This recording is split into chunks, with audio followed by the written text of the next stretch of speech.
Hey guys, Dark Humility here. You can always catch me at www.twitch.tv/Dark Humility for 6 to 7 days a week of variety Diablo 2 action, including in Project Diablo 2, LOD Vanilla, and D2R when it comes out. You can also check out our LOD and Project Diablo 2 build guides on our YouTube. And you can pull up any of those. We have a lot of D2R prep guides in there as well under the LOD guides section. Of course, we're also going to be running hardcore solo self-found for season 3 PD2 in literally just a couple of days, so catch us then. We'll probably be starting with a Blizzard Sorceress since they just recently buffed it, and we haven't been able to ever do a classic Blizzard Sorceress run in PD2 because it was always too weak. Now it actually seems like Blizzard Ice Barrage might be a pretty cool starting combo, but of course I'll talk about that more in a second. Anyway, guys, today we have a special video for you guys. It's that time of the season again for Project Diablo 2. It is time to make the season 3 I can already tell that I'll be your comprehensive best friend in this forsaken camp. tier list. Hey, thanks so much for the follow, Alec Frizzle. Welcome to the Cult of Xander Estate. It is time to make the Project Diablo 2 Season 3 comprehensive, semi-comprehensive tier list, whatever you want to call it. But before we get into the actual tier list itself, first, let's take a very short moment to thank Senpai and Co., his developer team, for such an incredible job. After all the testing I've done over the closed beta and everything, they have done such an insane job balancing this game and making the vast majority, 90 to 95% plus of the skills and builds in this game interesting, and of course having improving the progression of the game as well, and making late game less about drowning at items and kind of improving the progression and I guess you could say improving the reasons for keeping people around all season long. They've just done such an incredible job in all those regards. I will try to post the patch notes below the stream as well as the timestamps for each build we're about to go over. So, of course, you guys can look those over yourself. There's so many good changes to Diablo clone, though. Ubers, dungeons, just items, crafting, builds, just so many things they've done for Season 3. And overall, most builds are looking strong and balanced, which is exactly what we want to see. But anyway, they have done such an incredible job. I really don't have many criticisms or anything at all. Matter of fact, I just love pretty much every change. One thing to note is that a lot of these changes are changes that I myself and my community and other communities in the Project Diablo 2 or just the overall Diablo 2 community wanted to see in P2. They happened. So I had a feedback document. I listed a ton of those changes. There's like 15 pages. And a lot of it actually got implemented, like so much more than I ever thought would be. So it's just overall, just want to emphasize how crazy that is. Alright guys, so let's go over what we did here. Let's go over the method kind of. We played the entirety of the closed beta pretty much, and we tested the crap out of all the builds and skills.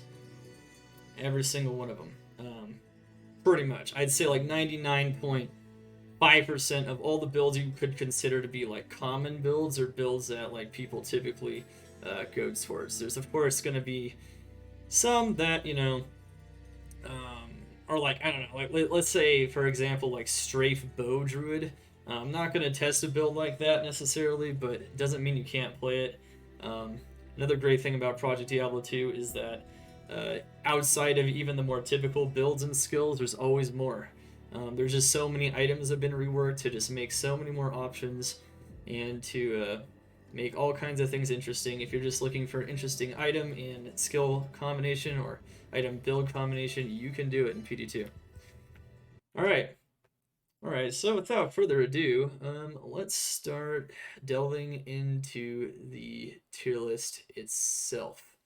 Now, one thing to note is before I start delving more into it for this comprehensive tier list here, you gotta take these ratings with a grain of salt, kind of like in Season 2. There's always more testing that could potentially be done. I've done tons of builds and tons of maps on every skill slash like yeah, I've just done a lot of like skills. I do multiple setups and multiple maps in the end game to test them all in the late game. One thing to note is that this is a late game mapping overall tier list. This is not for early game. We're going to talk about early game in a second, but it is not that. We also need to take it with a grain of salt because no matter how much testing you do on each one, there's always more testing that could potentially be done, which means that it's not a system of perfection, but I try to be as precise as possible.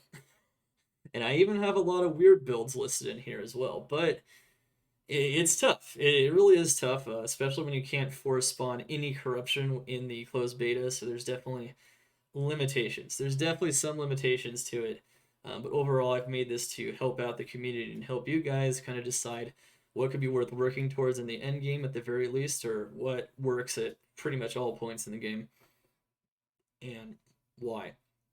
So yeah, it's you know it's it was quite a it's quite an undertaking here. I mean, we can kind of just show how crazy this is.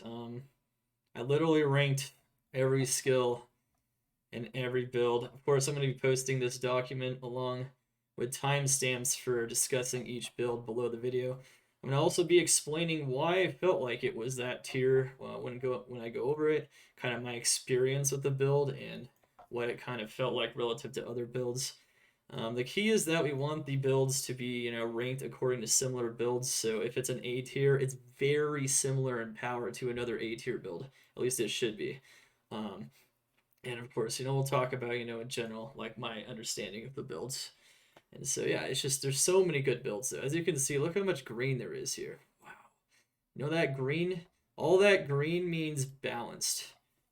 That is how many good skills and builds and everything else there is in Project Diablo 2 right now. Yeah, exclamation tier list in my chat if you are currently live on Twitch. In the chat if you guys want to check this out yourself. Of course, you can look over it while we're going over this.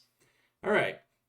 Without further ado, though, just understanding that things can also change later. So this is semi-final tier list. No! Windowed. Hey, guys. 3 months as a member of Zan's Attack Squad, the Ghost of the Machine, the Arcane Disciples. Dude, thank you so much for that insane support. But yeah, one thing to note here is that not only are these tiers not perfect, kind of like in Season 2, nothing's ever perfect when I made this in Season 2. They can change. So this is semi-final. This is after the release of the final patch notes, which were pretty much compiled from all the closed beta patch notes. They haven't really added anything except for some changes to corruptions and a couple of other things as well. They may still do some final build balance changes before the launch of the season. So keep that in mind. If they do, I will make a short video, emphasize on short, unlike this one, where I go over the changes and how they're likely to affect them. I probably won't be able to actually test them at that point. But yeah, we'll talk about that and we'll go over any changes if they do appear and talk about how it might impact the builds based on my testing. I kind of get a sense of what it might do, but I can't guarantee it 100%. Just like with the Season 2 tier list, there were some changes afterwards at the very, very end, right before the launch of the season, and that did affect some of the tiers. All right, anyway, we went over kind of a lot of intro stuff and background stuff in general, and yeah, we'll have timestamps for each build once again, and this document below, and I'll put the final patch notes below as well, so you guys can review those yourself. All right, so the way I did my tiers are, there's no F2 you might notice, but anything in blue is S, so overpowered. Overpowered means, based on the vast majority of the builds in the game, and also kind of the way the ability works, maybe it's something about the ability being too easy to use, maybe it's just simply too powerful with too much with a lot of gear. Maybe even it can take a lot of gear off and it's still extremely powerful. One mark of an overpowered build is that even with trashy gear or lesser than perfect gear or like weaker gear, it is still insanely strong in maps and in the late game. So yeah, once again, late game tier list, late game. All right, A tier. So A tier, this is where the vast majority of the builds are at the moment in Season 3. And this was still the case kind of in Season 2, but it's been made even better in Season 3. This is the A tier. I consider these builds to be balanced and strong. These are very good builds. These are builds that I encourage everyone to play, if you want to, of course, and to try out just in general. I know you guys are going to be asking questions in the chat. Normally I answer questions during my videos. I'm actually going to kind of try to refrain from that as much as possible, and I'm just kind of going to be going over it. I can answer questions afterwards, though, of course, if you have any more questions after we're done with the video. So yeah, you guys are awesome, though, of course. Keep it up. You guys are free to do whatever else, of course, though. Just don't kill each other in the chat, and it'll be fun. All right. B builds are in yellow, of course, so A are in green. B is in yellow, viable, weak. So these are builds that are a little weak, I would say. They're viable. You can play them. They don't feel incredible, though. Maybe they also cost too much for even getting a reasonable amount of power. There's something about them that, isn't amazing. And, in the end game and the late game, it can be pretty tough stuff overall. C's trash. Okay, these builds, I would say, are doable. So they're not viable, they're doable. So these builds and skills are, they're all in orange. It's a C tier. You can do them. They don't feel very good, though. It takes a long time to kill stuff. It feels like it's it's extremely clunky. There's just something about it that's not working extremely well. And then there aren't many builds at all that fall into this last category, the D, the red one, the don't touch category. So don't touch. Don't touch literally means don't touch it. Like, it's just bad. Like, you're gonna get frustrated trying to use the skill or the build. Most of the skills in this category aren't even builds. They're just skills and they're like possible builds. So the good news is we don't even have much in this category at all. So we'll check this out in a second. So yeah, like they've done such an insane job, the developer team for Project Diablo 2, that you're not going to see much of this at all. And if there are any, it's because they haven't gotten around to it yet, but I'm sure they might at some point in the future. All right, so if there's any pluses or minuses, that means it's on like the high end or the low end of each tier. So it's closer to the tier either below it or it's closer to the tier above it. If there's no plus and minus at all, it's just a solid in the middle. So there's sub-tiers. There's 3 sub-tiers within each tier. And with that backslash there, sometimes I put something even in between sub-tiers, just simply because compared to maybe other A-tier builds or maybe either other A-plus builds, let's give Arctic Blast Hurricane as an example, or a Fissure. Like, it seems like it could be, in some cases, like towards the higher end of balanced, but sometimes it could just be pure balanced. And then in some cases, like on here, it feels like it could be on the strong end of viable and weak, but it could also be on the weak end of strong and balanced. So yeah, as you said, I aimed for a lot of precision. I did, and those sub-tiers are very important considering that most things are strong and balanced to begin with. We really kind of need a little bit of nuance, but if it's in the same tier, it's going to be pretty similar in strength to everything else in the same tier. It's not insanely different. Of course, there are differences. All right. So once again, the primary factor we considered when we did all this testing, all these different setups, all these different areas for each skill or build, we considered late game mapping clear speed in the best maps for the build, for the most part. Other factors considered were survivability, expense, and gear. So for the most part, it was clear speed. Using pretty ideal gear, but not necessarily ideal gear. So when I mean ideal, I mean gear that is meant to be used by the build. Like, Medusa's Gaze and Nightwings and Atmas on an energy shield Frost Nova Sorceress, for instance. It's gear that you would expect to be used on the character. That's how we tested most of it. That being said, expense is important. It can be. It can be if the build only performs well with extremely expensive gear, for instance. But if expensive gear is absolutely required to make it stronger, or to make it like where it should actually be, relative to strength. And of course, the other factor is survivability. Survivability is a little important. So if they get right up in there, it can make the build a bit more dangerous, and then it feels a little bit worse sometimes with worse gear. It is. It is. It is. It is. It is. Open beta is open. All right. Open beta is open. Yeah. So, yeah, it's basically we did a lot of tests on these builds, and we even took gear off in a lot of cases to see how their builds performed when they were a bit weaker or if they lacked some gear, just to kind of understand, how good the builds were overall. But yeah, it should be emphasized though that this is for the late game though. It is for the late game, guys. So you shouldn't expect, for instance, to be mapping with a build at 25 to 30 skills usually, or anywhere kind of in that zone, like 25 to 30 plus all skills. Well, I don't mean that, like 20, okay, 5 plus all skills, or 25 to 30 total skills. So like, for instance, level 30 Poison Nova might be tough to map with, right? Same thing with level 30 Wake of Fire. But if you have level 35 Wake of Fire, or level 33 plus Wake of Fire, level 33 plus Poison Nova, for instance, you should expect those builds to actually be able to map. And at that point, you can start testing for the late game. So that's kind of where the late game is, if just to kind of define it for people.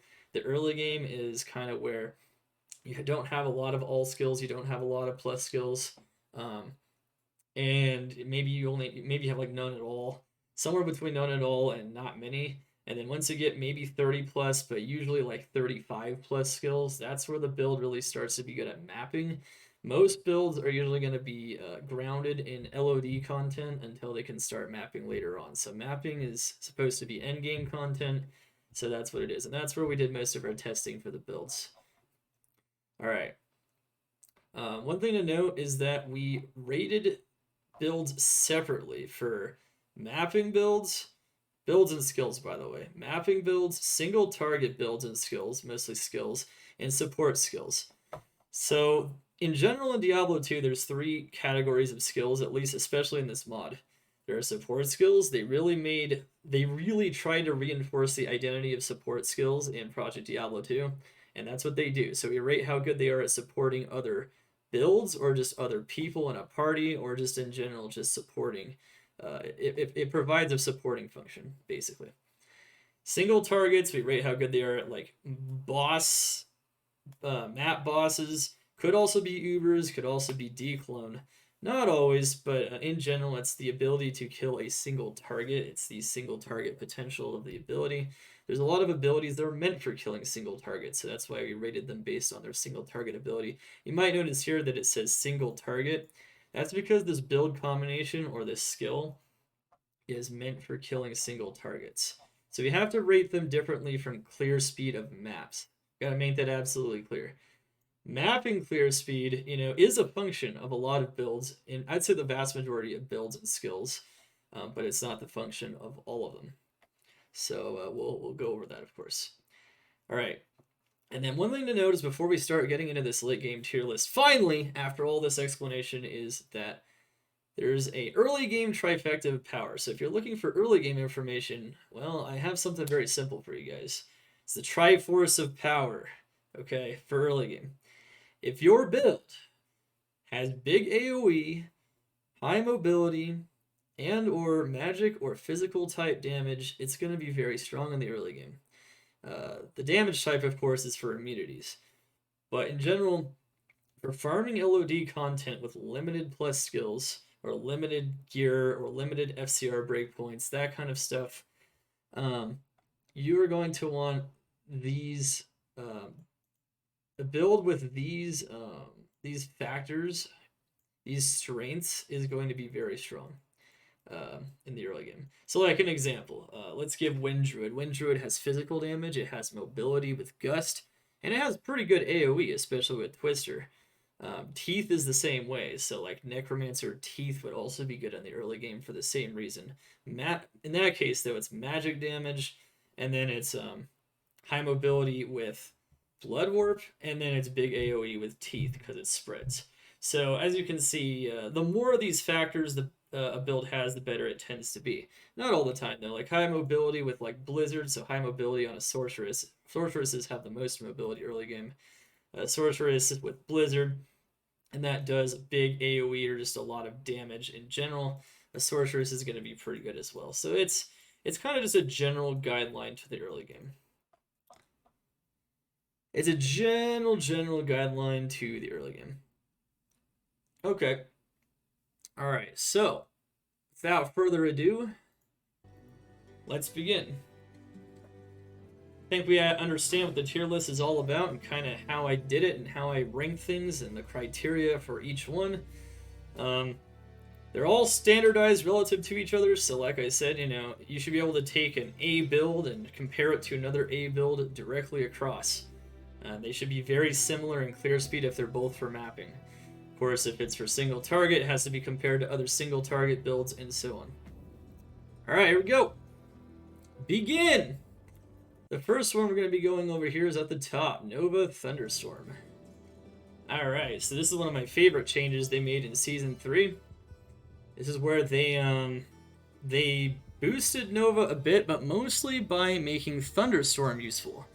They put a lot of power into Thunderstorm, especially by the end of the closed beta, and Nova Thunderstorm is really cool. This is something I've actually always wanted to see, was like a Thunderstorm, like an Eye of the Storm build, where there's like storms all around you, AoE effects from the Thunderstorm. It's really strong. It's really strong, and it's very good overall.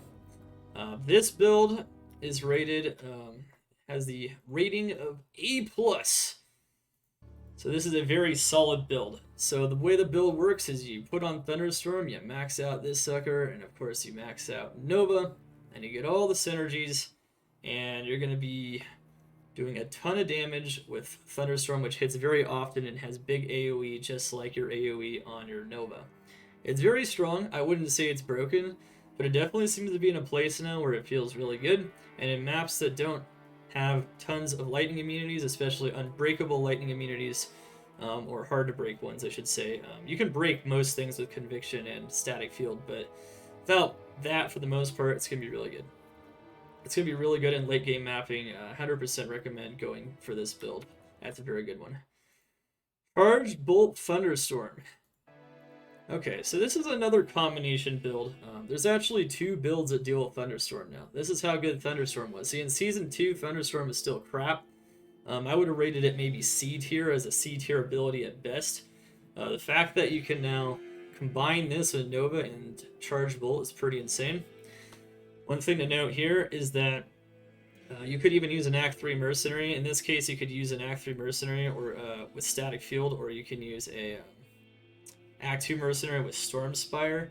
But no matter how you decide to do it now, Static Field procs, Infinity, even Infinity Staff, even just normal gear like Ashuda's plus Storm Shield is going to work really good in all these situations.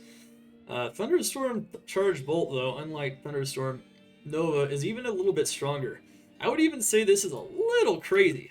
I tested it quite a bit, the Charge Bolt Thunderstorm combination, and it's bonkers. Like, it shreds the map.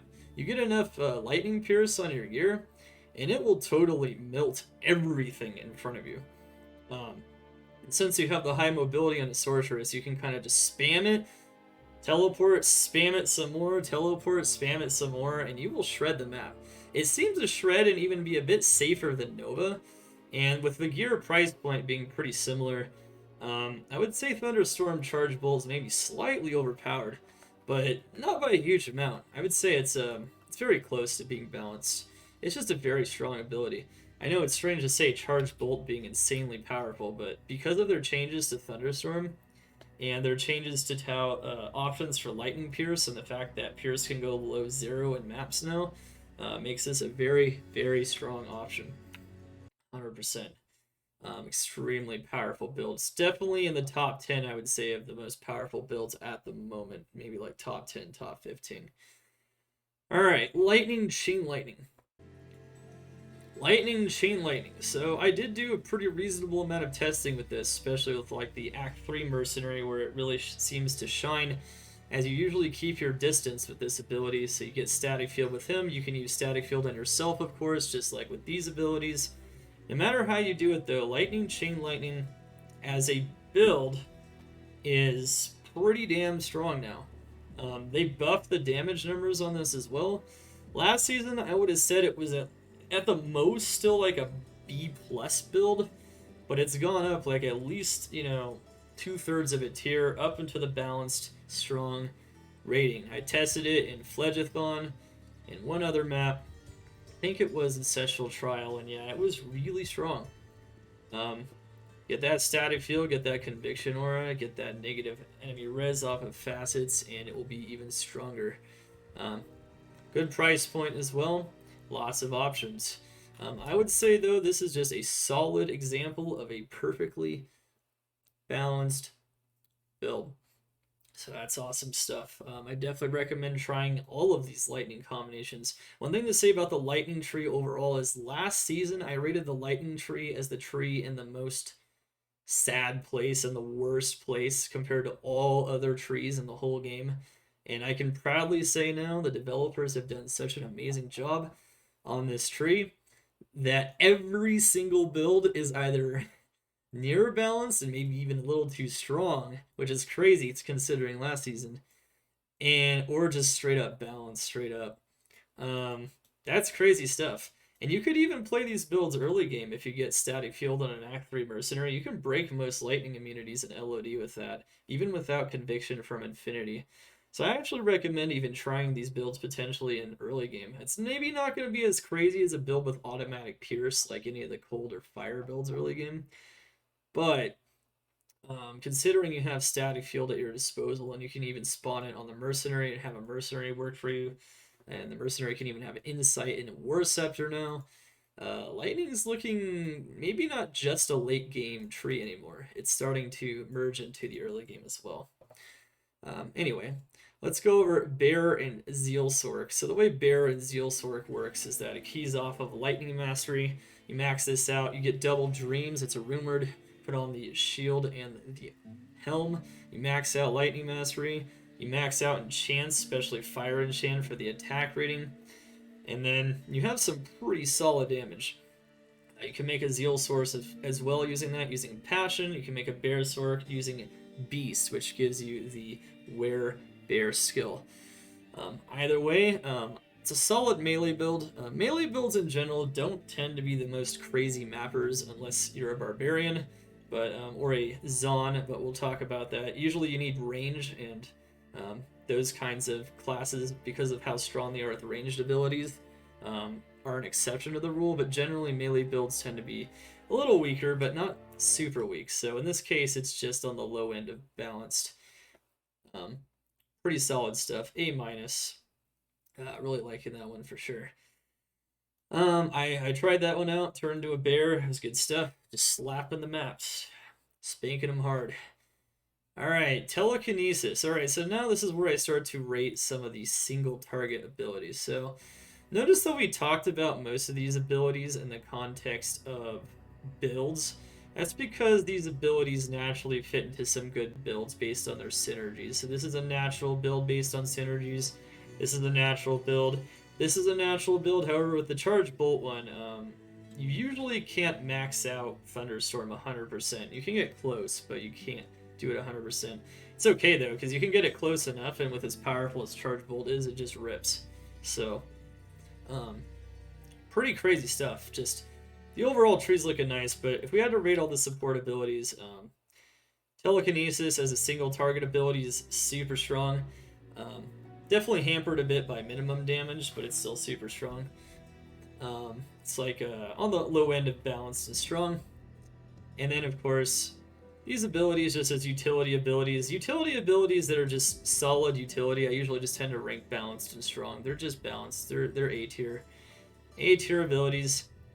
Normally you don't have to use Static Field anymore because you have a lot of options for it, like on the Act 2 Mercenary with the Stormspire unique weapon, and with the Act 3 Lightning Mercenary, which is actually a solid mercenary now because of their mercenary rework. So you don't have to, but you can, and you can make this more consistent. So it's very consistent to use static field yourself. So it's still not a bad idea to put 1 point into this overall. If you're using, of course, certain builds like the Charge Bolt Nova combinations, this is going to be your single target ability. It's going to be very strong usually. And then for Teleport and Energy Shield, there's just going to be solid abilities. Because of the Mana Burn nerf though now, so Mana Burn's not as crazy anymore. Energy Shield's pretty solid.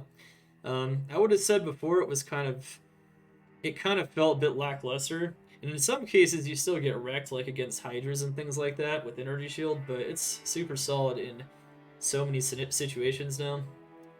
Teleport is a solid support ability just because it's teleport, but one thing to note is that I would personally still maybe make it to where putting hard points into this is more consequential for reducing the damage penalty. Maybe even soft points.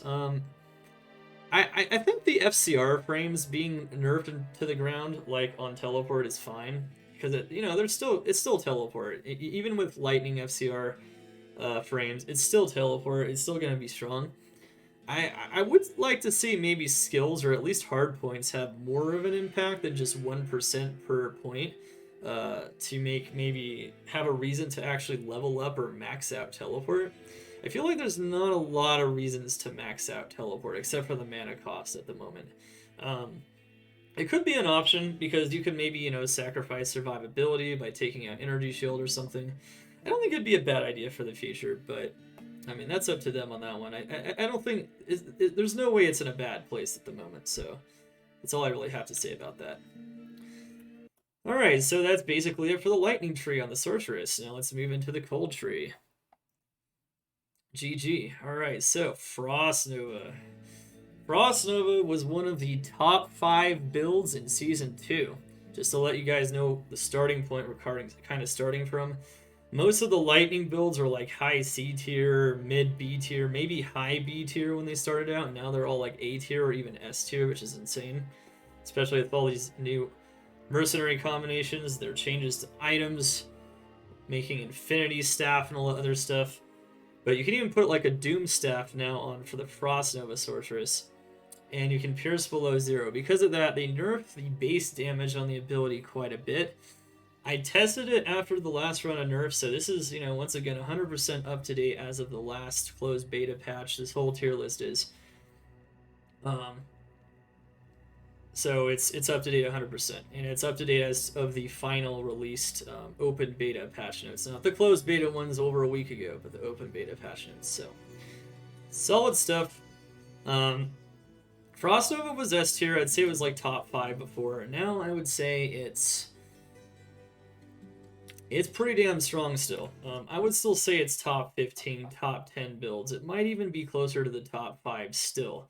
Under certain conditions. So if you get crazy amounts of Pierce and crazy gear, it is still insanely strong.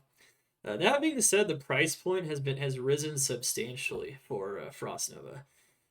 It's not as easy to get the crazy damage, and it's in some ways the damage is also just less as crazy when you get all that gear. So Frost Nova is still very, very strong. It is arguably still overpowered. So if you want an overloaded build and you want to work towards something as you gear up your characters, Frost Nova is going to be a really good choice. It's not the least bit nerfed in the ground. Not even the least bit. Yeah, definitely tested it in the maps like Ancestral Trial, Cows. It's just strong. It's just still super strong. Very fast, very strong, very good mobility, just strong. What's up, Arandoma? How you doing? Doing our tier list video. The semi-comprehensive semi-final tier list for Season 3 PD2. Ice Barrage! Alright, let's go into Ice Barrage. So, Frost Nova as its own build is insanely good. Ice Barrage by itself, if you only use Ice Barrage, this ability is going to be insanely strong. You can mow down monsters very, very quick. If it was able to pierce, it would be broken. It just hits them hard, fast, mows them down, but it's not broken.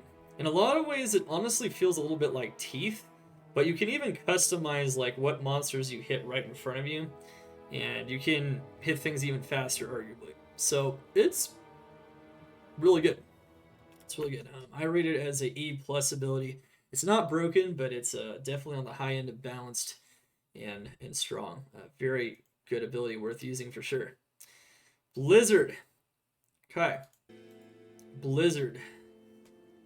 Blizzard is a sick ability. Blizzard is a very sick ability. Blizzard was just recently in the closed beta. It finally got the change it needed.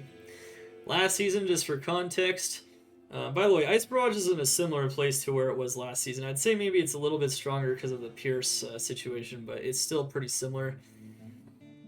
This one was B tier at best. It was viable, but it was weak. It was very unreliable. It didn't hit monsters even when you cast it directly on top of them. Sometimes they just avoided the shards. But now the shards hitboxes have all been improved, which effectively makes it to where not only does it hit more monsters in a greater radius, but now it hits more monsters inside of it and much more reliably. This is actually the skill I'm looking to start for on my solo self-found hardcore journey in a couple days here when the season launches. It's really good. I didn't expect to play Blizzard, but they changed it like literally the last minute, and I tested it and it's solid. And if you use this ability in combination with Ice Blast has a lot of range, so you can use this while this is on cooldown. Ice Blast will shred and it pierces through all the enemies in a line. It's really good. You can even use it in combination with Ice Barrage. And Ice Barrage will make your single target damage just absolutely bonkers to the point to where it's arguably overpowered, this combination of abilities. And considering they have the exact same synergies, it's very easy to pull off this combination. And it's also easy to pull off this combination because they also have the same synergies. Really good stuff. Really strong. You could also go Glacial Spike, of course. Glacial Spike doesn't... It's a little not necessarily the best place in terms of like its synergies compared to the other abilities, but it's nice to have something that freezes the enemies directly in front of you, so it's good utility still. It's not insane though. Just to kind of see where all these things kind of stack up here. So Ice Blast with Blizzard as a combination, I would say is like A tier for mapping. For Ice Barrage with Blizzard, you can also map with it, but as a single target combination, it's definitely overpowered. It was insane how fast you could kill things by using Blizzard and Ice Barrage off cooldown. And, you know, Blizzard itself is now on the high end of strong. It went from B to like A+, A+ tier, strong and balanced, hella good. Yeah, it's looking pretty solid. And Glacial Spike with Blizzard, I would still say, is on the high end of viable, but it's definitely not an insanely good combination. At least it doesn't feel like it is. It feels like you just much rather use the Ice Blast or the Ice Barrage combinations. Alright. Let's go into Frozen Orb. Okay. Alright, so Frozen Orb. Frozen Orb is still looking very solid. It got some early game nerfs though, so early game people, it's not going to be as broken as it was, but I would say it's balanced now in the early game. That's good. I didn't test it directly though. Remember, I just did, for full transparency, I've tested everything on stream. It's all in my VODs at the moment, but this thing was tested in late game, so I tested it in maps and everything else. As a build, Frozen Orb will definitely still destroy your LOD content, and it seems very solid and balanced in maps as well. It does a ton of damage, and even with the Pierce nerf to Cold Mastery, it's still holding very strong. I would say, though, compared to some of the other Cold builds, it's not quite as strong. It definitely feels like in the late game, it falls off a bit in the late game still, and it is a solid A, though. It clears at a reasonable pace, and it's very solid, and it destroys. Especially with gear, it's going to shred. Very good ability. The epitome of balance for that one. Alright. Let's talk about some other abilities here. So, if we go into Ice Bolt. Ice Bolt is a very solid, super high damage single target ability. Um, to some extent, though, it almost feels like you'd rather just use Ice Barrage for single target, but it's still insanely strong. So um, it still does a ton of damage, but it can be a little clunky to use. It can get blocked by other things. It's not as easy to block some of these other abilities. The other abilities hit more monsters around it. So I would say it's definitely viable, but I wouldn't mess around with Ice Bolt too much. You can definitely use it though. I tried using it against things, and it's solid. It does a ton of damage, so it's not going to be bad. Um, I wouldn't say it's as strong as some of the other combinations in the cold tree though, ones that we just went over. And we have, let's see. All right, Cold Enchant. So let's talk about Cold Enchant a bit. So Cold Enchant, apparently there was a bug in the previous seasons that caused it to do so much more damage, and I think that was even more the case for Fire Enchant.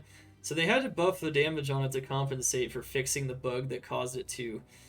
I guess it was for the Mastery, the Cold Mastery, to apply twice or something.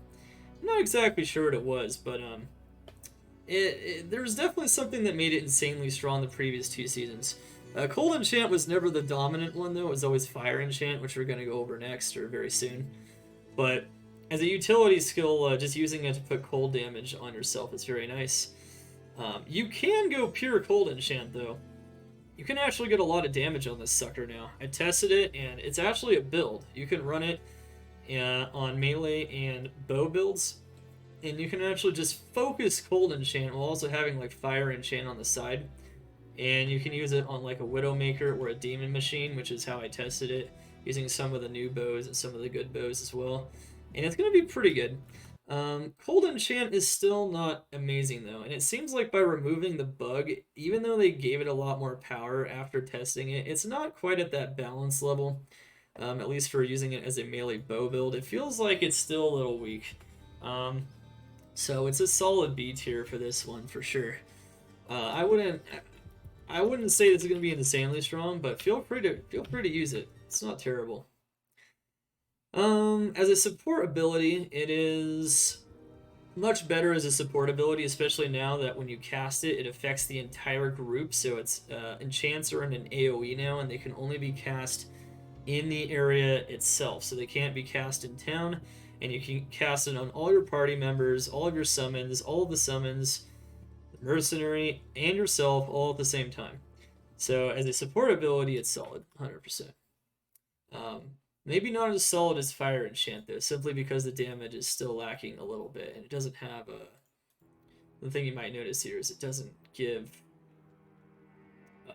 attack rating on it, unlike Fire Enchant. So there is a bit of limited effectiveness. Cold Enchant's definitely not the dominant one still, like Fire Enchant definitely is, but we'll talk about that soon. Now, as for support abilities, so there's other support abilities we're talking about here. Masteries are always going to be prioritized, by the way. That goes for Lightning as well. One thing to note about Masteries, though, is they did nerf the Cold Mastery quite a bit. It only goes up 1 per level now. And it's only maxes out at 45 Pierce, so not as insanely strong as it was. And that's because I'm assuming that was mostly because of Frost Nova and probably to like reduce like the late game scaling potential in Frost Nova, especially with being able to pierce below 0. Be able to pierce monsters below 0 resistances in Season 3. At half efficiency still is pretty insane. So having all that free cold pierce is kind of nuts. So I definitely understand that change 100%. Alright, Shiver and Chilling Armor. Alright, so as support abilities, is it going to be better against ranged attackers? Is it going to be better against single target? They're both very solid. As you can see, as a support ability, it's an A tier ability. Now, one thing I actually try to do, this is a build I tested, yes, it is. I don't know how seriously you should take this, but most of the builds that are in the C tier and the D tier, you might notice they're either some kind of a support ability, or there's some kind of a meme build, or there's some kind of like maybe a new change that wasn't quite like fleshed out 100%. That's usually what's going on here with C tier. There's not a lot of pad builds at all. That's what I'm trying to say. Like, you guys can see it from the tier list. Most of them are super solid clear speed, super solid supporting capability. This one was kind of a meme build though. I tried to use the new Thorns changes, attacker takes damage. So I used like Spike Thorn Blade Barrier, and then I tried to use Cold Enchant on top of that. So I used melee Cold Enchant with a weapon like Silence. So I used Silence, so I had a lot of thorns, and then I used Bramble, so I had more thorns, and then I had Shiver armor on top of it, maxed out Shiver and Chilling armor. Now it wasn't insane, but it was okay. It actually did pretty well. If you kill stuff with your cold enchanted weapon and you max out that cold enchant with the chilling armor as a synergy, and then you also get the cold enchant synergy for shiver armor, you can make it to where you can actually smack things around, and you can do a lot of damage with shiver and chilling armor as well, and thorns on top of that. With the way Thorns works now, it even applies even if the monster doesn't damage you. So even if you block and everything, it's actually pretty solid. That being said, it doesn't do an insane amount of damage. Your clear speed's going to be pretty slow. Monsters in general don't attack very quickly, and that's especially the case with Shiver Armor. So one problem with this build is that even though I thought it was going to work originally, it does kind of work, but it doesn't work very well. And the main reason I would say is because Shiver and Chilling Armor freeze the monsters, which means that they don't attack as fast anymore, which means they can't proc thorns on themselves as much anymore. That's a huge limitation. That's a huge limitation. So it was kind of fun to try, but it's still trash. But it's something fun if you want to try it out for sure. It's kind of interesting. You're also very tanky when you run this build too. So your Sorceress can have max block. You can have a lot of damage reduction with Spike Thorn Blade Barrier. Can have max block. It's pretty nice. It's pretty nice. You just put a lot of reflect gear on and go for it. And it actually can work. You can have like more of a balance than I did before reflect gear and like melee gear. So you can maybe try out so many different combinations. I definitely didn't try out all the combinations. So feel free to explore. It's definitely not don't touch, but it doesn't feel like it's going to be insane no matter what you do. What character are you starting for Season 3? Probably Blizzard Ice Barrage, but we'll see. Alright. Or Blizzard Ice Blast. We'll see what I want to do. Or Ice Bolt. Haha! I don't know. Ice Bolt's pretty good against, like, the bosses, so, it's not good against most single targets, but it'll be okay. We could try it. Alright, Fire Tree. Okay. So, last tree on the Sorceress. Let's talk about this one. So, I would rate Greater Hydra and Fireball. So, most of the time, Fireball is never its own build. That's something to kind of note about Fireball. Fireball is not a standalone ability. You usually want to use Fireball when one of your other abilities is on cooldown or when you already have a maximum number of Hydras on the field. So, it's combined with Combustion or Hydra. Hydra Fireball is a solid A-tier build. It is the epitome of balance. You throw out some Hydras, you use the Fireballs, it's going to clear pretty fast. If you just use the Hydras, it's pretty slow. So remember to put out the Hydras and then use the Fireball. Make sure you have your Fireball as maxed out as possible in addition to your Hydra. And it's very safe and it's very powerful, and you can definitely use it for mapping. I definitely say it's one of the more builds that you can kind of sit back and relax on because you don't have to do as much once you put the Hydras out. I mean, you can be very active with the Fireballs if you want, but you don't have to be. Lesser Hydra. Okay, Lesser Hydra is a single target ability. This ability in Season 2 was arguably an S tier single target because of just how much damage it did against single targets like Diablo clone. Now they've nerfed it enough to where it's still solid, and it's going to do a lot of damage to those single targets, and it's still the best option relative to Greater Hydra for the single targets. But Lesser Hydra is now just a solid single target ability. It's on the high end of balanced, very, very strong damage for sure. If you want to go Hydra for boss killing early in the game, you're going to be using those Lesser Hydras and Greater Hydras to clear the rest of the monsters. Alright. Fireball Combustion. Alright, so this hasn't really changed at all. Just want to give you some context here. This build, besides the Fire Pierce nerf overall, hasn't changed too much from Season 2 to Season 3. In Season 2, I would have also said this is a B+ tier build. In Season 1, this was one of the strongest builds in the game, period. It no longer is one of the strongest builds in the game, of course, and now it's very strong at LOD content, but if I have to rate it for mapping and endgame, it feels a little clunky.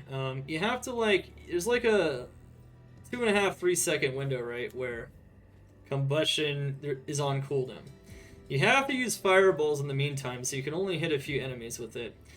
But while you can put yourself in the middle and kill enemies in a ring, you're pretty vulnerable for the rest of the time. I can already tell that I'll be your best friend in this forsaken camp. It lost enough damage since Season 1 to no longer, like, one-shot everything. And in many cases, it doesn't even one-shot a lot of things in that first row at all. In Blood Moon, it's still going to be solid, but Blood Moon is more rare, so it's not even the standard of balance anymore for most things anyway.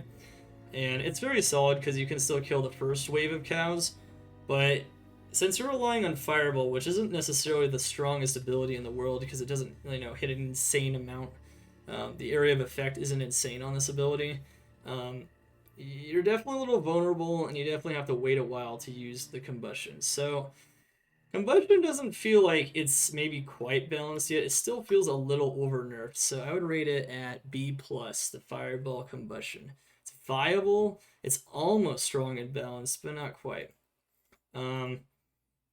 It's definitely better in LOD, so remember, this is a late game tier list, and LOD, Stony Tomb, Fireball Combustion is still going to be very solid if that's an approach you want to use for earlier in the game.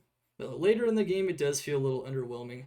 And if you want to play safe, you can only hit that first row of enemies directly in front of you once every 3 seconds. It definitely feels a little clunky, at least to me.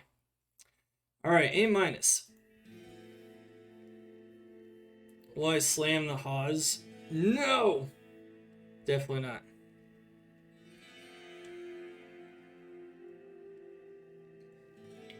Alright. Alright, now let's go over, where are we at? Meteor! Yes, Meteor. Alright.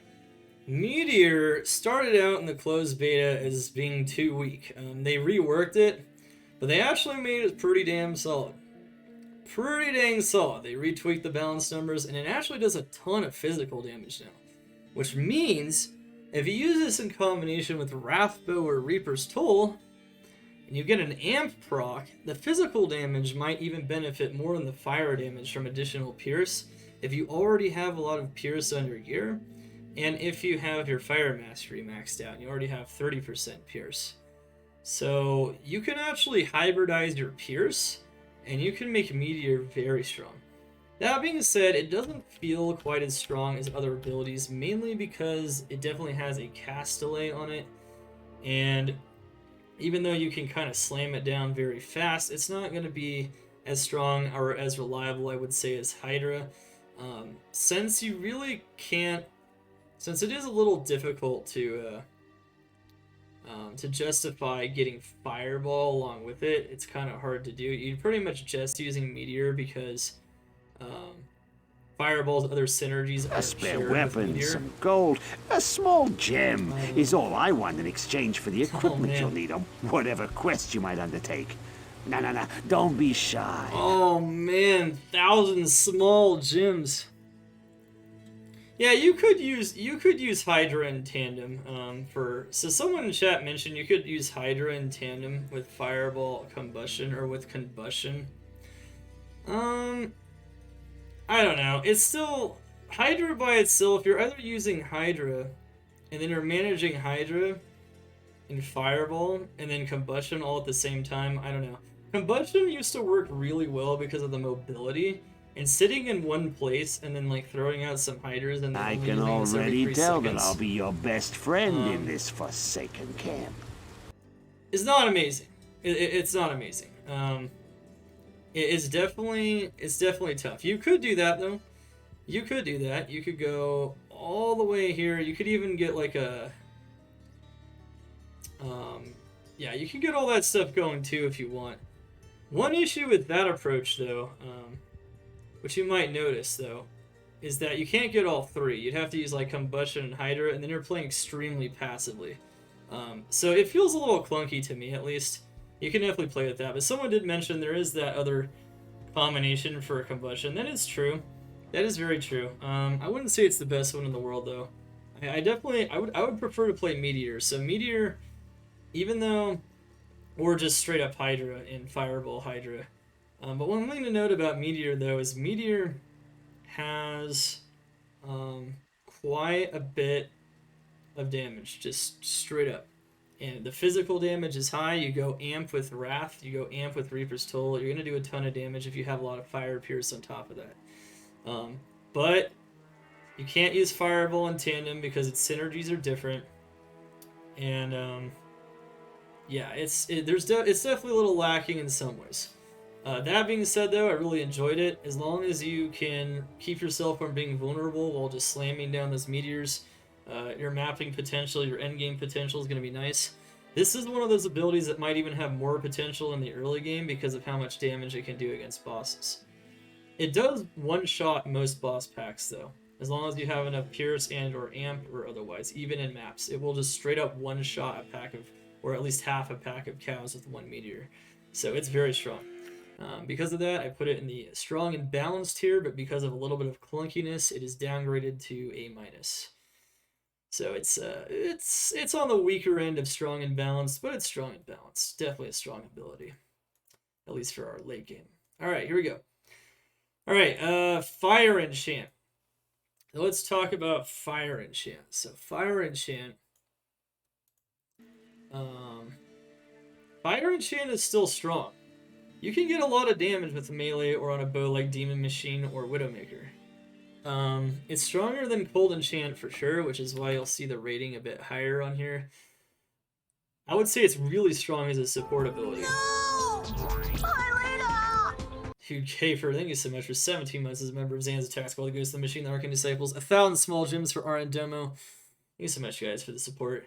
But yeah, Fire Enchant is extremely strong as a support ability, being in that A+ tier, very firm there. Meteor. I can already tell that I'll be your best friend in this. One thing to note though is after fixing the Fire Enchant double mastery bug, it is significantly weaker now as a bow. So I remember having this build last season, and I got to like 35k with pre-buffs and everything. I tested this with pre-buffs and everything, just like on the Cold Enchant for the most part, and I wasn't hitting nearly as high. It's still hitting a ton of damage. I think I was able to hit up to 15k, maybe with perfect gear, which you can't ever spawn 100% in closed beta. It could get even higher. That being said, it felt a little clunky. You don't have nearly as many arrows in your multi-shot as multi-shot on an Amazon, for instance. So it almost felt like that damage that you had before that was a little insane. It wasn't, I would say, 100% necessary, but it definitely helped it out a lot. The damage went down so much, though, that I would even say that because of how much gear you need and how much pre-buff you need and everything, it doesn't feel like it's like in that strong balanced tier anymore.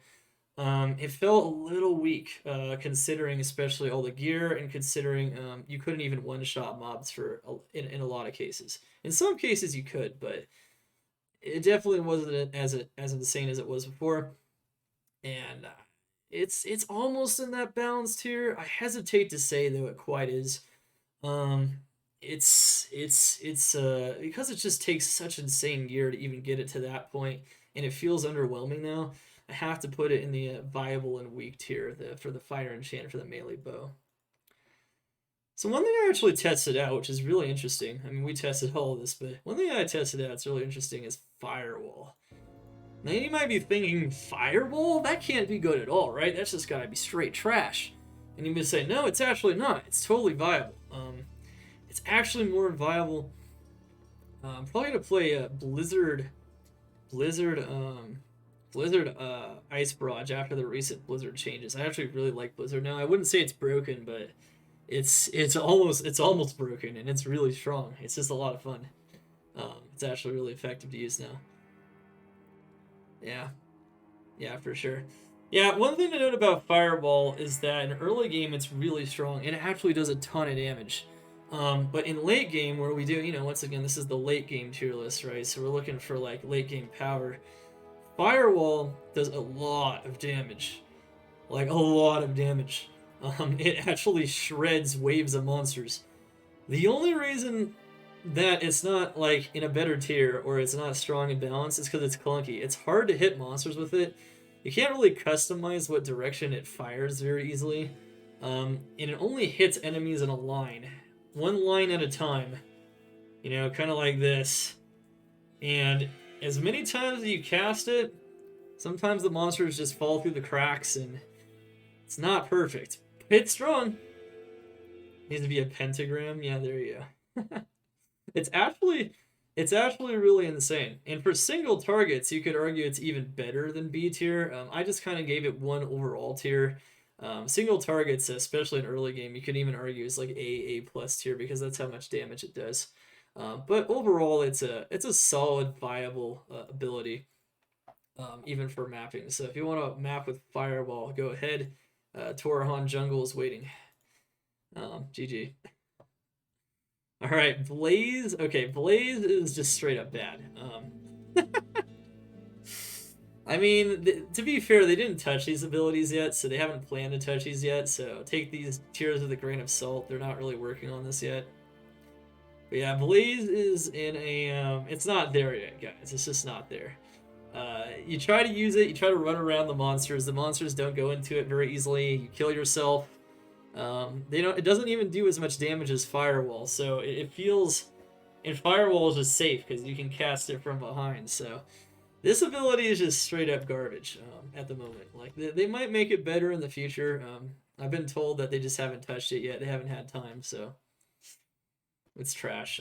I wouldn't even touch it, to be honest. It's that bad. It's at the high end of don't touch. Maybe you can play it as a really trash build just to mess around. It does kill shit sometimes. But that's about it. Sometimes it kills shit. Most of the time it doesn't. Alright, Inferno. So Inferno, believe it or not, is actually really dang solid. Like, Inferno does a ton of damage against single targets. The only problem is you can only shoot it in one line, so it's very limited. The monsters kind of have to path right into it, or you have to path it directly into the monsters. The lack of the AoE and the hit potential on it is, even though it's extremely long, means you can use it, but it's not going to be great. I was kind of surprised with how strong it was, though. Like, it's stronger than some builds that you might think should be stronger than Inferno, but it's not. You can actually map with this, and it's only marginally worse than Firewall in some degrees, but Firewall's a bit more reliable, and you can hit more monsters with it. But you can just sit there and cast Inferno. I can already tell that I'll be your best friend in this. It goes across the whole screen. I would say it's between the viable and trash tiers. It's really in between. But you know, it's close. It's close. You could do it though. You can map with Inferno. It has that much range. You have a ton of range on that ability, so you could use this. You actually could use it. Against single targets, it's extremely solid. It just burns right through their HP. It's really good. Firebolt is also insanely solid against single targets. And Warmth as a support ability overall, even with just 1 point in it, is going to be very solid. And as a support for Enchant is also going to be insanely solid. And for Energy Shield builds in general. So, we go over Firebolt, Warmth, all those abilities and whatnot. And yeah, I mean, that is something to, someone mentioned in the chat. So there is technically another approach to Combustion, but Combustion is a mobility skill. It doesn't synergize well with a sit back and let shit kill the monsters in front of you with Fireball. I don't know, it's just, Combustion's in a weird place. At one point it was just too strong. Now it just doesn't have enough damage or pierce anymore to really do what it used to do. But it's strong, and in LOD content, it's still going to be insane in the Sony Tomb and in some other areas as well. Alright.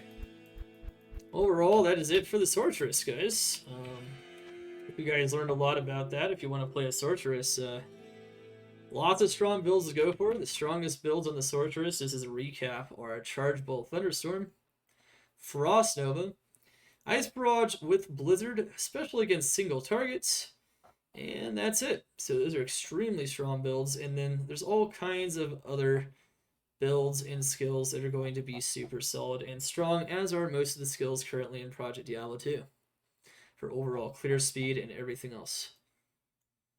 All right, next up we have the Druid. Let's get on the Druid. All right, yeah, we're on open beta here, so we don't have our gear that we had for testing anymore or anything. This is post beta. We did so much testing. I did a 21-hour stream one night just trying to get all this testing done. It was just crazy. I try to be as thorough as possible. Once again, it's not perfect. It never will be. And at the end of the day, they might even decide to do a couple of adjustments at the very end. So you never know. I'll make a short video though if they do. All right, Druid, Tornado Twister. Let's go into the elemental tree to start.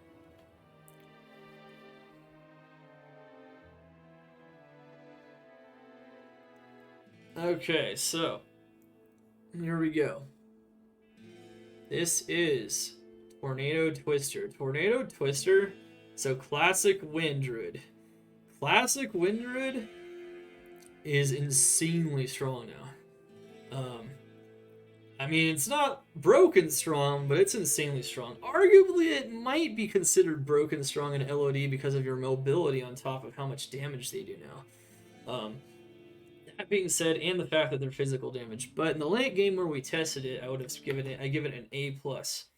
It's on the strong end of balanced. Very solid. Twisters will shred maps. They do tons of damage now after a recent change. Tornadoes are still going to be your go-to for single targets or targets in a line. Really good abilities. Don't be fooled by the tooltip on Tornado. It does more damage against single targets because it has debris damage. That isn't shown on the tooltip, so it is still more effective against single targets and enemies behind it. All right, Arctic Blast, Hurricane, and Twister. Now this is an approach where Nightwings or Doomstaff or Nightwings or Doom, maybe just like enemy negative cold res and some other way on your weapon like cold facets in a Horizon's Tornado, something like that, and you focus on using Arctic Blast against single targets, and then you can use Twister and Hurricane for the vast majority of everything else. I call this the sit on the monster's face build.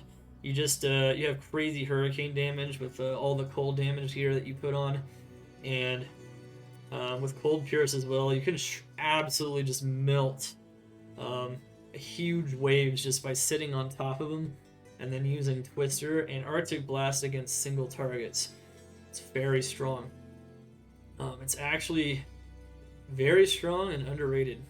I would put it as somewhere between extremely strong, just like the classic Tornado Twister build, and just the epitome of balanced and strong at AA+ hybrid tier. Gust. Gust is a support ability. It is a very solid support ability that maxes out at a cooldown of 0.5 seconds. Used in tandem with Enigma, you can have 0 cooldown using a combination of Gust and Enigma for a consecutive chain of upwards of 11 to 12 teleports before your Enigma runs out of gas. That's a lot. That's a lot of power. That's a really good balanced support ability for sure. Cyclone Armor. Cyclone Armor doesn't absorb nearly as much damage as it used to. That being said, it's still a solid support ability. I wouldn't prioritize it all the time though. Dumping all your points into it, maybe not. Using it here and there, yes. Which makes it maybe not as effective of a support ability as some support abilities, but it's still very solid. I rate it as a solid B. You could even argue it's like near balanced at the top end of like B+ as well, depending on how you see the ability or how you use it. All right, Firestorm. Okay, Firestorm. Let's go to the fire here a bit. So, we use gear like Ravenlore, Phoenix, all that fun stuff, really. Of course, you can even use Earthshaker, Battle Hammer, get some sockets in it, get some facets. Firestorm is pretty solid. Because you have to sit directly in front of the monsters, though, and you have to stand perfectly still while casting it, it's limited in its capability for sure. And you feel like you have to constantly reposition and make use of this ability while mapping. Against single targets, it does feel like there might be better abilities in some cases as well. So I rate this one as a high end of weak and viable. It's definitely not the most absurd ability to use most of the time. I wouldn't focus Firestorm, but Firestorm feels okay. You can definitely use it for fun if you want to. All right, Molten Boulder. What is Gust cooldown? 0.5. You can get it down to 0.5, and there's even a helm that can get it down to 0.5 with only one skill invested in some cases, if you're talking about Gust. Molten Boulder. This is the strongest build on the Druid. Wait, what? Dark Humility, you must be out of your marbles. Molten Boulder, the strongest build on the Druid? Still got it in my VOD, that's all I gotta say. Woo! This is a crazy build if you do it right. What I'd recommend for this build, though, is using Wrath or Reaper's Toll. So make sure you have that negative physical res. So just like Meteor, it does a ton of physical damage. And it does the damage as it passes over the enemies. And it just... The sheet damage is very deceiving on this thing. Because when you throw it, it's like it's constantly doing the damage as it's moving across the enemies. It's pretty nuts. You could just go map bowling, man. Like, if you get the gear for this sucker... I can already tell that I'll be your best friend in this forsaken camp. It is fully spammable. So unlike an LOD, it's not a cooldown ability. You fully just spam. Like, whoosh, whoosh, whoosh, whoosh, whoosh, whoosh. You're just launching these things. And it just, like, bowls over the map. Like, it's crazy. It's very, very strong. I would say that it's definitely on the low end of Overpowered. You still have to stand still while you cast it, but you can use Guts to reposition. So it's not even that bad. It's not as clunky as Firestorm for sure. This ability will go across the entire screen, so it has a huge range. And it's just really strong, and it just does a ton of damage. And if you get that negative physical and fire res on it, Molten Boulder is the strongest build on the Druid. So if you focus Molten Boulder, maybe also use some Volcano here and there for some even more AoE, especially if there's a ton of monsters in a wide area. It's going to be the strongest skill overall in the Fire Tree. Very good. Very strong ability. Odysseus, thank you so much for the follow. Welcome to the Cult of Xanadr's Day. There we go. Volcano. So Volcano is one of the other strongest abilities in the Fire Tree. So this is one where it has a ton of AoE. It does a ton of damage, physical and fire. Once again, you could use Wrath Bow to increase the physical damage if you already have a lot of negative res on your gear, such as from Phoenix, Ravenlore, and Facets. Really strong.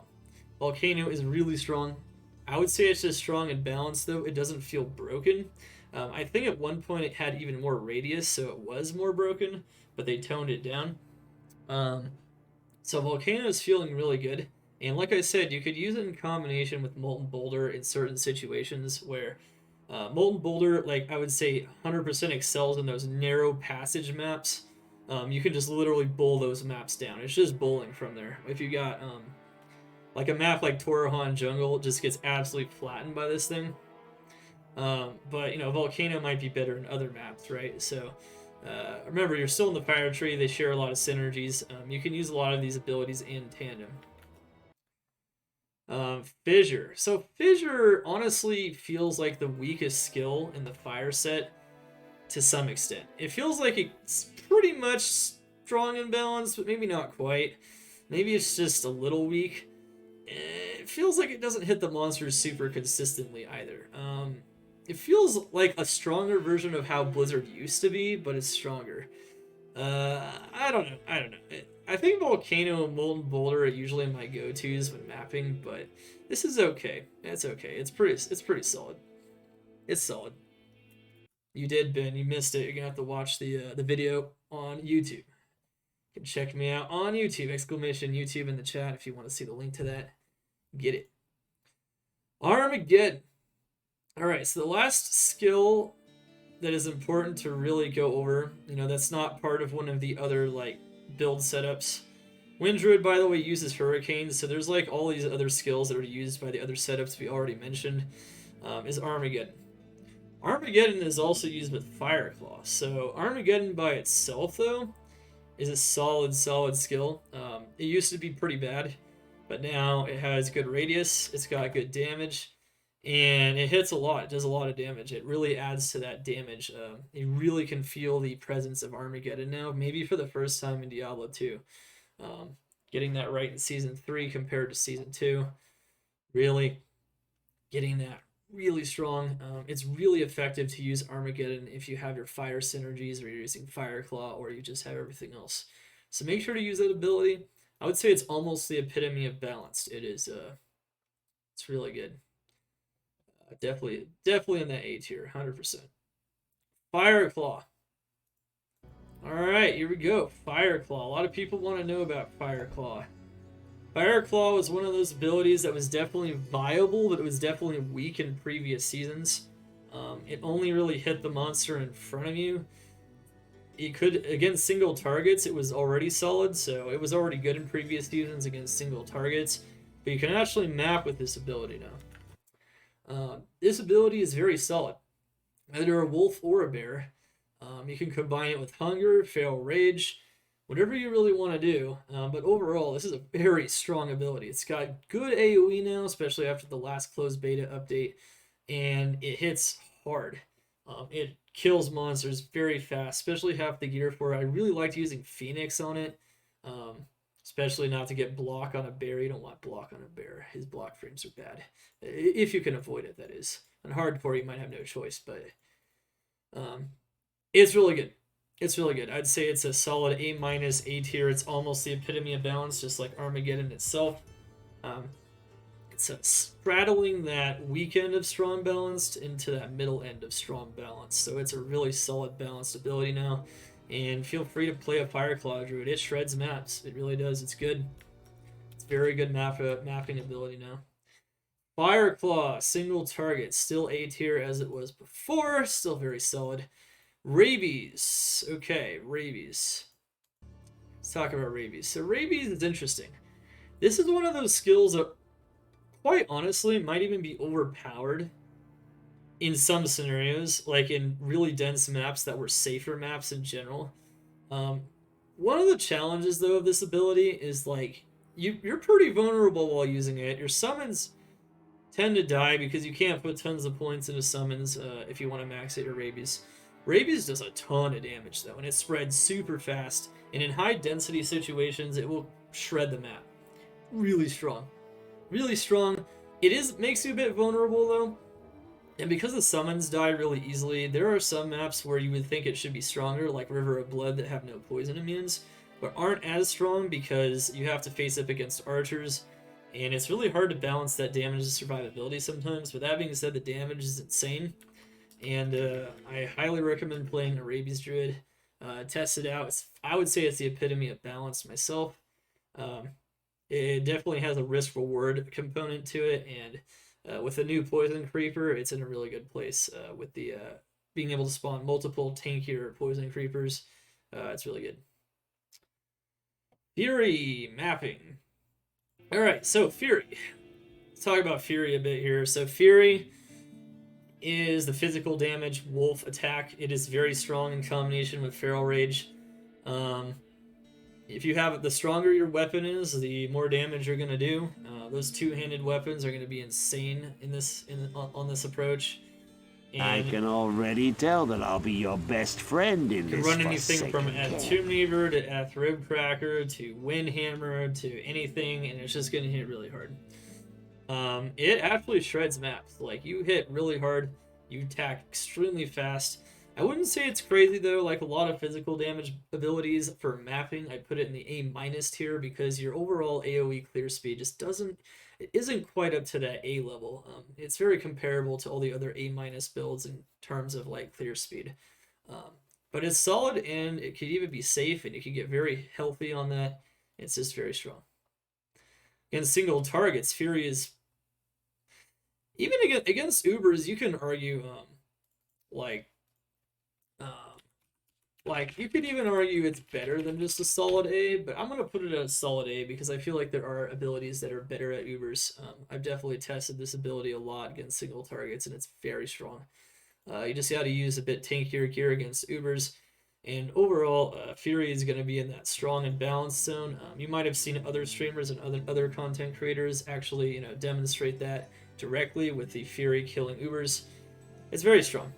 You could even kill Ubers with other abilities now too, because they have reduced res. But the physical abilities are still strong, reliable, and they apply Crushing Blow extremely well. And they still apply a lot of stats that really make doing Ubers a lot easier.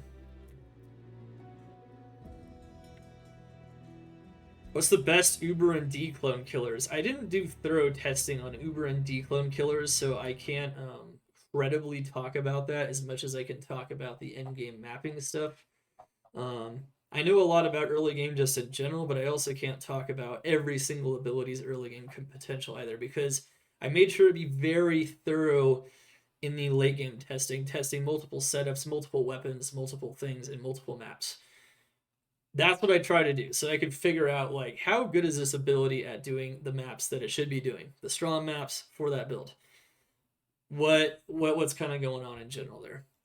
I always tested multiple maps, because if a build's only good in one map, it's probably not going to be good anymore, because it's a lot harder just to rely on one map, especially with the new changes to Blood Moon, drop rate, and other things. All right, anyway.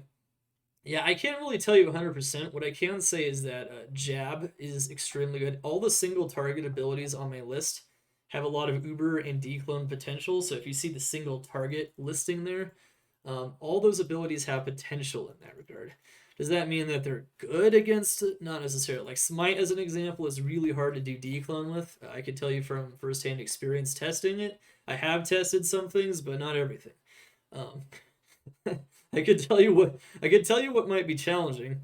What I can say though is anything that's good at single targets is going to be good in that regard. That's all I can really say, for the most part. There are some differences between Ubers and D-clone and whatnot because of how the mechanics of the fight function, but yeah, that's about it. I can already tell that I'll be your best friend in this forsaken camp. Hey, Dijaz, dudes, thank you so much for all the follows, guys. Darko, Cyber, Waffle House, thank you so much, guys, for all the follows. Everyone coming in here. Hope you guys are enjoying this video for sure.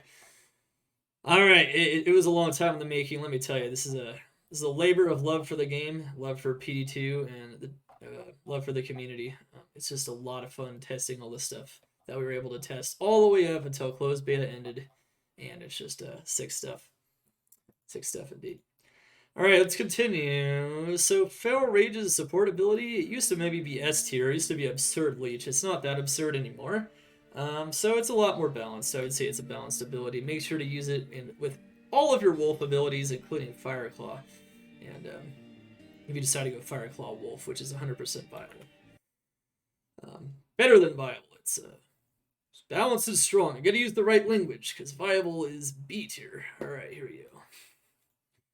All right, Maul. Ooh, Maul. Maul Hunger.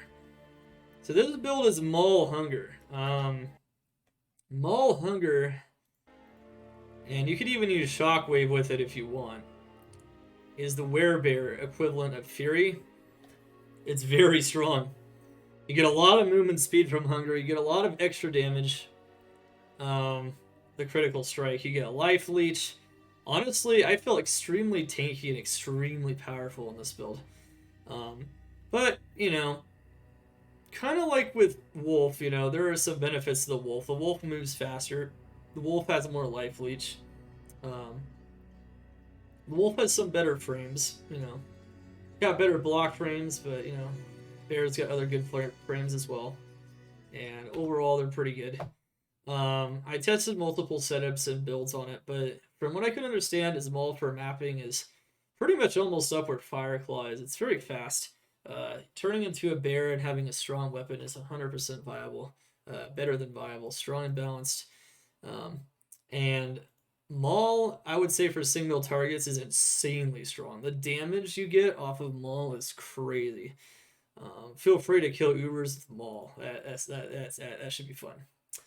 Very fun. A plus build, 100%. Just really good stuff. Turning into a bear and just slapping him to death and just dealing tons of damage. Buffing yourself up with hunger even more. It's just really good. All right, Shockwave. Yeah, man. This game is really sick. So this is Project Diablo 2 liquid fill gels. I recommend trying it. There's about to be a ladder reset, and it's the sickest mod ever made. It's like HD shaders and everything. It's really sick. If you type exclamation PD2 in the chat, you can learn more about it. All right, so Shockwave. All right, here we go. Shockwave is, believe it or not, very viable. It's very strong. It is a strong and balanced build. I rate this one an A-.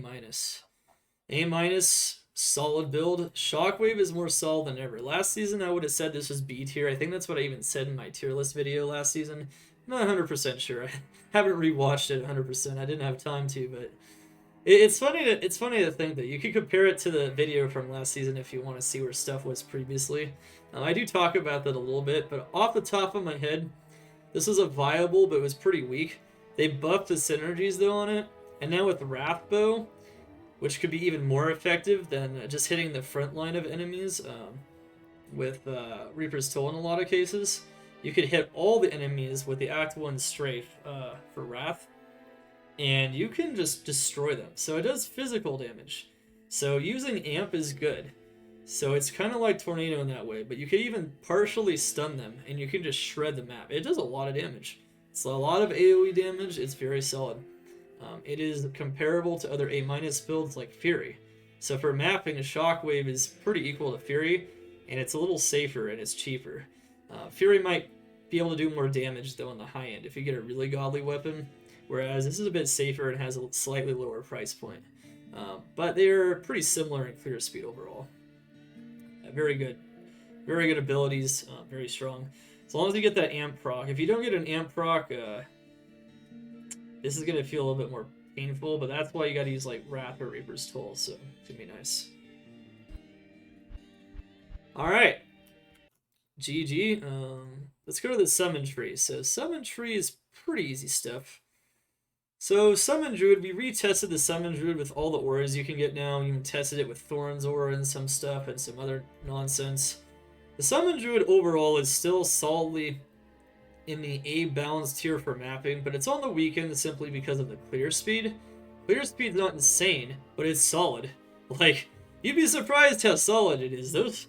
I tested it in Fledgathon once, for instance, and it ate up those monsters very fast. It's very fast with gear, 100%, and even without gear, it felt like it would be. It's gonna be pretty damn strong. Shockwave is pure physical, yes, it is.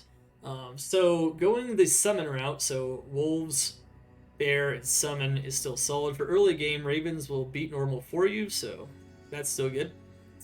And yeah, Summon Druid's gonna be good. It's probably one of the safest builds, and it's also one of those builds you can just play while eating or doing something else, like watching a movie.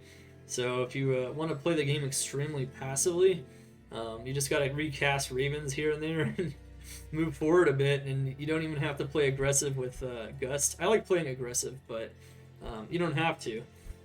The more aggressively you play, of course, the stronger the build can get, though, because as long as you allow them to spread out and take care of all the enemies around you, it can do a lot of damage, and it can clear a lot of it feels like a lot of solid AoE abilities in that regard, or at least really high damage abilities like Maul and Fury for mapping.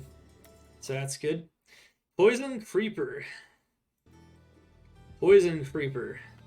Alright, what can I really say about Poison Creeper except that now it is finally... They still die, but they're much tougher to kill now, and you can get 3 of them. And because they have enemy negative poison res, or they apply enemy negative poison res to monsters, when in tandem with rabies, or in tandem in a group, like let's say with like a poison necro or something, like another like poison damage character. It's a really solid support ability. Um, it's not as solid as some support abilities because, like I say, they still die even with really high skills. They still die. You're gonna have to recast this still here and there, but man, it's come a long way. It used to be like instant death. They used to be pretty useless. They didn't used to apply enemy poison res. This is now a solid support ability. It's on the bottom end of strong and balanced at A minus. I'd rate that as solid support ability now. All right. One thing to mention though about Poison Creeper though, before we move on to another ability or skill, is that Poison Creeper is not,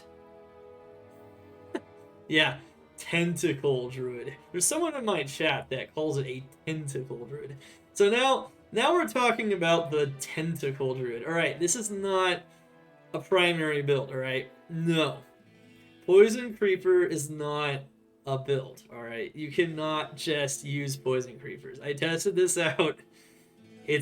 The damage is so inconsistent because of how they move around. It's unreliable, even if you spam it. It does damage. It can do a ton of damage, actually. But it's absolutely dog crap when it comes, like, if you just want to spam Poison Creepers and you want that to be your build, that's not really a build. So, I tried it, trust me. I tried it at max damage. I used Death's Web. I used Bramble. I put on everything. Oh, it was very it was definitely a don't touch. All right, it's a don't touch.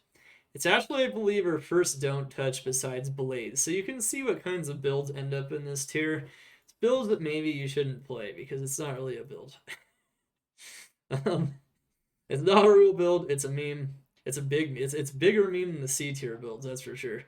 It's pretty bad.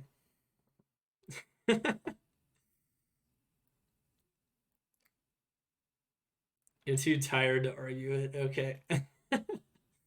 If you're too tired to argue that it's not lewd to call it that, whatever. You know, I don't care what you call it. It's the Poison Creeper pure summon build. It's not good. Carrion Vine Solar. All right. So let's talk about Carrion Vine Solar. All right. So Carrion Vine and Solar.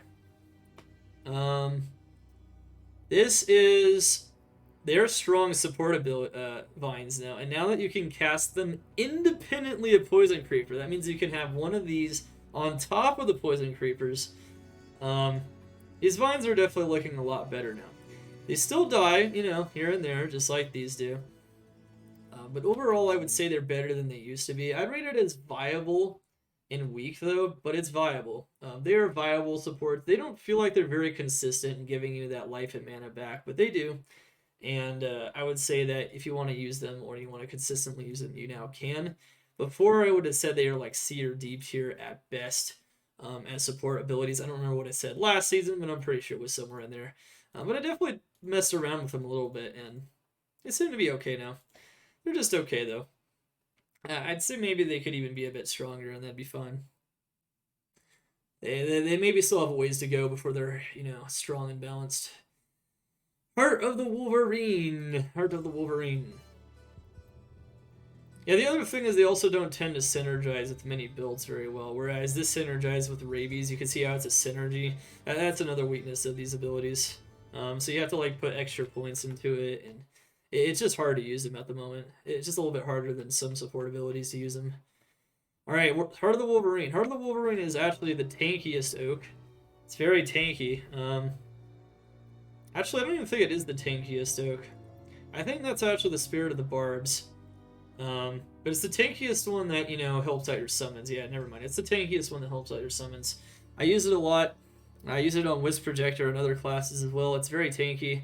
It's very good for applying damage to your... it's very good, especially on a melee build, or like Maul or whatnot, or Fury. The only problem with it, though, is that it still dies if you get really up close to things. I'd say it's even better on a Summon Druid, simply because the summons can protect it a bit better, but it's still pretty tanky, and it's nice. It's a solid ability, lots of damage, AR. Use it. Heart of the Wolverine, A tier for sure. It's balanced, it's not too strong. Oak Sage. Now, Oak Sage, I would say it's almost imbalanced and strong, but I put it at the high end of viable and weak. Not because of the life it gives. It's actually really good in a group now with all that health regen and the life it gives. So, in some sense, in a group, I would say it's like A plus tier. But the way it's rated right now is based on like the aggregate of how strong it is. And one of the issues with Oak Sage, or the only issue with Oak Sage, I would say still, is that if you try using this on a Wind Druid, which naturally it fits pretty well on a Wind Druid build because you have extra points to put somewhere, and it's a pretty nice place to put these extra points, especially if you don't have too many to put into Gust to get the cooldown down. If you have extra points to put in here, you probably should, and you can use it. One issue though is this is the weakest oak, so it's the least tanky of all the sages, and it dies even with the max points in it. Unless you have like enough points for a summon druid, it dies. And on a summon druid, you want this for your summons usually. So for a wind druid, for supporting the wind druid and other builds that it makes sense to support, it dies really easily. Really easily. It still just disappears in most mapping scenarios on a wind druid. Even in the end game with end game gear. That being said, it survives a decent amount of time. It's not like it dies instantly, but it's very unreliable, and you have to cast it a lot. That's why it's B plus. It could still be up there. I would say for like group mapping, or if you have more defensiveness for this Oak Sage, it's going to be even better. So if you have more tanks, and you can get more tanks around you, the more tanks around you, the more things that absorb damage, and the more it's just a solo mapping build, or not a solo mapping build, that's when Oak Sage really shines. When it's just a solo mapping build, and you just want to summon like a couple things for your Wind Druid or whatever, and it definitely wanders around and likes to kill itself, so take that with what it is. It's just a little tougher to use. That being said though, really nice HP on it though. It's very good. Spirit of the Barbs, C minus. Alright, so I was very unimpressed by this, but of course, remember, this is a standalone ability. So if you use it on top of Thorns, on top of Heart of the Wolverine, on top of Summons, on top of whatever you're doing, usually it's going to be Summons if you use Spirit of the Barb, it's going to be okay, and the monsters are going to deal reflect damage to themselves. If you get enough attacker takes damage in Thorns and Spirit of the Barbs for Summons especially. So it's not like you don't touch this, but I gotta say, this is just way more reliable to use Heart of the Wolverine. It's way more reliable, it's gonna make all your summons way stronger. The monsters don't usually attack fast enough to apply the Thorns very reliably. So I did try this, and I'm not super impressed by it. I'd still say it's kind of trash, or pretty trash, or more than pretty trash. But it's not don't touch. I would say, you know, you can play it if you want. It's kind of cool to see what it does, but it's a little unimpressive. And I tested this even more thoroughly on the Necromancer, the Summon Necro. I was a little unimpressed with how powerful it is. So even at high levels, this ability is maybe lacking quite a bit still. So I rate it as a C minus ability. It's probably the weakest ability in the summon tree now because it just lacks a strong purpose at the moment. It's still kind of where it was in Season 2, but maybe a bit better simply because of the attack damage rework. Alright. I think that's it for the Druid, chat. Overall on the Druid, if we want to review it, so the strongest build on the Druid is Molten Boulder. Other strong notable mentions on the Druid, I'd say the top 3, so let's always say the top 3 builds, right? We had the top 3 approaches on the Sorceress. We had Frost Nova, Charge Bolt T-Storm, and some combination with Blizzard. Blizzard Ice Barrage seems to take the cake against single targets and just Blizzard overall. But if we go to the Druid, the strongest 3 builds, the award goes to... we have Tornado Twister / the cold version. Really, really strong. The Wind Druid is going to be one of your top choices for power and maps. Molten Boulder is the very strongest build on the Druid as well. Feel free to use your Molten Boulder to your heart's content and kill them very fast, very reliably. And when it comes to mapping, I would say the next strongest build for mapping has to go to Rabies, but Fire Claw is also a notable mention because of how much it improved. It gets the most improved award for the most improved skill for mapping. Really, really good stuff. GG. All right, here we go. Amazon. Let's go. All right, Amazon. It's Amazon time.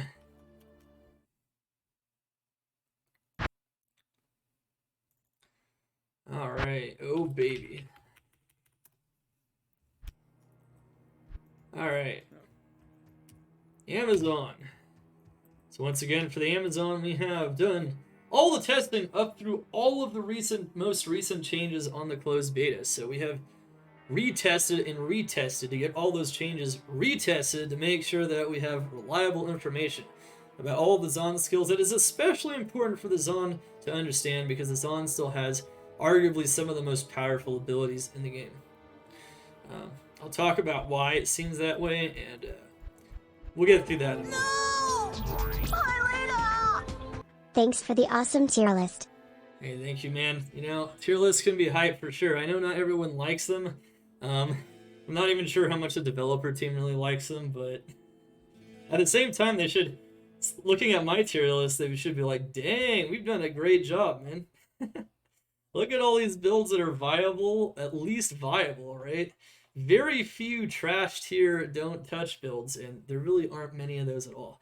So, or don't touch approaches, I should say, and most of them are memes, like I said before. So that's pretty dang insane. Yeah, really good stuff. All right, let's start with the Javelin and Spear tree, though.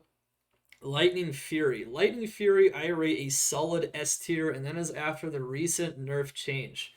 So let's talk about it. I would say it would have been S plus before, but it came down a little bit. All right, so this ability in the last season, I would have said was B plus, A minus. Maybe viable in a week, but compared to Lightning Strike, it definitely lived in Lightning Strike Shadow in Season 2. But now you can get an additional bolt every 10 soft points, not just the hard points. Which means this thing can get up to 14 bolts pretty reliably. And there might even be ways to get it up to 15 bolts? I don't really know if there are with the gear that you actually need to use. I think I got it up to 14 pretty reliably when I retested it. And, you know, you could use, like, Griffins, you get your attack speed, you can use Thunderstrokes, all that fun stuff. You can? Okay, you can. Yeah, that's what I thought. So you can even get it up to 15 bolts. I also remember testing it at 16 bolts before they nerfed it and made it possible to only do 14 bolts. Yeah, 640. 640s would do it. Yeah, exactly. So there are items that could get you to that 50 skill tier. It'd be kind of hard to do, but you could do it. My experience with this skill is basically this, though. You could take off your Griffins, and you can take off a lot of your Pierce, and it's still going to blow up the screen. Maybe with a few more volleys, but it'll still blow up the screen insanely fast. And we're talking a big area. A big room in a map. Like, it will shred the map. It is insanely powerful. With even weaker gear, taking off gear, it's insanely powerful. And if you have the most god tier gear, and you use Enigma, with your mobility with 5 charge Enigma, you're just gonna be hot, whoosh, just blast the screen. Hot, throw, just blast the screen. It's really strong. Lightning Fury, I would rate, is definitely one of the top 5 abilities in Project Diablo 2 right now with the current patch, as it is at the tentative final patch notes that were just released. Yeah. It's strong. It's very strong, especially if you get your gear, but even without it, if you got some mobility or at least some degree of, even as just a frontal attack, it's really strong. But if you combine that with mobility, it's insanely powerful. And it could be very safe too. You could just use Storm Shield with it. Don't have to put yourself out in the middle. And there's a lot of pros to this ability. It's just really good. Getting up to 14 or 15 bolts from 10 bolts really makes a lot of difference. It makes a lot of difference, 100%. It used to be, like I said, quite a bit weaker. Lightning Strike. Lightning Strike was nerfed a little bit. I would have said this was like A plus maybe at most last season. So at the high end of the balanced strong tier. Now I would say it's just A. So it's the epitome of balance. It still feels really strong. You get a lot of hits on this thing. You can proc it on one enemy and you can take the screen apart. But now it kind of almost feels like it's more like LOD now, where unlike before in the previous 2 seasons where the roles were reversed. Sorry, I can't talk. Where the roles were reversed and Lightning Strike was stronger than Lightning Fury. Now it's more like LOD where Lightning Fury is stronger than Lightning Strike. And I would say it's so much so it's like a whole tier now. This ability takes a while to get through all the monsters. This ability will just start blowing them up. So this is definitely the Lightning Fury season for sure. So if you go Lightning Jabazon, you're definitely going to want to use Lightning Fury for the most part.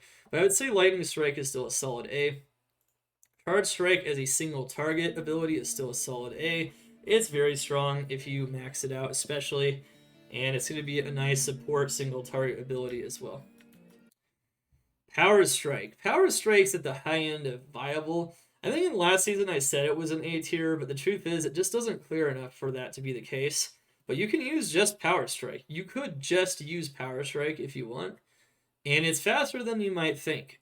It's pretty solid.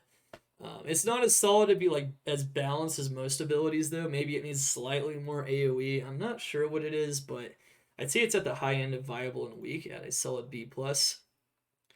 Let's go to Lightning Bolt. Alright.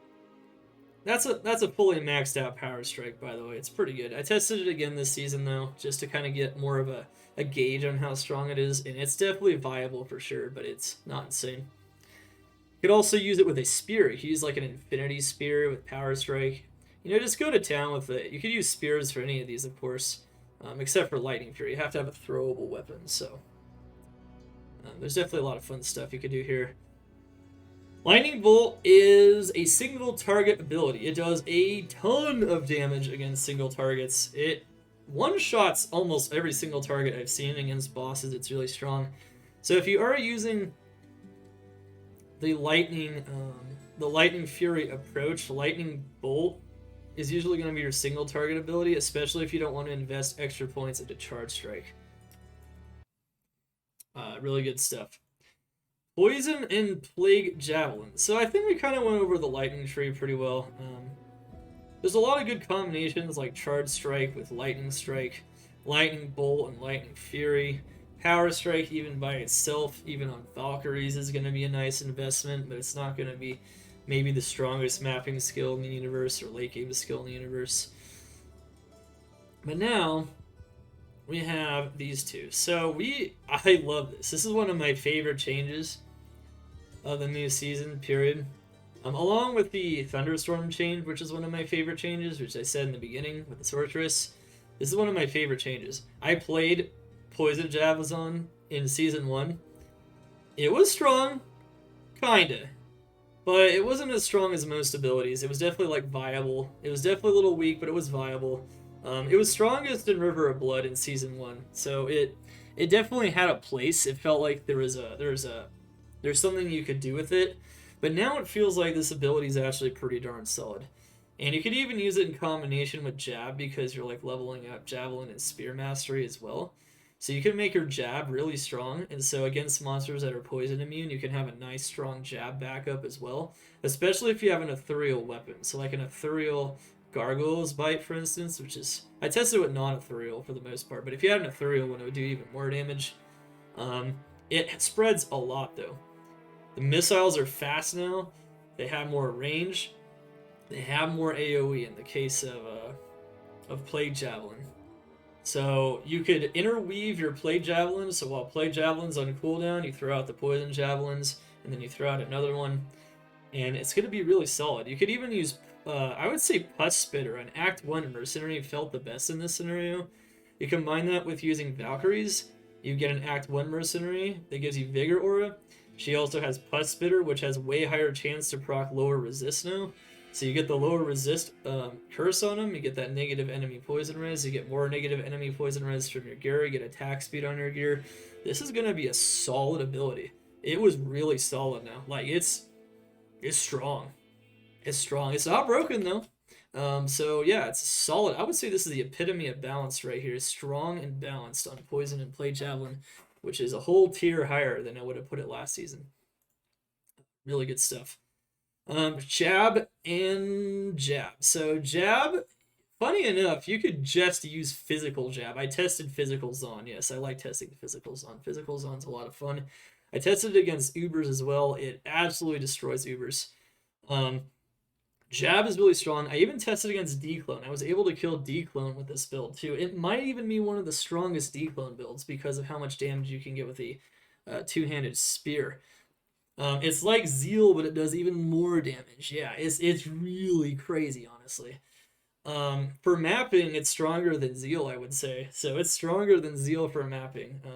And the life leech you can get on this thing is just crazy. Like, the damage is crazy. Just the stats you can apply is nuts. And I don't know if it's necessarily better than Zeal overall, because like maybe that's only the case with really powerful weapons, but it definitely has the capability of being better than Zeal. Zeal has more of a capability of being more defensive, I would say, but the offensive capability definitely favors Jab. So Jab is really good, and Fend is really good too if you're completely surrounded by monsters, but I wouldn't say it's what you want to use most of the time. If you can keep the monsters in front of you, Jab's actually stronger than Fend. But Fend is still balanced and is still strong. And using this in combination with these two, it's just really good. You can map with this ability. You shred. I tested a lot of Throne of Insanities on it. It's really strong. It's really strong. It's really fun. You can play it really squishy too if you don't mind dying, but it's fun. Okay. So yeah, this whole javelin and spear mastery and Fend tree over here, in combination with like a critical strike and even attack rating is going to be really good. And you can even get like Valkyries on top of that if you want. You could have some more tanks out in front of you. It's pretty good. I tested it in Ubers. I even tested that one in Declone, so I can say something about the Declone potential. That is a Declone killing build potentially. Jab, 100%. All right. Might even be the strongest one. There are mutterings that it could be the strongest build for Declone, but I don't know if anyone's quite sure about that. Multiple shots. Okay, so I feel like we've gone over the Javelin and Spear tree pretty thoroughly. Make sure to get that Javelin and Spear mastery for the physical builds for sure, and it's also a synergy for the poison ones, so you can also get Jab for that as well. Alright. Bow abilities. Alright, this is where some of the power... This is the most... Okay, so this tree, chat, this single skill tree, I was given a word to like a most improved one, which is probably the lightning skill tree. This is the award for the strongest skill tree in the game currently in Project Diablo 2 Season 3. This is a straight up overloaded skill tree. But that being said, as overloaded as the skill tree is, let's say we compared it to the most overloaded skill tree in Season 2, which was Traps. Traps was way more overloaded than even the most powerful skill tree in Season 3. That is how good of a job they've done with balancing. Even the most overloaded skill tree, I'll say it again, is not nearly as strong as Traps used to be. So that's good. That's really good. That being said, it's a pretty overloaded skill tree. Let's talk about why. Alright, multi-shot. So, man, they have thrown the kitchen sink at this thing, trying to nerf it down, but man, it's so strong still. It's so strong. You get that maximum attack speed, you get your auras, and even with like a 1-2 socketed wind force or even like a basic bow, it just shreds. It pierces through everything, and despite the damage having a penalty every time it goes through a monster now, which I've tested these new changes, it is still doing so much damage, and it's still like slaughtering whole masses of enemies very fast. This is one of the top 10 builds, I would say still, is multiple shot. Just getting a strong bow. The stronger the bow, the better, of course. The rest of the gear matters a little bit. I was able to take off gear, though. It's still extremely powerful. And there's just so many good approaches. There's so many good bows as well. You can use Faith, but Faith is still weaker than putting like Ohm Runes in a two-handed weapon, even with the two-handed weapon nerfs. They did so many nerfs to this thing, but like, man, it's still one of the most powerful abilities in the game. Even with all that, it's still straddling like the low end of overpowered and like the mid end of overpowered. It's like it's still so strong. It's still so strong, and I did so much testing on this ability too, just to make sure, like different levels of gear and everything. It's just really strong.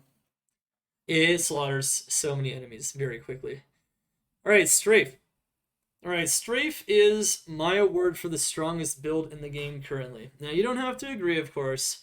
Um, this is my, I did a lot of testing on it, but you don't have to agree. I personally think this ability is the most overloaded ability currently in the game.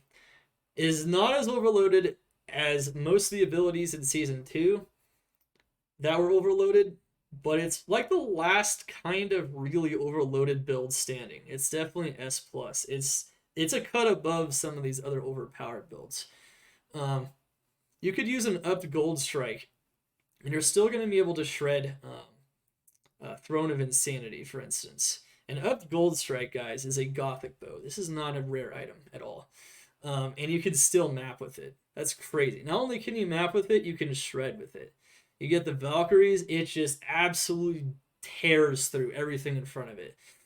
The other thing you can do with this ability is you can sit perfectly still and just right-click on top of your character, and all of the monsters all around you, it will target all of them. So it will knock them all back at the same time, keeping yourself perfectly safe. While all the other monsters come towards you, nothing can touch you very, very, very easily. It's very hard for monsters to hit you if you have any source of knockback on this build. If you have amplified damage, this ability just does a ton of damage. It could be on the Mercenary, it could be Atmas. I recommend Atmas because it just rips through enemies so fast with Pierce and whatnot. Amp is applied very reliably with Atmas Scarab on this ability.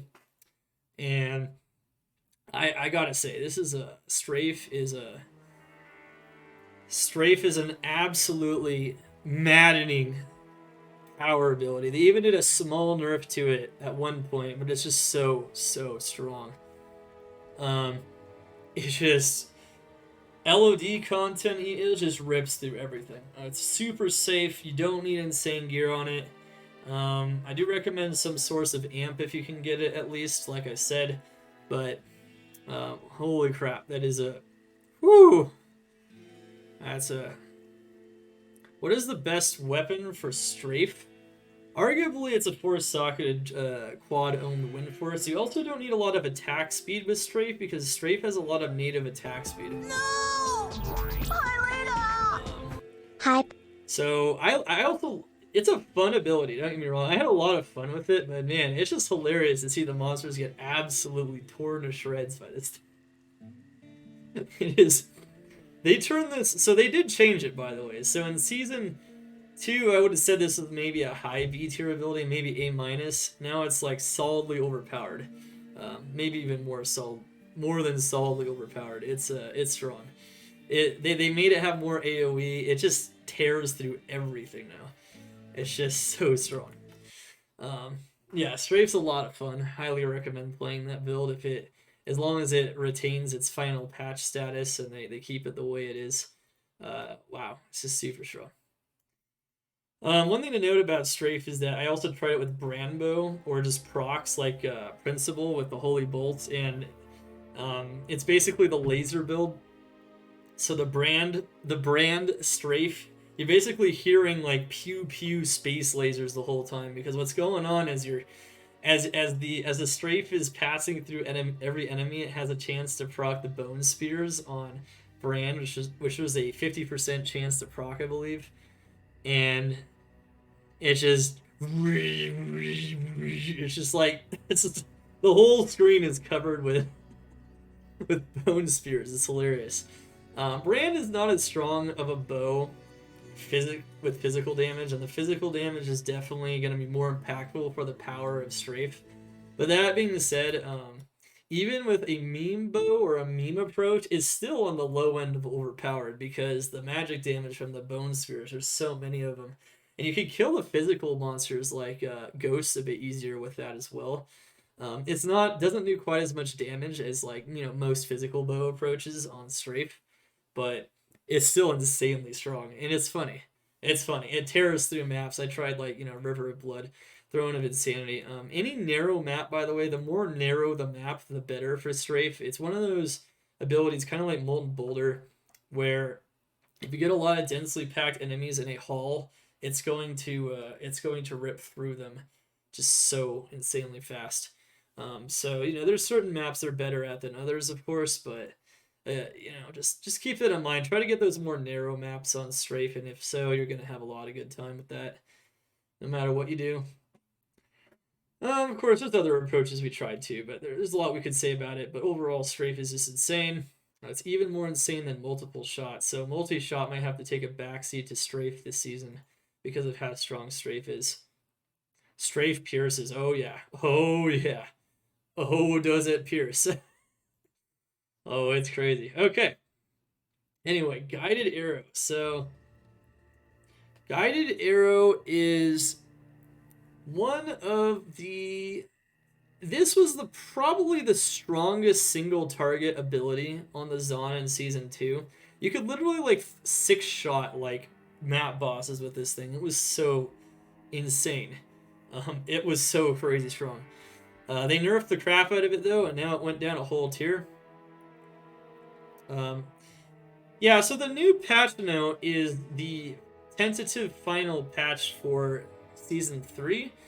I did a ton of testing over the course of closed beta, and everything that was tested in closed beta is integrated into those final patch notes. So all the closed beta patches that they did are all led up to the final beta patch notes. That being said, there are some changes in the final patch notes that are on top of even the last closed beta patch notes, but they aren't build changes though. They are they added in the corruption changes. They added in some other changes as well. They might even add in like some Uber organ drop rate changes, but they're not. They've already added in all of the other build changes that we've already tested. Okay. So right now it's 100% up to date unless there's like a final thing where they might do a final build tweaks right before it goes live. I might do a small video just talking about how they can affect this video's tier list or how it can affect some of the tiers, but I'm not going to be able to test them most likely at that point. So at that point, it's kind of just take it as it is. Obviously, if I have the ability to test something to death, I can figure out just how strong it is, right? Like with weaker bows still being able to destroy with the multi-shot and strafe. Just fun stuff. And yeah, that is considering that they are not 6-socket bows anymore. Not even 4 sockets. I tested with 2 sockets, tested it all. But anyway, guided arrow is, I didn't test it all, but you get the idea. I tested a lot. Crossbows as well, everything. Reza, by the way, feels really good with strafe too, so feel free to use whatever you want. Guided arrow. Guided arrow is now balanced. But because it's just balanced, it almost doesn't need to be used much anymore unless you're up against a physical immune you can't address with amplify damage or you're not using Atmos. So guided arrow is still like a balanced A tier ability, and it's solid. It kills the single targets very well. But one thing to note about strafe here is that I have single target and mapping next to it. Strafe will kill bosses now and single targets faster than guided arrow now. In the vast majority of cases. I believe guided arrow still has an advantage from the fact that it always hits.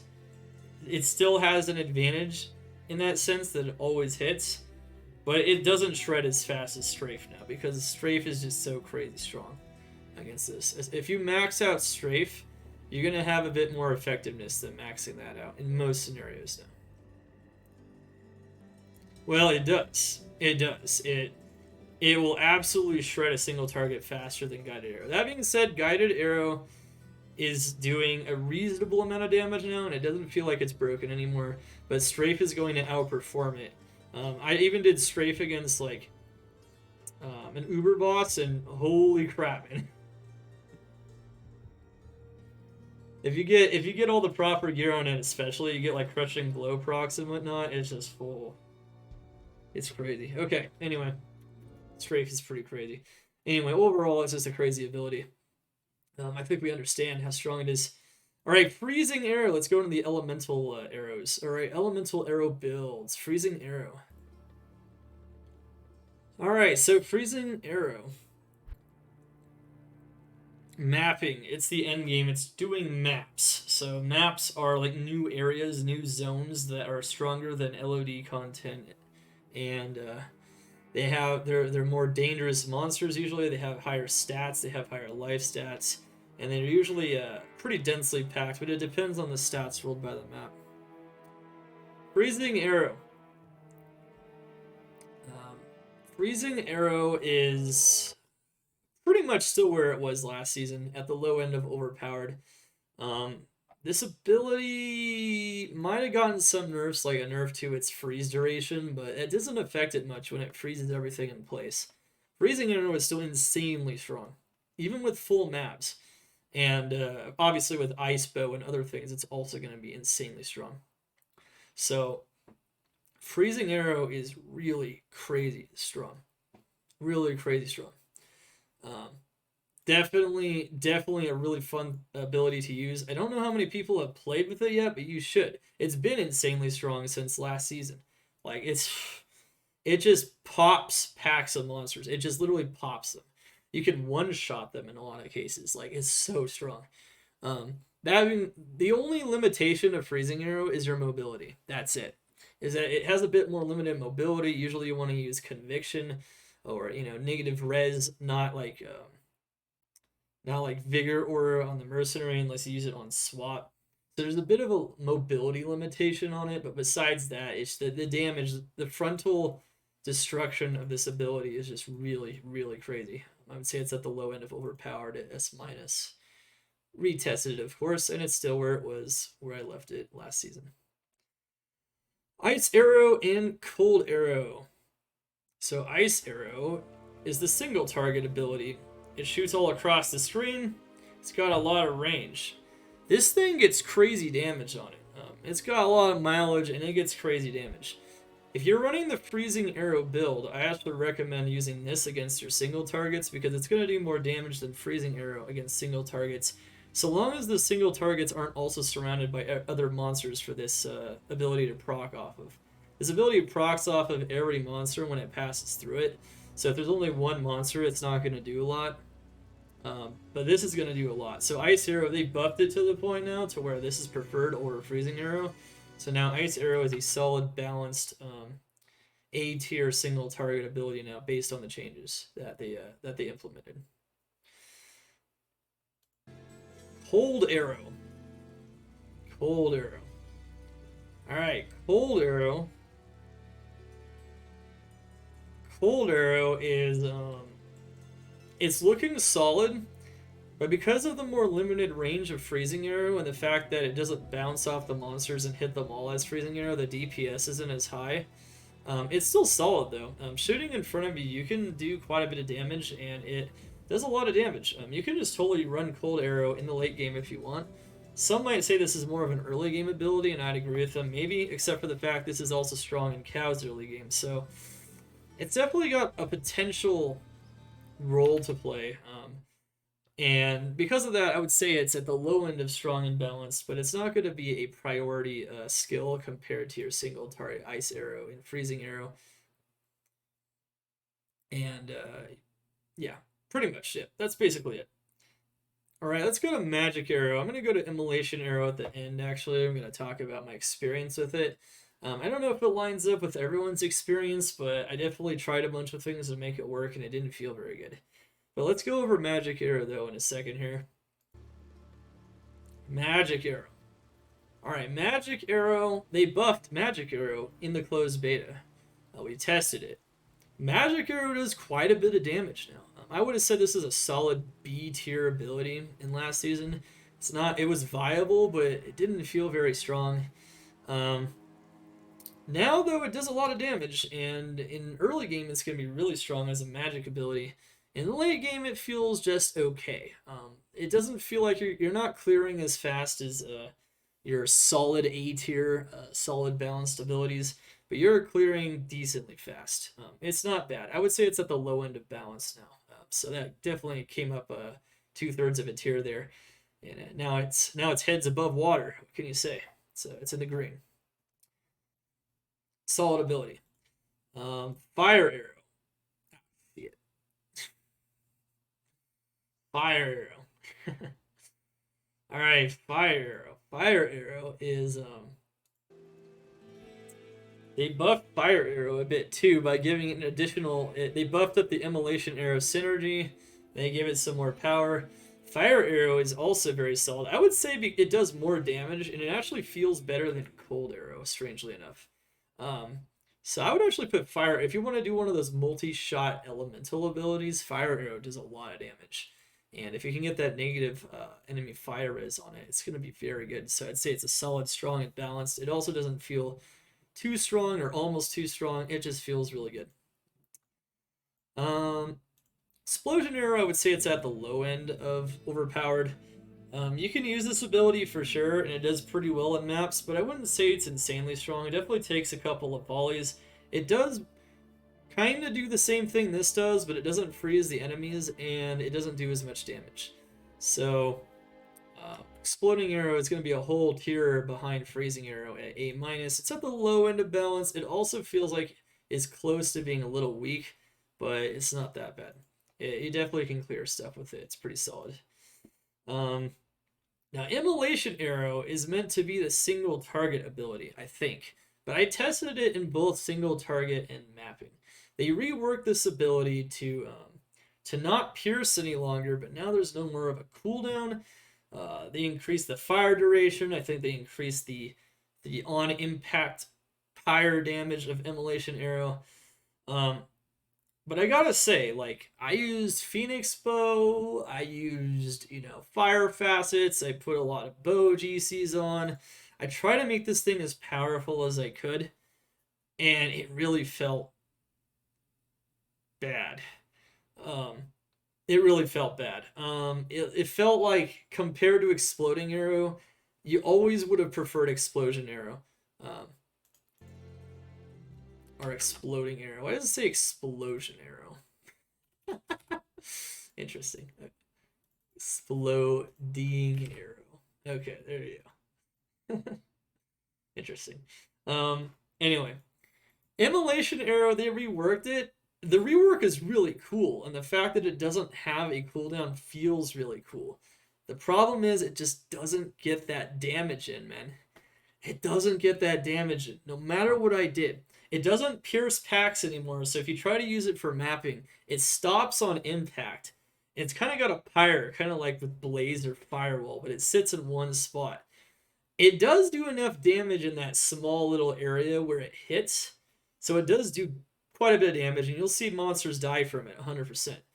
So it's not like it's totally useless. It's not like it's a don't touch, but it doesn't do much.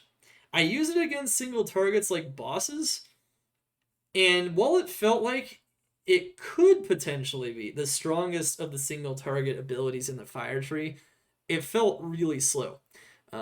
Let me just give an example of something I tried to do with this, just to illustrate how bad it was against single targets.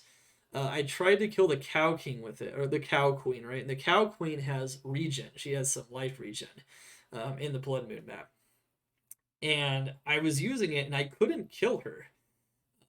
I think it's either I couldn't kill her, or I was killing her so slowly it was ridiculous. She was out regenning the single target pyre damage on this thing. So it felt like, even though in theory it could be a single target ability, it just felt really weak. It just wasn't doing much damage. It wasn't spreading very far. The fire it left behind could be used, but because it doesn't pierce, the monsters wouldn't actually contact that fire that was left behind by the path of the arrow very often. So it feels like maybe something else has to be done to this ability to really bring it up to the next level. I'm not sure though. Has anyone else seen any other I'm actually going to ask my chat. Has anyone seen a scenario where this ability appears to be really strong? Maybe I just didn't understand how to use it. I used it against bosses. I used it against monster packs. I used it, tried it for a couple of different maps like Porohan Jungle. I don't know. It's just it felt like even using Fire Arrow was more effective in these scenarios for the single targets. Um, I don't know. It feels like it's hot garbage. I put it in my trash tier and C tier because I tried a bunch of different tests. It's possible I didn't test it correctly. But from what I could see from a lot of different setups and a lot of just focusing that fire damage, it's a little underwhelming. And I don't really feel like it has much of a place, at least not yet. I don't know. I don't know. I maxed out Magic Arrow, maxed out the synergies. Yeah, I mean, Fire Arrow did more work even against the single targets. Yeah, I just don't know. I don't know. I don't know. Making it to where it doesn't pierce, and then maybe how the monsters don't even sit in the pyre. It felt clunky too. Like I just don't know. Oh well. What can I really say? It's maybe not in a good place yet. Um, Definitely not an ability. Maybe I was kind of excited to try it because of the new rework, but I don't know. It's feeling extremely weak, extremely weak. All right, passive and magic tree. All right, yeah. I mean, people in my chat saw me test it on stream, and it was very disappointing what we saw for sure. Not very good. All right, critical strike, pierce, and penetrate. Critical strike, pierce, and penetrate. Alright, so now we're just kind of reviewing the support skills. These are all support abilities for the most part. I know it doesn't say that it's a support ability on these necessarily, but they're all support abilities. Like, these are just support. They support, like, bow skills, and they support, like, fen, jab, and everything else like that. Very strong, very solid. It is worth maxing or getting more points into each of these in different scenarios. Very good abilities. Dodge and avoid, because they don't have the... it's not like LOD anymore if you're unfamiliar with the mod. Now it just literally is a chance to literally just completely dodge the ability with zero animation. And just completely negate the damage with no animation at all. You don't get stuck. It's just really good. So dodge and avoid are really solid. Make sure to put extra points into them if you have extra points left over, which often you do for those bow skill builds like multi-shot and strafe. Inner sight. All right, inner sight is a solid ability. It helped a little bit. It doesn't feel like it's incredible though. I'd say it's at the strong end of viable weak. If you look at it here, it does reduce enemies' attack rating. It's good stuff in general. It can be good for safety. I wouldn't say using it most of the time is necessarily going to be the right play, but it's good to have on hand. It was pathetic. Yeah, it was pretty bad. Immolation Arrow is you can kill things with it, so I'm not going to say it's don't touch, but it's not good. It's kind of weak. Pretty darn... I wouldn't say kind of weak. I'd say it's pretty darn weak. Alright, slow movement. Slow movement at A-. Alright, so I put that one at the low end of balanced and strong, because you can at least slow their movement by quite a bit. I felt like this is a more useful skill to use than Inner Sight for a support. So feel free to use that to support your skills and to support your survivability. All these should be saying support next to them. Okay, here we go. Alright, I guess I must have forgotten to put them in at some point. Alright, decoy, support. Yeah, it sucks up a lot of damage, especially if you max it. Putting out in front of a dangerous pack or something to give yourself some time to clear them out. Really good idea. Solid and balanced. Valkyrie. We got strong and balanced from the Valkyrie as well.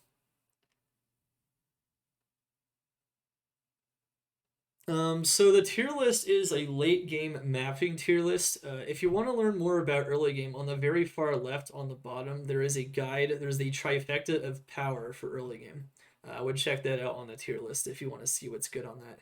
This does not reflect early game. I did thorough testing in late game, but I can only extrapolate, so I can only guess for you at how strong it is in early game based on understanding of the game, just playing it a crap ton and knowing like what skills and AoE and how mobility is important, that kind of stuff. But I can't tell you 100% that this ability is a little stronger than this other ability. I could say maybe they're about the same. I can't say like A minus versus A, for instance. You know, I don't have that level of precision on the early game. So this is not an early game tier list. Let's just make that clear again. Okay, here we go.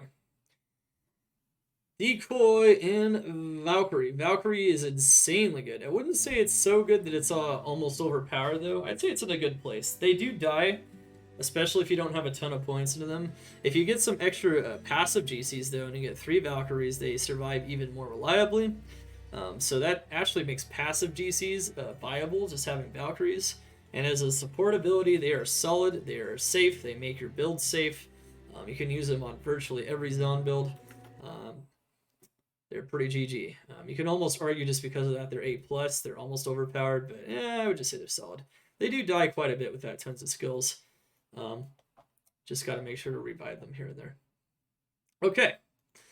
Valkyrie in Strafe Hybrid. So what I did with this is I maxed out all the... this is a meme build I kind of did because I was trying to test it.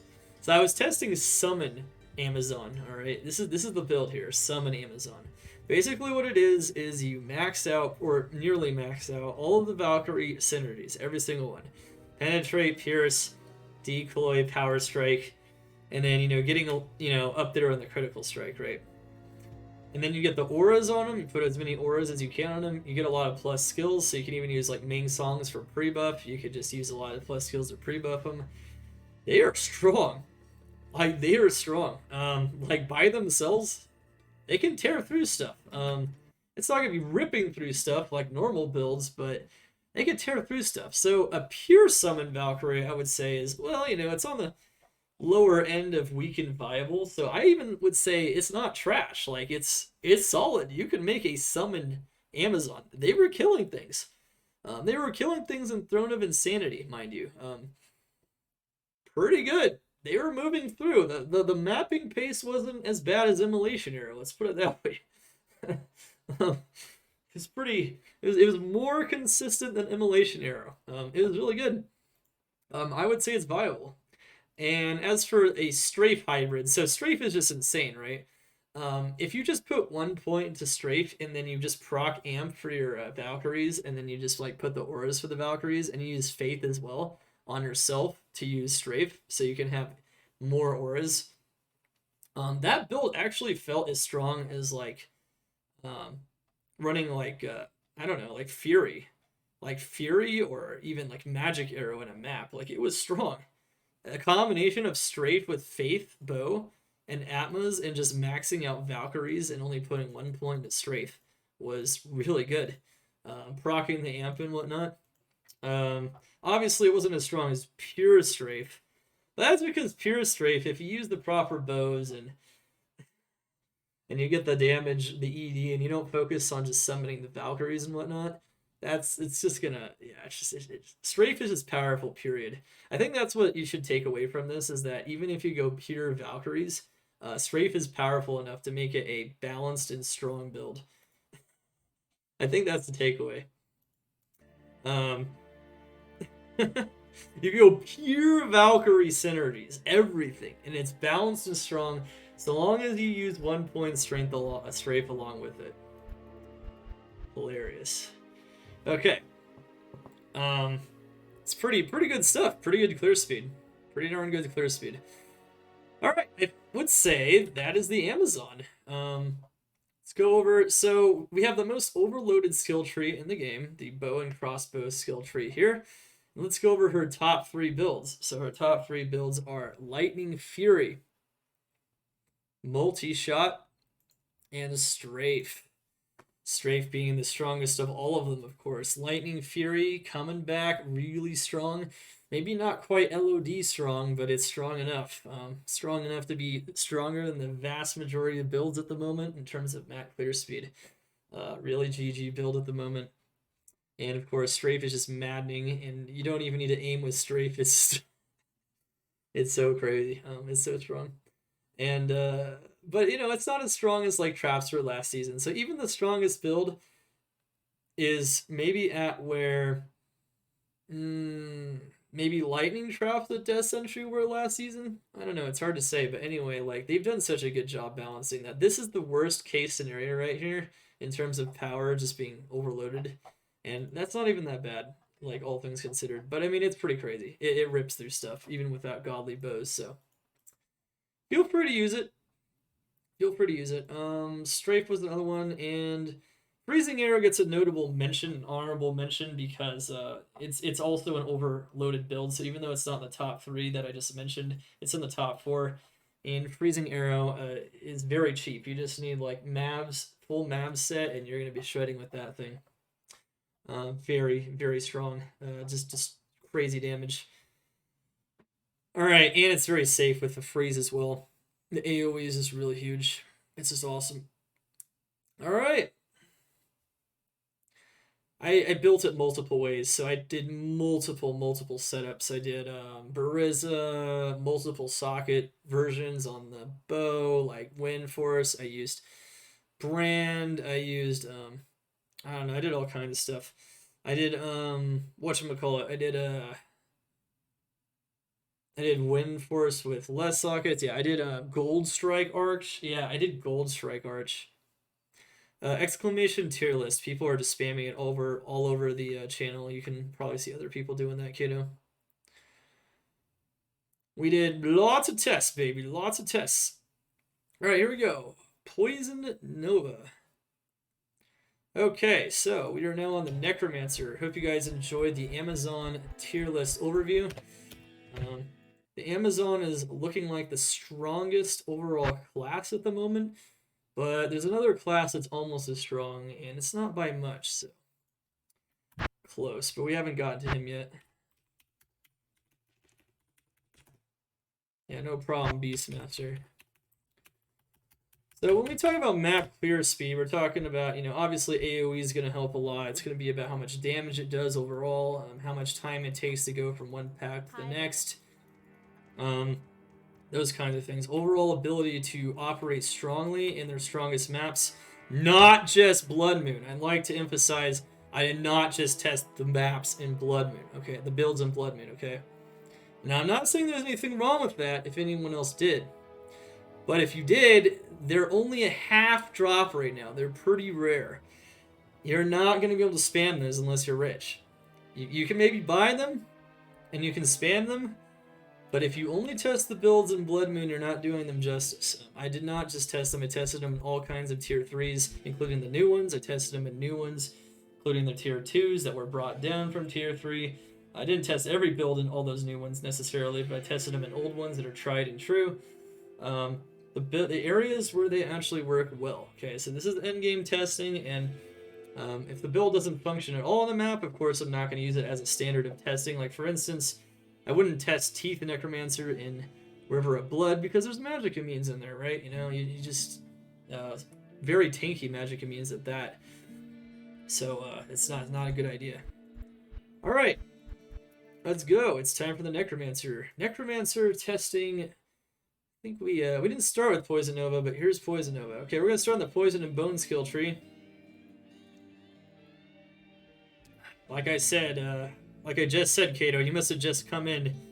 The gear investment is not much. An upgraded Gold Strike is all you need, and you're going to be tearing through maps. That is how strong it is. That is a sign of a slightly overloaded build, or a very overloaded build, when a build is able to perform in the endgame content with reliability and high power without great gear. So Strafe definitely checks off all those boxes at the moment. You don't need good gear for Strafe. No, you don't. You don't. You don't, Duxor. I tested the lower end gear.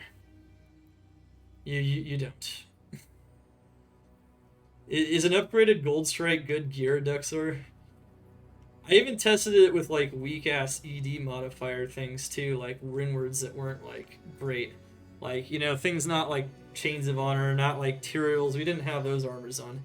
We're talking like, you know, anywhere from Lionheart to Fortitude, basically.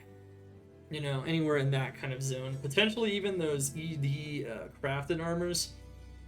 I know that you can craft ED on armors now, I think, so I didn't test the crafted armors specifically, but it did seem like those things would definitely help. Lionheart is great value. It truly is. Alright, Poison Nova. So we tested the crap out of Poison Nova because they changed Death's Web multiple times, and they also nerfed this ability in the beginning. So Poison Nova, the whole idea behind the nerfs on Poison Nova is to get you to have to use lower resist before you jump in and cast Poison Nova itself. So you can't just spam Blood Warp anymore and then go Poison Nova, Blood Warp, Poison Nova, Blood Warp, Poison Nova, and just the whole map melts. You can't do that as effectively anymore. There's not enough Pierce on the base items. You've lost too much Pierce off the Death's Web. You've lost too much base damage off of the Nova itself. It's no longer that face roll. Last season it was a solid S+ on Poison Nova. It was the strongest build on the Necromancer's tree by far. It still is the strongest build on the Necromancer's tree, though, for solo mapping. Even with all those nerfs, as long as you teleport with Blood Warp in a safe spot where the monsters aren't immediately hitting you, you cast lower resist and then Poison Nova, and then you teleport again with Blood Warp, and you have good gear, you're going to still shred the monsters in a huge AoE. You're still going to destroy the monsters. And it's still, in the end game, in the late game, far more powerful than the vast majority of builds. I wouldn't say far more powerful. It's not far more powerful anymore. It's just more powerful. It's more powerful than the vast majority of the builds. It's not far more powerful, just more powerful now. It's not as powerful as it used to be. It does take extra time. You do have to put points in a lower resist now. You can't just face roll the game with trash gear. The level of gear matters now, so it's almost out of that overpowered tier, but it's at the bottom end now at S-.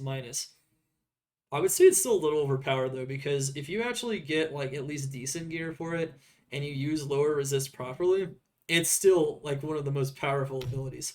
So strong. The AoE on it really just cannot be underestimated, and its damage is still really, really high. Poison Nova is still solid, guys. It moved out of S+ from last season, and it moved down 2/3 of a tier for sure. But it's definitely one of the strongest abilities still. Poison Explosion. Poison Explosion. Alright, let's talk about Poison Explosion, aka Desecrate. Did I call it Poison Explosion on here? I did. Oh my goodness. Yeah, I play LOD too, so it's the same thing really, but they did change how the skill functions a bit, so. Desecrate. Alright, Desecrate against single targets is actually going to be your stronger ability. If you're just using Poison Nova with a wand for killing bosses, Desecrate is really powerful. You can even map with it too. It's not going to be as effective as Poison Nova because you have to spam it all over the area, whereas Poison Nova, you can just, you know, use Poison Nova and it hits everything pretty much as long as it's as long as you're completely surrounded by monsters, as you should be still in the build. Yeah, Poison Nova just still has the same mobility and everything else too. Like, you know, it's just, you know, max Blood Warp, Poison Nova. Just the way the skill functions is still super strong. But when it comes down to Desecrate, Desecrate is still really good. Desecrate does tons of damage. It will melt mobs 100%. And if you use lower res before it, it's clearing as fast as a solid balanced A tier build. And it's used very effective against single targets.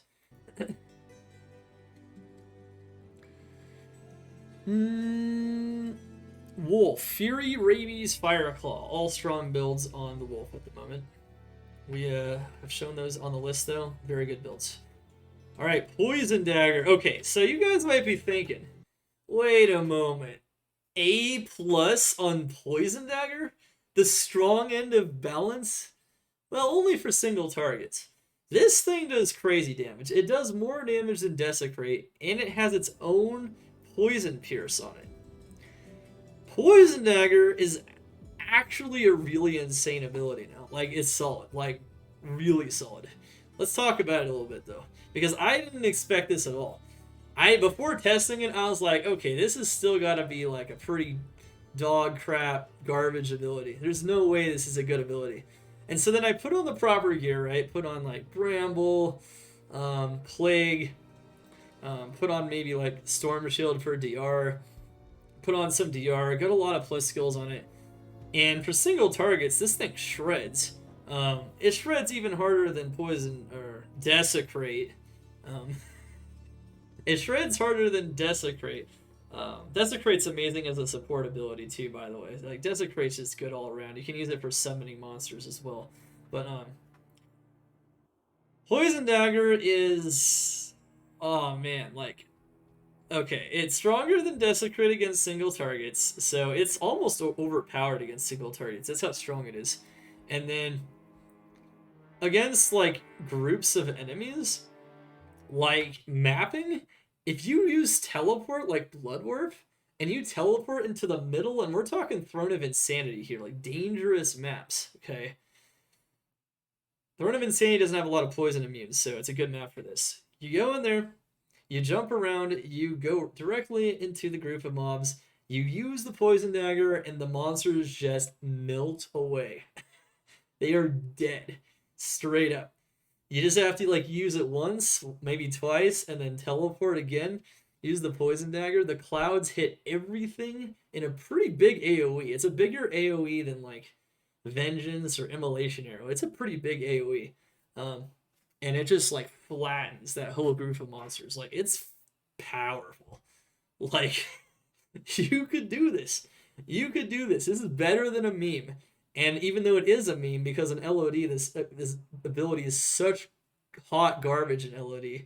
Like, I mean, it's a meme to even speedrun it. There was a very recent meme where a very famous, infamous speedrunner, I'm sure you know who he is, tried to, beat hell in hardcore and Players 8 in one sitting with Poison Dagger, and it's just impossible. It's so hard. but in PD2, you could do it. You could do it pretty easily, actually. They made this ability pretty solid. I rated it solid A for mapping even. I know. It's not as insane as Poison Nova because Poison Nova has more AoE, so it has an advantage for sure. But if you use lower res and you teleport and you use it, it's going to slaughter the monster. It slaughters Cowpacks. It's crazy. Poison Dagger it hits hard, man. It's strong. Just, you can watch my VOD if you don't believe me. Try it for yourself. Hella strong, man. Corpse Explosion Revive. Okay, let's talk about this one. They can, but you should probably still use the, you can use the poison charms. You can also use the, PNB helps maybe slightly less, maybe slightly more, but overall you could use either approach, Derpentine, because Poison Dagger has such high-end damage. The raw damage on it is so high. You could actually justify using the poison charms on it, the large charms, if you want. You could. I don't know if it's going to be quite as effective because, remember, you also get like bone armor. You get other skills, like there's other advantages to using the PNBGCs, not just a slight increase in raw damage, even if it's there. I did test out the large charms on a lot of builds, not every build. I can say in some cases it looked like the damage was slightly higher, but you had to take up 4 slots to beat the 3 slots of the skiller with the large charms. So the large charms never felt like they outright were able to defeat the skillers in any scenario, but there's definitely some scenarios they came close, and in at least one respect could have exceeded with an extra charm slot. That's something to note. We're not tiering the large charms, but we're tiering the builds, but still, it's large charms are good. Alright, Poison Explosion. Poison Explosion! Poison Explosion is back. Poison Explosion doesn't quite feel like LOD Poison Explosion, Corpse Explosion, but Corpse Explosion LOD is super busted. In this mod, I would say it is a solid at the high end of strong and balanced, so it's A+. It is almost in the overpowered tier, but not quite. I would say this ability has been this is really well balanced ability now. With the 5 to 10% corpse life relative to last season, where I would have tiered it still in like B+, maybe B tier last season for the most part. This season, I would put it at strong, end of balance. It's very strong. It can definitely slaughter waves of monsters in multiple maps. That being said, it still takes curse rotations to get that damage, like on amp and lower resist, mostly just amp. But if you use both, you can have 10 in a curse mastery. You can level up the synergies for corpse explosion, get the corpse explosion.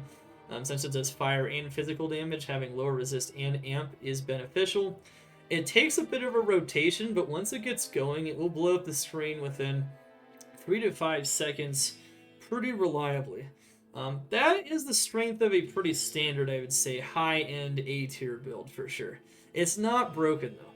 Poison Nova will still outperform this thing 100%, which is why it's a third of a tier higher. But it's really strong. Really strong. Corpse Explosion Necro is real. And you can go 4-piece strings. No, 5-piece strings, sorry. You can run Fire Mastery. And you can get the Fire Mastery on it. You can boost the fire damage. And with that amount of damage percent of corpse life, it's hitting hard. It's definitely worth using. Definitely worth using. I'm so glad, by the way. This is one of my favorite changes, by the way, that they finally made Corpse Explosion on the Necro. The percent corpse life is now higher than an individual death sentry. That makes me so happy because in the last 2 seasons, how is Corpse Explosion on the Necromancer itself worse than the Corpse Explosion on Death Sentry? I mean, come on. I can already tell that I'll be your best friend in this forsaken camp. That was silly, so I'm very happy about this change, and I'm very happy about this build. So if you guys don't know, by the way, Corpse Explosion synergizes with Revive, and the Revives keep you safe. Overall, because of the safety and the strength of this build, and the cheapness and the power it has, it's a solid A+. Really good build. Teeth. Hey, Ponzi, Twitch TV, thank you so much for the follow. Welcome to the Cult of Xander's Day. Eudaimonia, Skill Rinser, thank you so much, guys, for all of the support, guys. I can already tell that I'll be your best friend in this forsaken camp. Alright. Wizzle, thank you so much for the follow. Welcome to the Cult of Xander. If you're just coming in, guys, we spent a ton of time testing. We probably spent over 100 hours just pounding this out this week. Just testing everything and retesting things as changes were coming through. And we learned so much about the game and the power of different builds just by doing different builds, different testing, builds that make sense with it. And, you know, we really tried to figure out where everything was kind of at. And most builds are balanced and strong, and most skills are definitely worth doing. So yeah, one thing to note about the Poison and Bone tree, by the way, there's not a single skill, I would say, in the Poison and Bone tree that is even just weak or viable. Every skill is balanced and strong, or even slightly overpowered in the case of Poison Nova, which is insane. But yeah, let's continue though. Let's just continue. Very good skill tree right now. You could do all kinds of stuff with it. Options are almost limitless here. Teeth. Teeth was buffed a little bit in the very end game, but it almost didn't need to be. Last season, it was already one of the strongest abilities. It's strong early game because it does a ton of magic damage. It has high AoE. You can use Blood Warp. This skill's insanely strong. Insanely strong. And it's dangerous stuff. It's dangerous stuff. It will clear maps insanely fast. It is not broken because it doesn't pierce, so you can only hit the first wave of enemies that you hit. But in some maps like Fledgathon, this ability is insanely good. It is almost overpowered, I would say, but not quite. I'd say we're still in the balanced and strong tier. Kind of feels like Corpse Explosion, but they have different strengths and weaknesses. But Teeth is safe. You can also run it with Golems. You can run it with Revives. You can just have a lot of... And you can just... With magic damage, you can shred the map. You just it doesn't pierce, though, so... it's going to hit one wave of enemies at a time, but with high FCR, this ability rips. It was one of my most prominent builds last season, and they buffed it slightly again. I would still say it's in that, like, instead of A tier, though, now, I would say it's a solid A+ tier. It's just really good. Teeth is really strong. If you guys don't know how strong Teeth is for mapping, I recommend trying it. OP. Bone Spear. So this is one of those abilities that's not like single target or mapping. It's for like columns. So in a very narrow column of enemies, if that's what you have in front of you, Using Bone Spear is going to be your most effective skill. It does more damage than Teeth by quite a bit in a line. And it pierces through everything, and it pierces unlike Teeth, so it's really strong. Having this ability on Hotkeyed is going to be really good to maximize your damage in a lot of scenarios on a Bone Necro. It's going to be really good.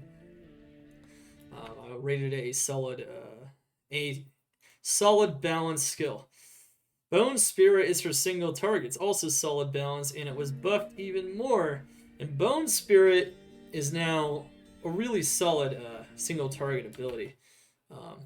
Really solid. It also homes in a bit, and it actually does damage. It does even more damage now. Like, it was already doing some decent damage. Now it's actually doing like pretty good damage. So I would have rated it maybe like A- before, but now it's like A this season. It's pretty solid. Bone Armor. Bone Armor is now right up in here. Bone Armor is really good. Summon Druid does Pit and Bale naked. Yes, because Summon Druid is very safe, which is why it's still in the A tier. That being said, though, Summon Druid can even clear maps at a reasonable speed, which is why it's at the bottom of the A tier. Yeah, it's pretty good. You just gotta get the auras, you gotta get the power on it. And even in the late game, Summon Druid has some pretty good potential, and it's really safe, and it's really easy to play. All right, Bone Armor. Yeah, against bosses, Bone Spirit's gonna be really nice. By the way, it's really good. Bone Armor. Bone Armor is a solid support ability. It's so solid that it actually tanks a lot of damage, and you can refresh it as much as you want, so it's at the high end of balance. Excuse me. Damn. Bone Wall's Prison. Alright, so Bone Wall in Prison is situational. I wouldn't say you have to use it too much, but in a group, that's going to be a very useful ability. Especially in dungeons, potentially. I would say, like, if you are running dungeons and you have a strong Bone Wall or Prison and you're in a group, and you're not running, like, Summon Necro, this is a strong support approach to running a dungeon. So, they're not weak abilities at all. Bone Wall and Prison are, I would say they're balanced, but they're going to be very useful in some scenarios. Pure Skeleton. All right, Summon Tree. Let's go. All right, so the Summon Tree, I tried out a lot of combinations of gear and a lot of combinations of skills. Summons have a lot of build paths, so I have a lot of them listed on my tier list here because we tested all of them. At least all the ones that are listed here. There might even be more build paths. I mean, feel free to test them out, of course, but, yeah.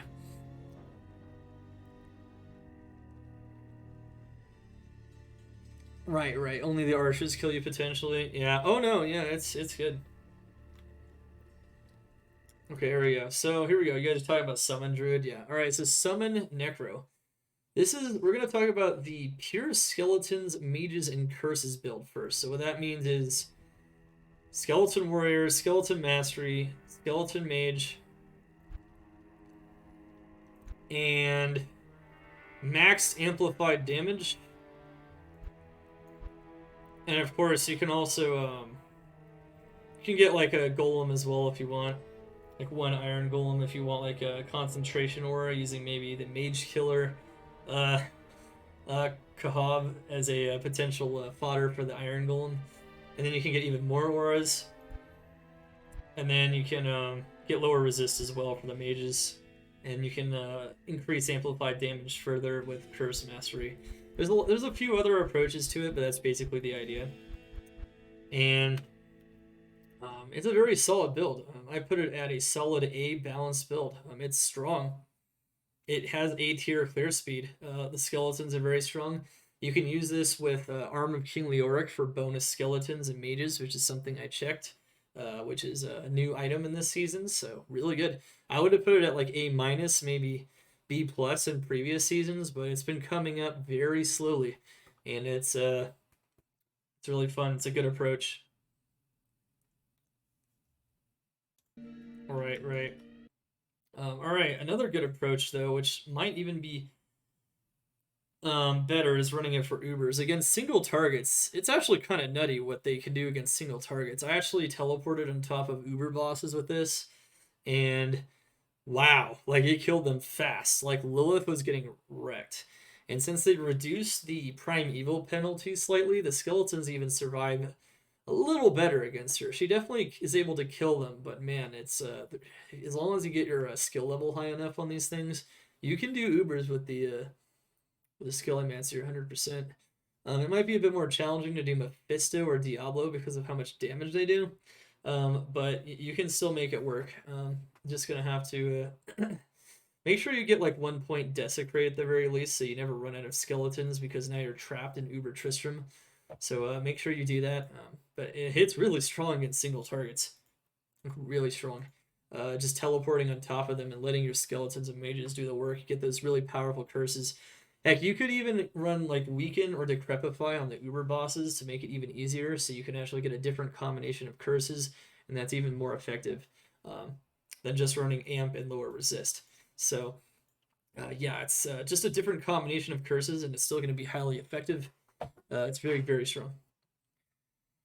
How high is enough? I'm not sure exactly. I did testing at somewhere between 40 to 50 skills. You're not going to be Ubering with 30 skills, that's for sure. Uber is still going to shred your skeletons with no skills. But you're not going to be mapping with 30 minus skills either, so I mean, I don't know. Yeah, 51. I would say 45 to 50, 45 plus skills at minimum, probably. Probably don't use weak skeletons. That's all I gotta say. It's probably gonna be a little bad. But you know, your curses can kind of make up for that a bit, right? All right, skeletons plus golems plus amp hybrid. All right, so this is an approach I used one season. I tested it again, where you focus on amplify damage. So you go amplify damage, and you just max this one out, and then you max out golem mastery, and you max out your skeletons, and then you dump the rest of the points into clay golem. You can even get like one iron golem if you want, just to have like a, I don't know, if you have like the cheap pride weapon, like I said, the mage killer weapon, you can use that. I don't know, if you buy a bunch of them though, you could potentially do that. And then you can just run just like golems and skeletons at the same time. So you can have pretty powerful golems, you just put the spare points in a golem, and you have pretty powerful amp. Golems don't seem like I can already tell that I'll be your best friend in this forsaken camp. Chauvin, thank you so much for the follow. Welcome to the Cult of Xander's Day. You don't need hard points, but if you do put hard points in a Curse's Evil, it's going to make your summon builds very strong, because you want them to be as strong as you want them to have as much negative res on your amplify damage as possible. So you're right, you don't have to. Matter of fact, soft points into curses actually do something now. So you don't always have to prioritize the curses. That being said, against summons, prioritizing curses is very strong against summons. With summons, need as much damage as possible. Even breaking below that zero resistance is very useful sometimes. But anyway, clay golems plus skeletons plus curses. I put it at the high end of viable weak, because it kind of is. Like, it's viable, is strong. It's not. It's definitely close to balance, but it feels like you would rather just have. It almost feels like you would rather just have like more emphasis on the skeletons and having like Arm of King Leoric, and you'd rather just have more emphasis on the curses. It didn't feel like the golems added all that much, and the mages add even less with this kind of a build. So it feels like the mages actually do quite a bit now, and they do. So because it doesn't really focus the mages at all, because it requires so many points on the golems, it feels like it had like limited damage spread. But it was strong though, enough. It wasn't horrible. The golems overall seem like they maybe are a little weaker than some approaches, but you know, we'll talk about that in a second. Skeletons plus amp, Iron Maiden, Thorns, Spirit of the Barbs. Alright, so I tried the Spirit of the Barbs, Thorns, Iron Maiden, Necromancer combination for maximum attacker takes damage on the summons. plus amp, just trying to make the skeletons as powerful as they can be. And I applied both Iron Maiden and amp at the same time. And we had a pretty high level thorns as well on myself. I would say it's definitely strong and balanced. It's on the weaker end. It feels weaker than just focusing once again on the mages and just on the DPS on curses, on both curses, lower resist and amp. The reflect was doing work, it was, but the monsters weren't attacking fast enough to really make super high use of it. But it was okay. It was okay, and it's a solid approach. If you want to have some fun with a full reflect build, it was pretty solid. Pretty darn solid, A-. Very good. But I think overall, it felt like the skeletons and the amp were still doing most of the work, if that makes any sense. That's what it seemed like anyway, after testing it a bit more thoroughly. All right, so we actually tried an approach where we used +6 to skeleton mage on, I think it's Grimm's Burning Dead, which is a new item change in season 3, with conviction and lower resist on top of it. And it was pretty good. Has beta for season 3 been released? It's been released for a long time. You mean open beta? Yes, it's already out. It's already out. So I just went pure skeleton mages just to see how strong the mages were. 14 mages. Of course, we still had skeletons, but they weren't doing as much anymore. And, you know, we had conviction and lower res. So we were focusing on the power of the mages. Just the mages. And believe it or not, they're pretty strong if you can field a lot of them. They're at the strong end of viable, but it's a little weak. It's definitely a little bit weak. It's 100% viable, though. It was definitely clearing at a reasonable pace, but nothing... I wouldn't say it was quite decent yet, though. It wasn't like a decent pace or a good pace. And it was strong. It was strong. Focusing on just the pierce off of the skeletal mages seemed pretty strong in general. So you could 100% do it. 100% do it. You could even hybridize it and focus on like amp, negative res as well. And you can focus on the mages. The mages definitely still seem like a lesser approach than focusing on the skeleton warriors. Revives. As a support ability, revives are solidly in the A tier, I would say. Solidly in the A tier. They tank a lot of damage. They last a really long time. They can even do some damage, but as a support build or just having them on the side, like for Corpse Explosion, they're definitely nowhere near your primary source of damage. Okay. But as a support for like Corpse Explosion, it's really good, and for other builds as well. Now, like you could even use them as support for Poison Nova theoretically. However, arguably Blood Golem is better for that now because of some of the changes to Blood Golem. But Blood Golems are kind of squishy, so kind of up to you. Alright, if you try to use Revives as a pure summon build with Eternity or something similar, I try to use Eternity. And they're still weak. So if you try to use just Revives, they will do damage now. They do damage now. It's not like the beginning of Season 2 where they're totally... don't even touch that, like they were garbage. But if you go pure Revives, it's still trash. It really is. Like they don't do enough damage by themselves to justify going pure Revives in any scenario. You could run Eternity even, gets, you know, additional Revives, lots of additional Revives. You can get like 14. They feel pretty strong, but like I said, it takes a while for them to kill stuff. You have to like watch them kill stuff, and they don't stack on top of each other super nicely, because they don't do nearly as much damage as skeletons. I don't know. It's pretty unreliable. I was even using like Bloodlords and things like that, and they're strong-ish, but they're not amazing. It's gonna be pretty slow, so I wouldn't use them as a pure build at all. Can if you want, though. I think with Erdars for Ubers, theoretically, you could still do that, but you might run out of time, and you might not just be able to finish off the Ubers before time runs out. And since you can't pre-buff anything in there, I don't even know if you can bring them in there anymore. Maybe you can, maybe you can't. I didn't actually end up testing that. I started Summon Necro for the first time. You need Desecrate, right, for the curses. You need Desecrate for the corpses. Yes, the corpses, yes. Not curses, sorry, the corpses, yes. You can also get the corpses from your mercenary, though, and just, get them here and there. I think it's more effective to spam Desecrate in the beginning, though. Alright, Clay Golem. So Clay Golem is actually really good, especially for, like, teeth. If you get a lot of Clay Golems, it's going to be really good for support.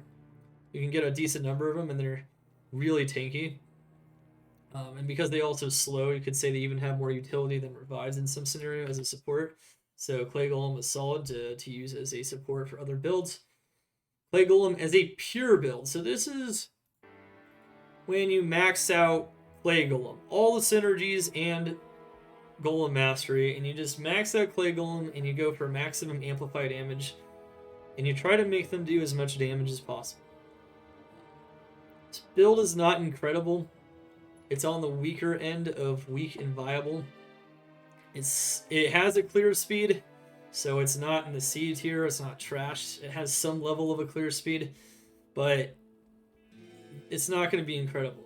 Maxing out the golems and maxing out the skills for them, using Karen Shard and all that, is not going to be insane. It's viable though. You can do it. It's kind of slow though. It's kind of slow in the maps I tested in, so. Which are the maps it should be good in because they don't have a lot of physical resistance. Nothing too crazy. It's definitely B minus B tier area. It's kind of okay. Blood Golem is a support build. Yeah, you can go 4 or 5 Blood Golems. I'd say to get at least 4 or 5 Blood Golems, so make sure to pump that Golem Mastery if you're going to run it with Poison Nova. I'd run it with Poison Nova or like Poison Dagger, a build where you're going to jump into the middle of the enemies and kill them.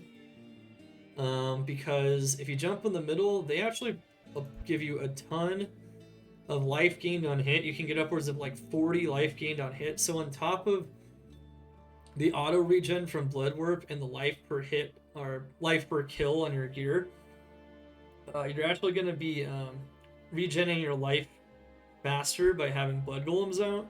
The weakness to this approach in terms of as opposed to having other types of golems or revives. Hail, Shauna. Hey, thank you, Alpine. 20 months as a member of Zan's Attack Squad, the Ghost of the Machine, the Arcane Disciple. Man, you're 20 months of support, guys. Let's spam some eyes of Zan in the chat for that. That is a long time, guys. Since the very beginning. LOD Vanilla Fun. Let's go. Can you put Heart of the Oak in scepters? I think you can only put it in staves. I think maces and staves. I don't think you can put that in a scepter. You can put insight in a scepter now, though, for active mercenaries. Which is useful. Alright, so the weakness of the approach of the Blood Golem, though, is that they die pretty fast, especially compared to Revives and Clay Golems. So even though they're very good for support and they tank a lot of damage and they give you back life on certain builds, they're not insane. They survive pretty decently well, though, if you have a lot of them in most scenarios. Unlike the Oak Sage, you can only get one Oak Sage out, so it definitely affects its ability, right? Iron Golem. Okay, Iron Golem. So if you support the skeleton summon build with it, and you get an aura like Pride, but Pride's too expensive. It dies sometimes for sure. What I would do is maybe if you have a bunch of like mage killers lying around, or other cheap items with auras, you can use an Iron Golem as a support for the summon builds, but you only use one. You can't get more out at once and have it persist between games. So Iron Golems are going to be very bad to go pure Iron Golems with. They'll only last for a single game. If you try to enter a new game with them, and they haven't changed this because it's probably pretty complicated to change it, they will not persist. So you're not going to be going multiple Iron Golems at all. So if you try to summon them, they'll last for one game. And even though they do some damage, they're not even insanely strong. Even with really good weapons. I remember testing this pretty thoroughly last season, but they haven't changed it. So, for the most part, yeah, J1. Yeah, that's a good skill order. Pure Iron Golems is not a build, so that's a don't touch. Don't do it. Fire Golems, unless you just, wanna if you want to torture yourself and lose your items and stuff, well, you can do that if you want. But they haven't fixed the build yet, so it's not really a thing yet. Fire Golem. Fire Golems. All right, so this is the.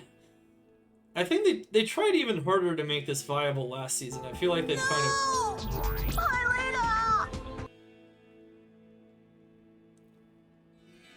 It does persist if it's the first golem summon, but only one iron golem persists, Whizzle. Only one. One iron golem persists. So you can have one iron golem. If you summon it as your first one, and you summon it using like concentration aura, you can have an iron golem, as long as you don't go too far out ahead of it, as long as you don't die, as long as it doesn't die, as long as a lot of other stuff doesn't happen, it will survive. Which is why it's an okay support, right? It's at the high end of viable, but a little bit of a weak approach because it's not reliable, kind of like the Oak Sage. You can do it. As a summon build, though, a pure summon build, you can't have more than one out. You can't have more than one out. So you can't do it. Can't do it. All right, Fire Golems. Also, thank you again for 1 month as a member. Xander's Attacks by the Ghost of the Machine, the Arcane Disciples. A first-time member, guys. J1 PTV, Twitch TV. Guys, let's spam those eyes of Xander in the chat for J1P. What a beast. Okay, here we go. Alright. Fire Golems. This is pure Fire Golem spawning. So this is, I maxed out the synergies. I go high, lower resist, conviction, fire facets, with a Ming Song's lesson. I got some pretty high skill levels on this thing. I tried to see how much this could do at like level 47, 48. I gotta say, exclamation tier list, guys. Exclamation tier list if you want to get to the spreadsheet. It will also be in the video, linked in the video when the video is done. It's also here as well. Yeah. Oops. There you go. I can't even spell it either. Iter list. Okay, nice. Alright. Fire Golem. Fire Golem spamming and just leaving the Fire Golems to attack is very weak. It is weaker than Clay Golems by quite a margin. It is so weak that it is trash. It doesn't work. Even in good maps with lower fire res, it doesn't work. It's very weak. The AoE isn't high enough. Maybe even the damage isn't high enough. I don't know what it is. It's just not strong. Using this in maps and in the end game is just going to frustrate you. It's possible it works decently against single targets. Actually, I know it kind of does, but even then it's really weak. It's not good. It's not good. That's right. I did test it in that one map. It's not good. Summoning pure Fire Golems is not going to be a great approach. It is trash. You can play it as a meme build, but that's about it. Here we go. Curses tree. Alright, so there is a primary damage curse skill. This is what we tested first when we tested the Necromancer. Dark Pact. So you're going to want to max out that Iron Maiden. You're going to want to max out Curse Mastery and Dark Pact itself. And then other curses that either work good in a group if you're playing in a group, or solo if you're playing by yourself. If you're playing by yourself, you should just use purely defensive skills, usually like Trip Decrepify, Dim Vision, and Weaken. Those are going to be nice choices. Of course, in a group, if you have people doing physical and, elemental damage, which you usually do, you might want to use these with Dark Pact and maybe Decrepify as well, just to slow things down. You can also use Dim Vision in these two as well. Dim Vision is so insanely strong, we'll talk about that in a second. Dark Pact is a magic damage ability.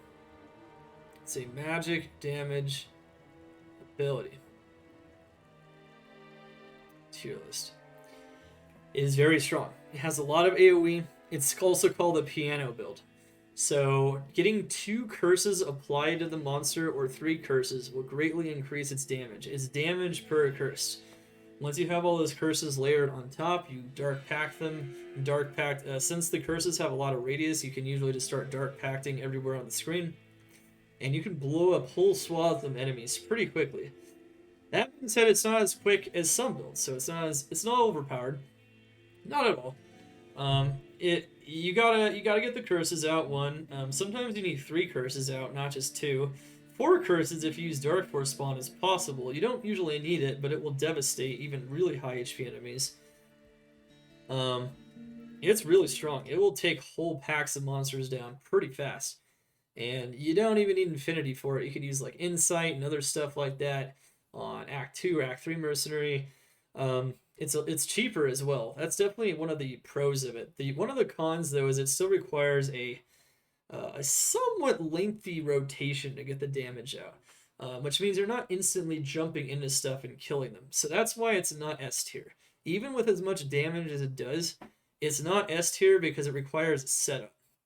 So because it requires a setup, the mapping clear speed overall ends up being balanced and strong. It's not broken at all though. It's actually really good, and I like it a lot.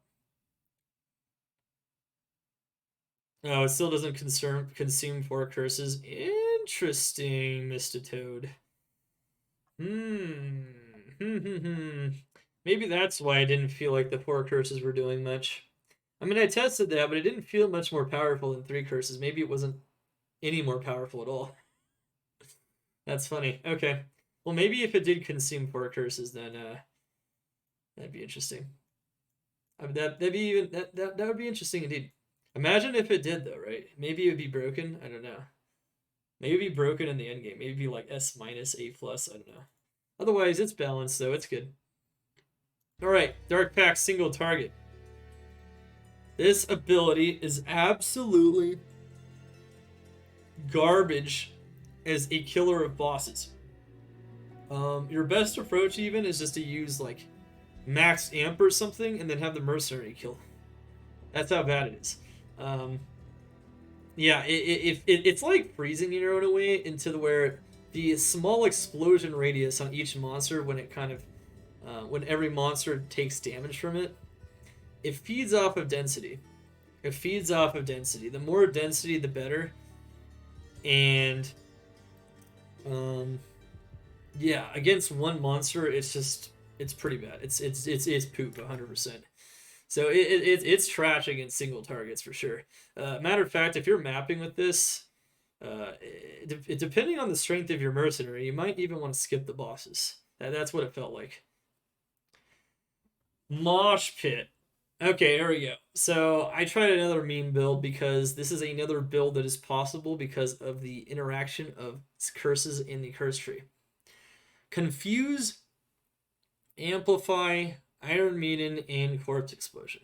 Alright, so basically what you do is you use attract, right, on one monster. You attract all the monsters to you, let's say in Blood Moon.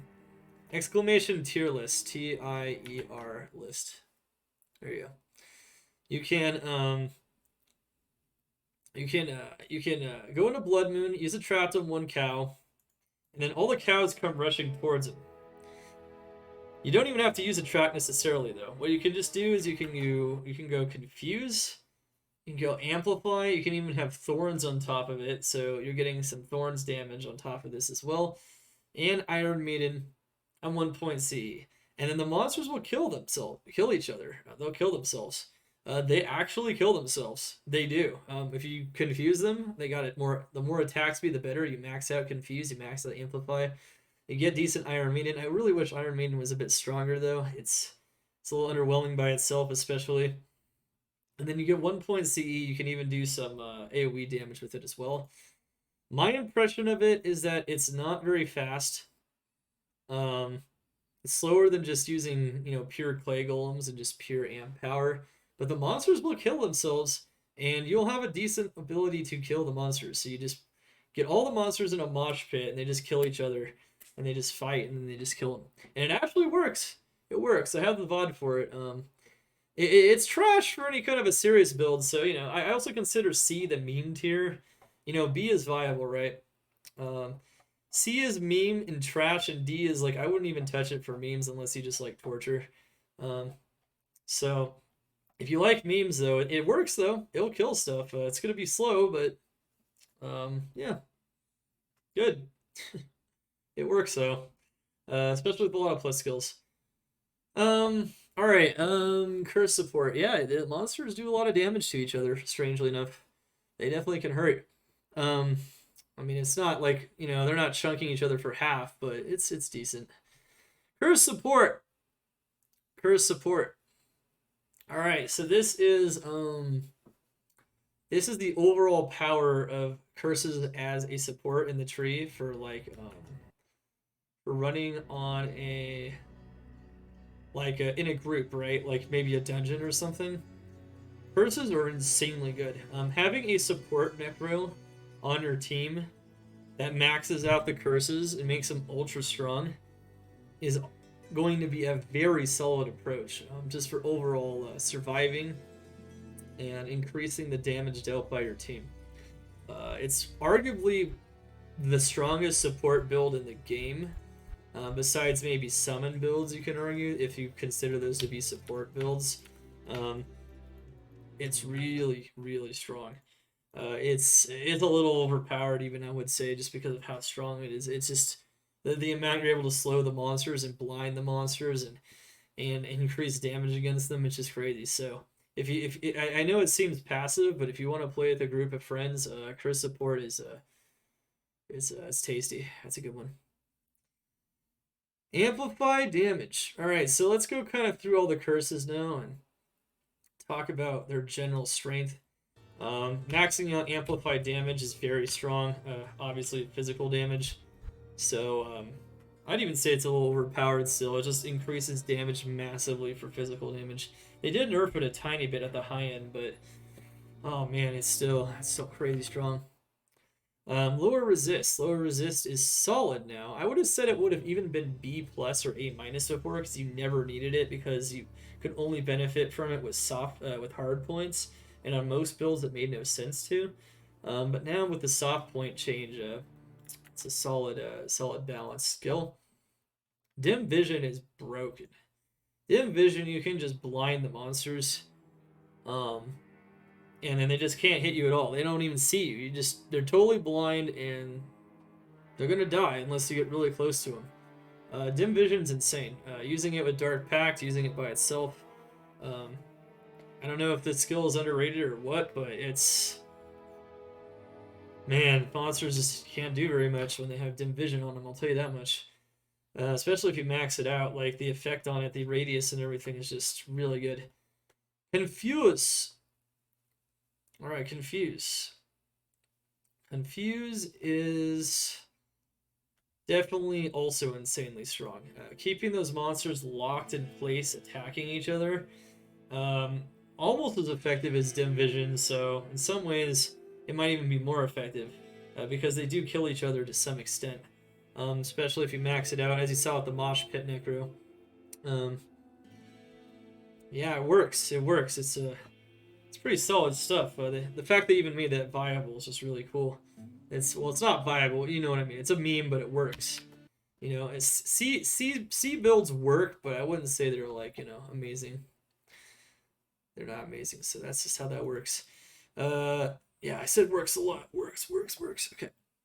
Confuse. Decrepify. All right, Decrepify A plus. Yeah, Decrepify is insane. This stuff just reduces their ability to attack, and it just weakens them severely. I wouldn't say it's broken though. It's on the very high end of balanced. A plus, S minus, maybe even. It's nearing broken though for sure. It's very strong. Of course, it's not as effective as it once was in some scenarios though. Weakened. Weakened! A tier build. Yeah, Weakened's really strong. Monsters don't do a lot of damage if you have a high level Weaken. I'd say it's balanced though, just straight up. Attract. B plus. Once again, if you attract monsters to one monster, it's good for getting the density in there.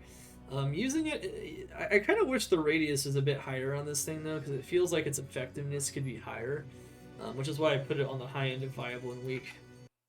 And Iron Maiden and Terror. So Iron Maiden is the weakest skill in the curse tree. It's fun to use in the Mosh Pit build, but to be honest, if you make this very, very high, let's say you have like a team up, right? I imagine this skill would be good in a team. So as a solo skill, not very good.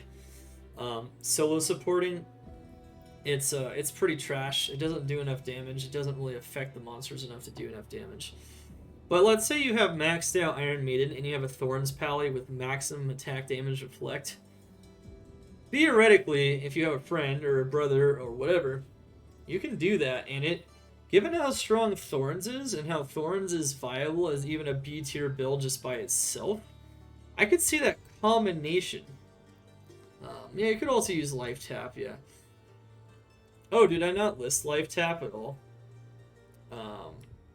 Oops. Well, Life Tap is good. I didn't even list Life Tap. Huh. Interesting.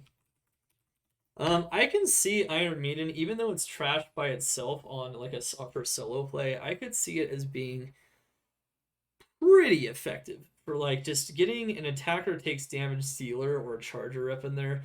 Given how much damage I've seen Thorns can do with attacker takes damage gear, I can see that being possible. I didn't test that because, you know, I tested solo endgame stuff for the most part, but I can see it being possible. You guys might want to test it and let me know in the comments below what happens when you do that. I'd actually be very interested to know that. Oops. Oops, that's not what we wanted actually.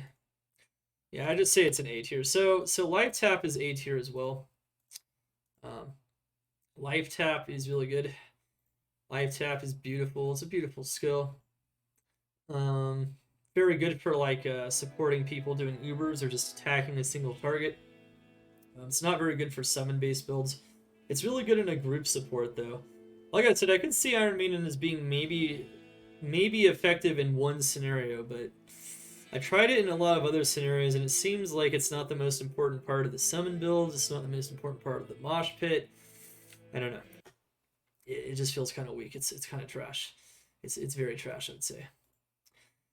I mean, I could even like, you know, I could put it in between tiers really because like it might not be that trash. I don't know. It just didn't feel very good at all. Didn't look like it did much damage. If I'm being honest, it's just not good. Look at, I did some tests on it. It's just not good. Terror. Terror is like a B-list Decrepify. That's what Terror is. So Terror is a B-list Decrepify. It's basically a Decrepify you can put on top of the other Decrepify, and you can have like double Decrepify. But it's not as effective as the normal Decrepify. So it's not the priority support skill, but it is a secondary support skill that can further, weaken the monsters. Pretty good stuff. It's viable, but it's weak, especially when compared to Decrepify. Okay. Next, we have... Oh yeah, we're done with the Necromancer tree. Yay! Done with the Necromancer tree. Alright, guys, so the award for the strongest 3 builds to the Necromancer goes to Poison Nova. It is still the strongest build on the Necromancer, especially when you have gear and you play it properly now with lower resist. The mobility and the AoE clear speed with this skill is really, really strong.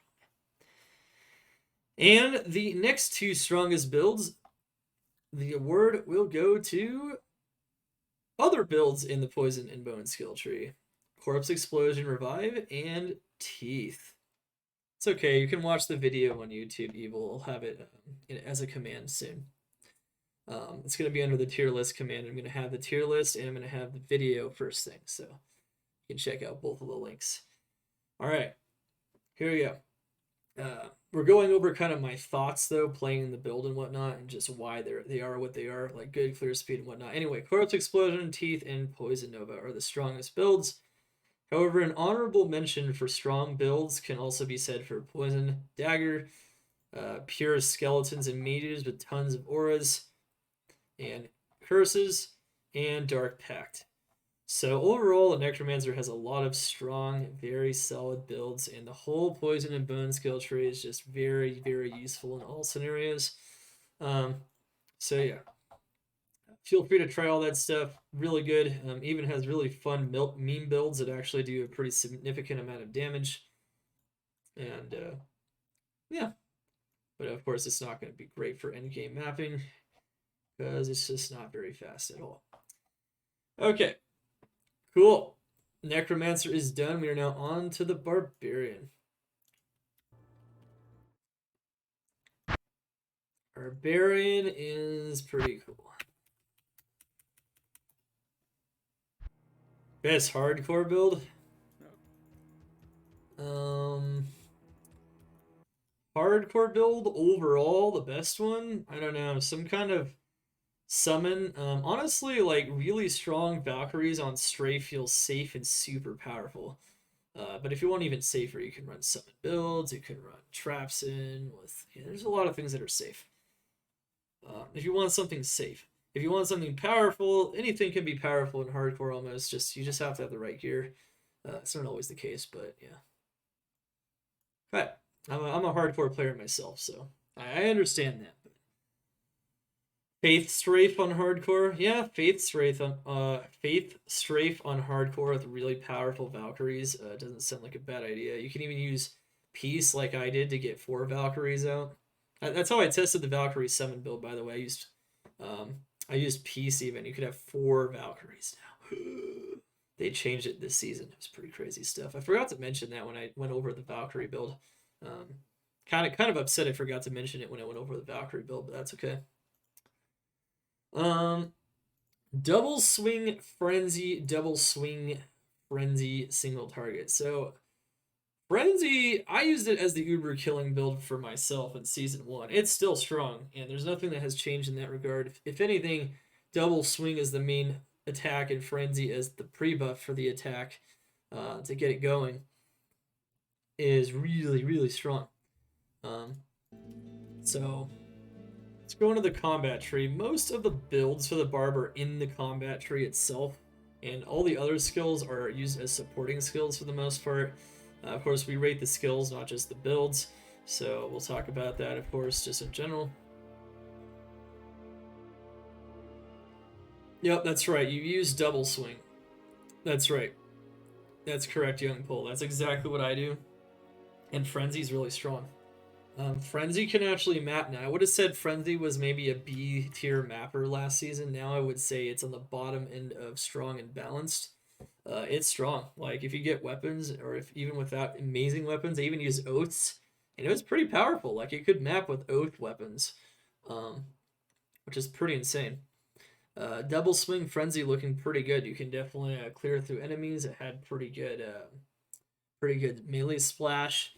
And you could tear a little bit through a map pretty good. It's not gonna be amazing clear speed or anything, but it's gonna be pretty solid.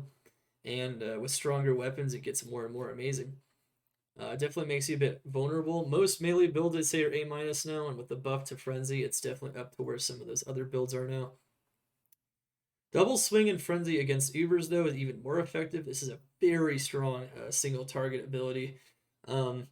Yeah, feel free to kill Ubers with it. It's really good. But yeah, what someone mentioned in the chat here, so Young Pull, what he mentioned is double swing is your primary ability. Use frenzy to boost it up, and double swing is faster, so you can actually get to a faster attack frame with double swing than just using frenzy, which is why this is a build. The build isn't just frenzy or double swing; it's double swing frenzy. That's the build. Pure frenzy is mediocre at best compared to using both of them. So, hey, what's up? What's up, Lost Jinjo? How you doing? We're going over the master comprehensive tier list that is up to date as of the final patch notes that were released just a few hours ago, more than a few hours ago. Based on all of the testing we did in closed beta, the final patch notes are a culmination of updates in closed beta and a couple of other updates that weren't to builds, but to like things like I guess they introduced the dungeons and they got the corruptions out as well. How's leap attack still looking for Uber farming? I don't know because I didn't test it against Uber specifically after the nerf. I tested the mapping capability on it. I'll go over that soon though. We're not there yet. All right, Holy Fire Frenzy. Did you know you can run Dragon and Flame Bellows for very high fire aura? You can run Infinity, Attack Speed, Fire Pierce, and Fire Skill Damage Large Charm. So you have to do a lot of fire damage on your swords. That being said, it's still weaker than the Season 1 version that had Fire Mastery on 4-piece trains, which I remember doing. So it's fun, but it's not as effective as Physical Frenzy or Devil Swing, and I put it solidly at the high end of viable and strong, but it can surprise you. You can do this. You can do Holy Fire Frenzy. You can buff up that Holy Fire aura, and you can go frenzying with it, and it does quite a bit of damage. Pretty fun stuff, too. Berserk for mapping in single target. Charge Bolt is the highest tier on the sword. Charge Bolt Thunderstorm, yeah. It's one of the strongest sword builds, yeah. Frost Nova arguably might edge it out just a tiny bit, but it's the same tier, so, you know, it's hard to say. All right, yeah, you can ask questions. I'll answer some questions, but I'm trying to move through the tier list as well. All right, Berserk, here we go. Did you know that, chat? They did a rework which finally completed a couple days ago on closed beta when they made Berserk work as intended. I tried it out after it worked as intended. I tried it out before it worked as intended. Before it worked as intended, it was a trash tier build at best. It was very slow and clunky. Once they reworked it, it's actually solid. Like, it's as solid as Frenzy for mapping. Like, it's really good. Berserk is really cool. It does a ton of damage. It's a little less safe than Frenzy, maybe to some degree, but it does more damage. Only by a bit, though. So it's kind of cool how it works. You swing both weapons, and Berserk now uses both weapons. And for mapping, it's actually a pretty solid ability now. So it went up more than a whole tier when they actually fixed it, and it was like, GG. It looks like Berserk, too. It looks like you're wildly swinging your weapons. Like, it's thematically, it's Berserk now, and it makes a lot more sense. I really love this rework. Very good ability. Against single targets, Berserk is also going to be super solid. In combination with Battlecry, you get insane negative physical res on Berserk. So feel free to use it against Ubers, map bosses. I just shredded map bosses with this thing, so it's fast. It might even be A+ against single targets, but I was a little conservative with my estimates. Wasn't able to do insanely extensive testing against single targets with Berserk, but I'd say it's definitely solid at the very least. All right, Bash. Okay, so let's go over Bash here. Can you do Ubers with Berserk? I think you can. Given the amount of negative physical res you can get on Battlecry and Berserk, theoretically, there should be no reason why you can't do Ubers with Berserk. When Berserk was trash, I was even able to get Declone low, Jossum, and that was when it was trash. I was trying to meme with it, and I actually got Declone kind of low with it, so. I'm pretty sure I can kill Declone, too. Didn't have the chance to finish up testing on that, but, you know, whatever. It was looking good against single targets that I tested it against, and it was looking good before that, and it was looking good in mapping, so. Go for it, man. Look at all that negative, look at all that physical pierce, man. You get to stack that on top of the Warcry, man. It's crazy. Like, the monsters can't have physical res with this ability if you get Battlecry on as well. They just can't. It's really good. Bash. Alright, Bash is a mapping ability, technically, if you want to use it in the endgame. I feel like it's much better as an early game ability, though. As you can see, it's at the low end of viable, weak for mapping, but I did do it with mapping, and you can do it with a shield. You only need one-handed weapon. You could use it with a two-handed weapon, but it's honestly an ability that was moving through maps at a pace. You know, it was a pace. It was doing it at a pace, and it was very safe. It felt very, very safe. If you want something that's safe, that's going to map reliably, it still, you know, has a pace. It's significantly slower than other abilities for sure, but most other abilities, but it's pretty good. I tried it with pretty good gear on there. I actually went through that. I actually tested Bash. Stun. Stun is still its LOD self, which means it only stuns a single target, and that doesn't even work against like Ubers or anything very well. It's meant to be a utility support skill, but because it only stuns a single target, and in maps it doesn't really have much of an effect in or against bosses, I consider this a don't touch ability. It's really bad. I tried it. It feels very ineffective. I think they plan to rework this skill at some point, but they haven't done it yet, so I think that's what I was told when I was testing this season. So the skill is just not in a good place to use yet, really. It is what it is. It's bad. It's very bad. It's not even meme tier. It's just don't use it. It's just gonna be frustrating. Leap attack. All right, here we go. So, leap attack in season 2. Let's kind of talk about where leap attack was and where it was at one point and where it is now. So, leap attack last season, I would have rated it as a B tier build. The AoE was just not high enough. The speed of leaping wasn't high enough. There weren't enough items to increase the speed of leaping, like, you know, Cyclopean Roar that they have now. There weren't enough things to make it very good. It was kind of clunky. It could clear the maps. It was viable last season, 100% viable, especially if you had a strong enough weapon. But it felt like it did a ton of damage, and it just didn't affect enough of the monsters around you. Now Leap Attack has more AoE, and technically has slightly less damage, but it has more AoE, and you leap way faster, and you can just pound on top of stuff. And with a good weapon, especially with a weapon that procs amplified damage, like, I don't know, Gavel of Pain, Reaper's Toll, Cranium Basher, which can get an insane amount of damage. Even just insane damage weapons are going to flatten mobs. Even in tier 3 maps, you can still one-shot and two-shot, like, whole groups of monsters extremely fast with this ability. At one point, though, in the beta, it was so broken, though, that you could, like, one-shot for pretty much everything. You can just literally, like, leap, leap, leap, leap, leap, leap, leap, leap, and the whole map would just get flattened. It was so ridiculous. Like, it was so ridiculous until they nerfed the synergies. After they nerfed the synergies, it's not ridiculous anymore. It was the strongest build in the game at one point during the beta, though. I just want to point that out. I retested it. It seems like it's on the strong end of balanced, maybe on the very weak end of overpowered still.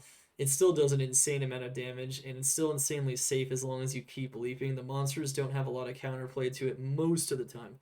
Unless you you stop leaping, or you leap in the middle of a very bad set of, like, ranged monsters, like archers. Archers can sometimes counterplay this ability pretty well. So you do have to watch that. But for the most part, it's still insanely strong. And with a really strong weapon, it's going to be borderline broken. But it's not as bad as it was. It was just Goomba Stomp City with that thing. Like, I was literally looking away from the screen. I was playing the game blind because there's no chance of me dying. I was just holding down the button and just killing things at one point. It's not that bad anymore, though. I can already tell that I'll be your best friend in this forsaken camp. Yeah, it was so broken. I'm glad they nerfed the synergies on it. That was it was crazy. All right, leap. Otherwise, it would have been used by everyone, and no one would want to play anything else because it was just so silly. Froggy, thank you so much for the follow. Welcome to the Cult of Xander's Day. Yeah. Imagine that. See, Strafe is still insanely strong, right? Imagine, like, Strafe times 2. That was the old leap attack at one point in this beta. Yeah, just crazy. And you had the mobility to back it up too. That was the best part about leap attack, and it still is that you have the mobility, right? You're not standing in place and slaughtering the whole screen, and then moving, and then slaughtering the screen again with Vigor Aura. You're just leaping. So yeah, anyway, it's strong. It's at the high end of balance, low end of overpowered still. It's one of the strongest abilities, I would say, in the game overall still, especially once you have gear. Leap. Leap as a support ability is A tier. So if you want to knock back the monsters and make it impossible for them to attack, you can still do that. Just like an LOD for the most part. Fun stuff. Concentrate. Concentrate is... Yeah, this could be useful, by the way, like in maps or especially dungeons, potentially. Just the leap support ability. So leap support barb is still real. And concentrate is meant to be your support ability for your physical damage attack. So if something is physical immune, you use this to kill the physical immune or physical resistant enemy. There are cases when using 1 point or even maxed out concentrate can be quite good. But it almost feels like you never have to use this ability most of the time, which is why it's a B tier viable support ability and it's not a primary support ability. It's also terrible for mapping, so don't even attempt to do that. But the reason being is that this ability exists. If this ability didn't exist, and this didn't lower enemy physical res upwards of like 35%, 25% on a non-Warcry build, like Warcry GC build, it lowers physical res so much that with this combined with amplified damage, you can eliminate the almost every physical immunity in the game with a combination of good battle cry and amplified damage. You get that anywhere on the build, and this doesn't feel like it's ever necessary. It's not necessary, but you can use it. It's solid for what it does, but it is, not the priority in the vast majority of cases. Whirlwind. All right, this is another very strong ability. At one point, leap attack far outstripped Whirlwind, but now it's about the same. Whirlwind is insanely strong. The Beyblade build is alive and well. It can just... it definitely takes a couple passes, though, without a god tier weapon, but with a decent weapon, it's going to be solid at mapping, and it's fun. And it kills stuff at a very, very fast pace. You can plow through monsters at a pretty fast rate with it, especially in certain maps like Horizon's Memory and River of Blood and things like that. It's almost borderline overpowered, especially with those high-end weapons like those four-socketed Eth weapons and high-end crafts. It flattens things extremely fast, kind of like Leap Attack when it has the same kind of stuff going for it. So feel free to continue to use that. Even with full IK set, Whirlwind is very strong. A+, S- for sure. All right, Double Throw. So here's another interesting story for you guys. So Double Throw, let's kind of go through the arc of Double Throw. Double Throw started out as probably a top 3 build in Season 1, and it was still a top 5 build in Season 2. S+ for sure, and in the beginning of the beta, still S+ for sure. You could even use a white weapon in combination with a single Wraith Flight and absolutely slaughter everything in front of you, especially in maps that had narrow corridors. Kind of like with Whirlwind, the narrow corridors are favored almost by all these abilities in general, but open areas are still okay, especially for like Leap Attack when you can just get all the monsters right in the middle. But Double Throw has finally received some solid nerfs to it, and it received them towards the end of the closed beta, and now it's no longer at the high end of overpowered, it is now at the low end of overpowered. I tested it again, it is still overpowered. Even with just Wraith Flight and Lacerator, which are still pretty basic items, you're still going to be one-shotting most monsters directly in front of you. It's not dealing the quite as high of a damage anymore per bounce because they lowered the synergies on it, so that once it gets to the third bounce, it's not doing enough damage to one-shot everything throughout the whole set anymore, but it's still very consistent and extremely powerful and extremely safe because you can sit back as well behind your mercenary or whatever, and you can totally plow through the monsters. The monsters get absolutely mowed down still. They used to get machine gunned down to there's no equal almost, but it's been brought down to earth quite a bit. I would say though it's still overpowered a bit. It's still on the high end of overpowered. So have fun with that. Double Throw is still very solid. Continue to use the Throw Barb at will, as it will still feel very good compared to the vast majority of the builds. Wolf Barb! All right, Wolf Barb is really good for Ubers. It's even tankier against Ubers. You can use Battle Cry while in Wolf form. It's arguably even stronger than the standard Wolf because you have such a strong Battle Cry on the Wolf Barb. So if you use Wolf Howl, you can turn into a wolf, and you can destroy people with it. You can also focus on just leveling up support abilities like Battle Cry and Battle Command and Battle Orders for Ubers as well. Well, not Battle Orders, sorry. Combat Reflexes and Iron Skin, just for getting those base stats up with a Wolf Barb, and the Wolf Barb will just be insanely tanky, insanely strong. You can also use Fury because of the change to Wolf Howl, and it will be arguably an even stronger version of the normal Wolf Barb. Not by a huge amount, by about a third of a tier. And in mapping, the Wolf Barb felt just like the Fury Druid, so it felt, the same. About low end of balanced and strong, so you can map with it as well.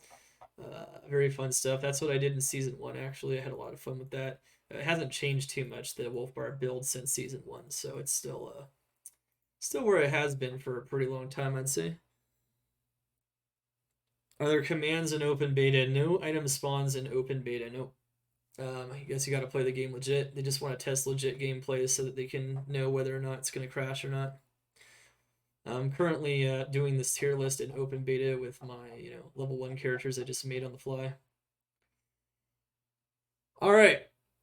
Next up, arguably now, with all the changes to double throw and leap attack and everything else being rebalanced, this is arguably the strongest build on the Barbarian, period.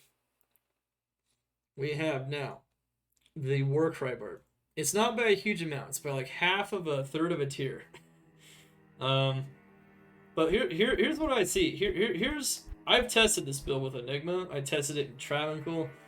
This build is bonkers strong, and they haven't touched it. It actually hasn't received any changes. It was still, I think I only rated it A tier last season, but I think I didn't have I didn't take some things into account, and because of the buffs to Enigma, it's even more mobile now. The mobility was definitely a limiting factor, but because Enigma has a lot of more charges on it now, and the charges refresh faster, you almost never run out of Enigma charges. And if you do, they replenish insanely fast, so you can just sit in one area for a bit and work right. If you run Reaper's Toll, it does physical damage, by the way. If you run Reaper's Toll, this is Physical Nova. Physical Nova is arguably the strongest Nova. You hit Reaper's Toll for the amp, you get some basic gear like Shaco, Hodos, that's what I used. FCR, just plus skills on your skillers. You get some skillers, Warcry GCs. And you get at least 105 FCR. It's insanely strong. It murders Travancore. It flattens it in like 2 seconds. It's crazy. It flattens anything, even in like maps as strong as Fall of Chaldeum. It flattens everything around it. It just gets flat. It's crazy. Physical Nova is the strongest Nova currently in the game, aka Warcry. Crazy. It was already strong, but now with the mobility, it's just like teleport, couple of Warcries, everything dead. Teleport, move around, everything dead. It's just like you can just move around and everything dies. And you're insanely tanky because you can level up battle orders on top of that as a synergy. And you can make your... I had over 4,000 health, and I didn't even have the craziest gear, which is actually kind of insane. I mean, I had decent gear, though. Definitely had pretty good gear to get the health up, but you can get over 4,000 health on this thing, potentially. It's just... Oh, man. Monsters all you put in hit recovery. Oh, it's just brutal. This is a brutal skill. It just does a ton of damage. If you level up the synergies properly, get the Howl. Howl for dangerous situations, too. You get max Battle Cry, which means their negative physical res plus amp is like 60% with like amp on your mercenary. It's like dropping them 60. It's just crazy damage. So yeah, Physical Nova is a little broken for sure. Maybe more than a little broken depending on how you look at it. Obviously, the mobility is a little more limited than some builds, which is the only thing that makes it a little weaker. But because of the size of the Nova and the power of the Nova and the mobility of the build overall, and the fact that it even has powerful item find and everything else you'd ever want to find items, like this build is like fully loaded. It's one of the strongest builds. I would even say this is a top 5 build maybe currently now in Project Diablo 2 Season 3. How? Right, How as a support ability is solid. Use it when you're being surrounded by dangerous monsters or when you know you're about to jump into dangerous monsters. Cool. synergizes well with Warcry as well and other builds, especially with it being maxed out. Shout is okay. This never feels like, though, even in a group, this never feels like the priority. It's always like these two skills first. And even though this will boost the defense rating of other people in the party, it never feels like it's gonna make or break anything, really. Leveling this up solo always feels worse than leveling up like Iron Skin in combat reflexes, and the vast majority of the other support skills. So I put Shout at its B tier for sure. It's definitely not the most important skill, but it's viable and it's useful in some scenarios. Yeah. All right. It's not fun without a bunch of plus skills. Warcry is still insanely strong in Travancore without tons of plus skills, just to let you know. Obviously that's not a map, but remember this is an endgame tier list, so we tested, near the very strongest, and then other versions of strong builds as well. I did test this build weaker as well. I even tested like Warcry with like some other fun stuff too, like Cyclopean Roar. You can also do that as well. So it's Warcry is insane at the moment. It's really strong. Anyway, Battle Orders and Battle Command. I would say Battle Command is super solid. You almost always max this out on any build where you can't use Battle Cries easily, like Throw Barbs. Battle Command having 3+ skills and 3 damage is just going to be really good. Also, you can give it to the entire party. Battle Orders gives 15+ life, and it gives, like, I think 7 mana per skill to fill the whole party, so it's still a useful skill. So I'd actually say Battle Command as a support skill is slightly better than Battle Orders. A tier and A+, respectively. Alright. Battle Cry is the strongest support ability on the Barb tree. This is a support ability comparable to Amplify damage in its strength. Really crazy stuff, honestly. Honestly, also the fact that most people use it on swap on their CTA means that this skill alone is just so powerful. And we're talking like for Ubers too. This is a must-have on so many Barb builds, and even if not, it's a must-have as a support ability. And leveling this up or maxing it out and using it intermittently, if you get right in the middle of the enemies, is going to greatly increase your clear speed, even with weaker weapons. It doesn't get much more powerful than Battle Cry. I'd say Battle Cry is a little overloaded too, because anything that's that much of a must-have for a support ability is maybe a little too strong. Grim Ward. Here we go. Grim Ward is a lot better than it was. I would have rated this as like a B tier skill before. Now it's like A-, the low end of balanced and strong. The fact that you can cast it now from afar is really good, especially for group play. So yeah, it's going to be a pretty solid support skill. It doesn't feel all that consequential most of the time, but it can make a difference. It's not like the buff is insanely huge or anything. Usually it's like 700 damage on the top end or something, but it definitely can boost you a bit. And since it can boost everyone in the party, it does something now, and it's a lot more reliable. Taunt. Okay, so they were going to rework Taunt, but there was a bug with it and they ran out of time, so they have to leave it for next season. Taunt is still LOD values now, so kind of like with Stun, it's a little bit more effective than Stun because it actually does something, but it's still LOD. You usually don't want to use this ability, it's going to be a waste of time. So as a support ability, it's not doing very good because there's no longer an AoE component because the AoE component was bugged. So rest in Pepperoni's Taunt. It is garbage still. It's trash. Find item, especially on a Warcry build, is insanely strong, and especially against council members in Travancore. Obviously, this ability allows you to have a significant chance to use your Magic Find to pop another item or to get double loot off of the monster. It's very useful, especially against elite monsters. I highly recommend using it if you have some extra skill points to use it on. When you kill elites, you can increase your Magic Find efficiency, especially in LOD or against council members, and to a lesser extent in maps. Can you Grimward as a wolf? Yes, you can actually. As a wolf barb, you mean? Yeah, you can do most things as a wolf barb. Good question. Alright, and as for the masteries tree, we don't rate masteries. You might notice this just in general, but they're always going to be solid, of course. But what I will talk about is combat reflexes. Before, I would have rated maybe as like a B tier ability because you didn't feel like it was giving you enough health, but now it's giving you 20, which means that combat reflexes is better for solo play than battle orders. That solidly puts it as an A tier ability now. Even to level up solo.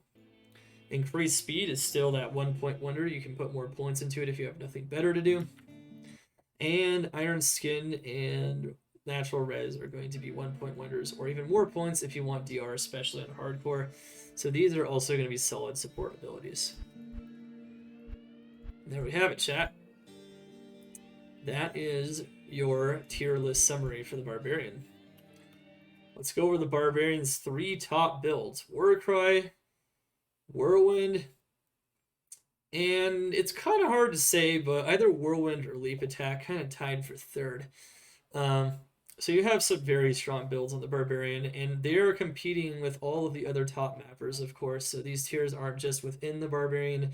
The A tier, for instance, from the Barbarian is comparable to an A tier anywhere else in terms of clear speed on a map. So just keep that in mind. Barbarian's looking very, very strong. It's actually looking like one of the strongest classes in combination with the Amazon.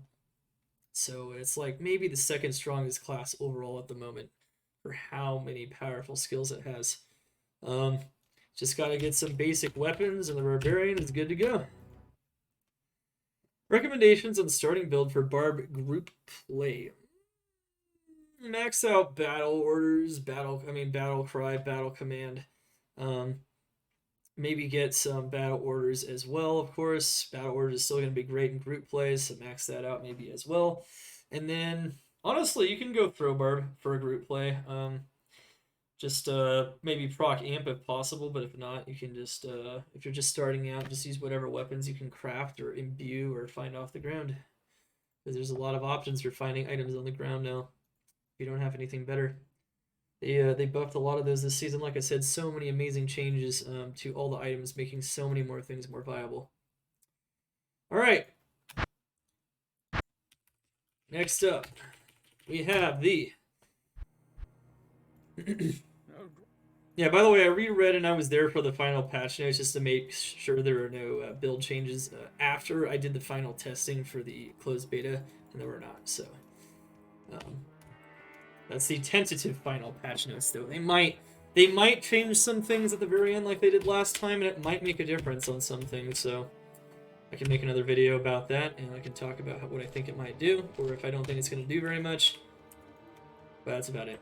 It'll purely be conjecture at that point, though, because there'll be no testing. This is not conjecture. This is science right here. This spreadsheet is science, okay? I wouldn't say the science has been done 100% perfectly and everything, but I'd say it's like 95%. Very strong. You know, it's very reliable. It's good science. Yeah, it feels wrong. It's very good science we did. Very good stuff. All right. This seems GG for early season. Absolutely. Very good stuff indeed. All right. So Assassin. The Assassin. Okay. The Assassin. So the Assassin is looking pretty strong overall, but there's been a lot of nerfs to the Assassin for obvious reasons because last season and the season before that, Death Sentry was by far the most powerful skill in the game.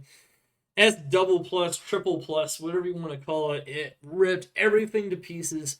Even in large groups, it was just insane.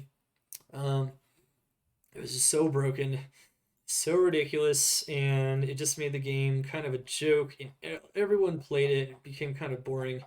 So they successfully nerfed it to either the levels they needed to, or maybe even over-nerfed components of it. So let's get started. Chain Lightning Sentry. So in this build, Chain Lightning Sentry synergizes pretty well with other abilities like Fire Blast, which you can also use on top of that, on top of Shockweb. Overall, just really good stuff in general. What he did was he tried to weaken Death Sentry, and he tried to weaken a lot of the traps themselves, so that you actually had to use Fire Blast and Shockweb when the traps are out, instead of just using the traps and moving. You can do that to an extent, especially at a very high skill level on like Wake of Fire, but it's not nearly as easy to do. Alright, anyway. Chain Lightning Sentry, the high end of balance. This is strong and balanced. Powerful. This is very powerful. I would say it's A+ for sure. Chain Lightning Sentry kind of felt like, especially with really good gear, it felt like it might have been the best trap build at the moment. It's very fast, it's very reliable, especially maps like River of Blood, which even has some lightning immunes in it. Ancestral Trial. It's very, very strong.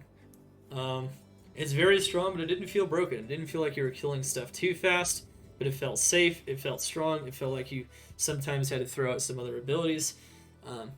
Last season I rated this build as an S+ build, but that was because Death Sentry was combined with it. You can still combine Death Sentry with Chain Lightning Sentry. And the Death Sentry, we'll talk about the Death Sentry separately, but overall it's still not too strong. Duo teams? Duo teams. Thorns Pally and Iron Maiden Necromancer. There you go. That's how to do your early season. Actually, it might be better than you think. Anyway, I just want people to test it. I think it'd be kind of funny. I didn't theory craft duo teams as much. Obviously, I can theory craft it, but I didn't test it, so I can't really say that much. All I can tell you is that use your head. You know, if you have an elemental damage build, maybe they be good with a curse build or with like conviction or on a paladin. You know, you can figure it out, right? You know, you can figure it out. If you have like a magic damage build, maybe you can combine it with something that makes them faster. Maybe you can use another magic damage build yourself to supplement the damage. I don't know. Use your head. That's what I can tell you on that one. Okay. Chain Lightning Sentry, very good. Lightning Sentry Shockweb. So I did test Lightning Sentry separately. There's a lot of different separate testing I did in the trap tree because there's a lot of potential options here.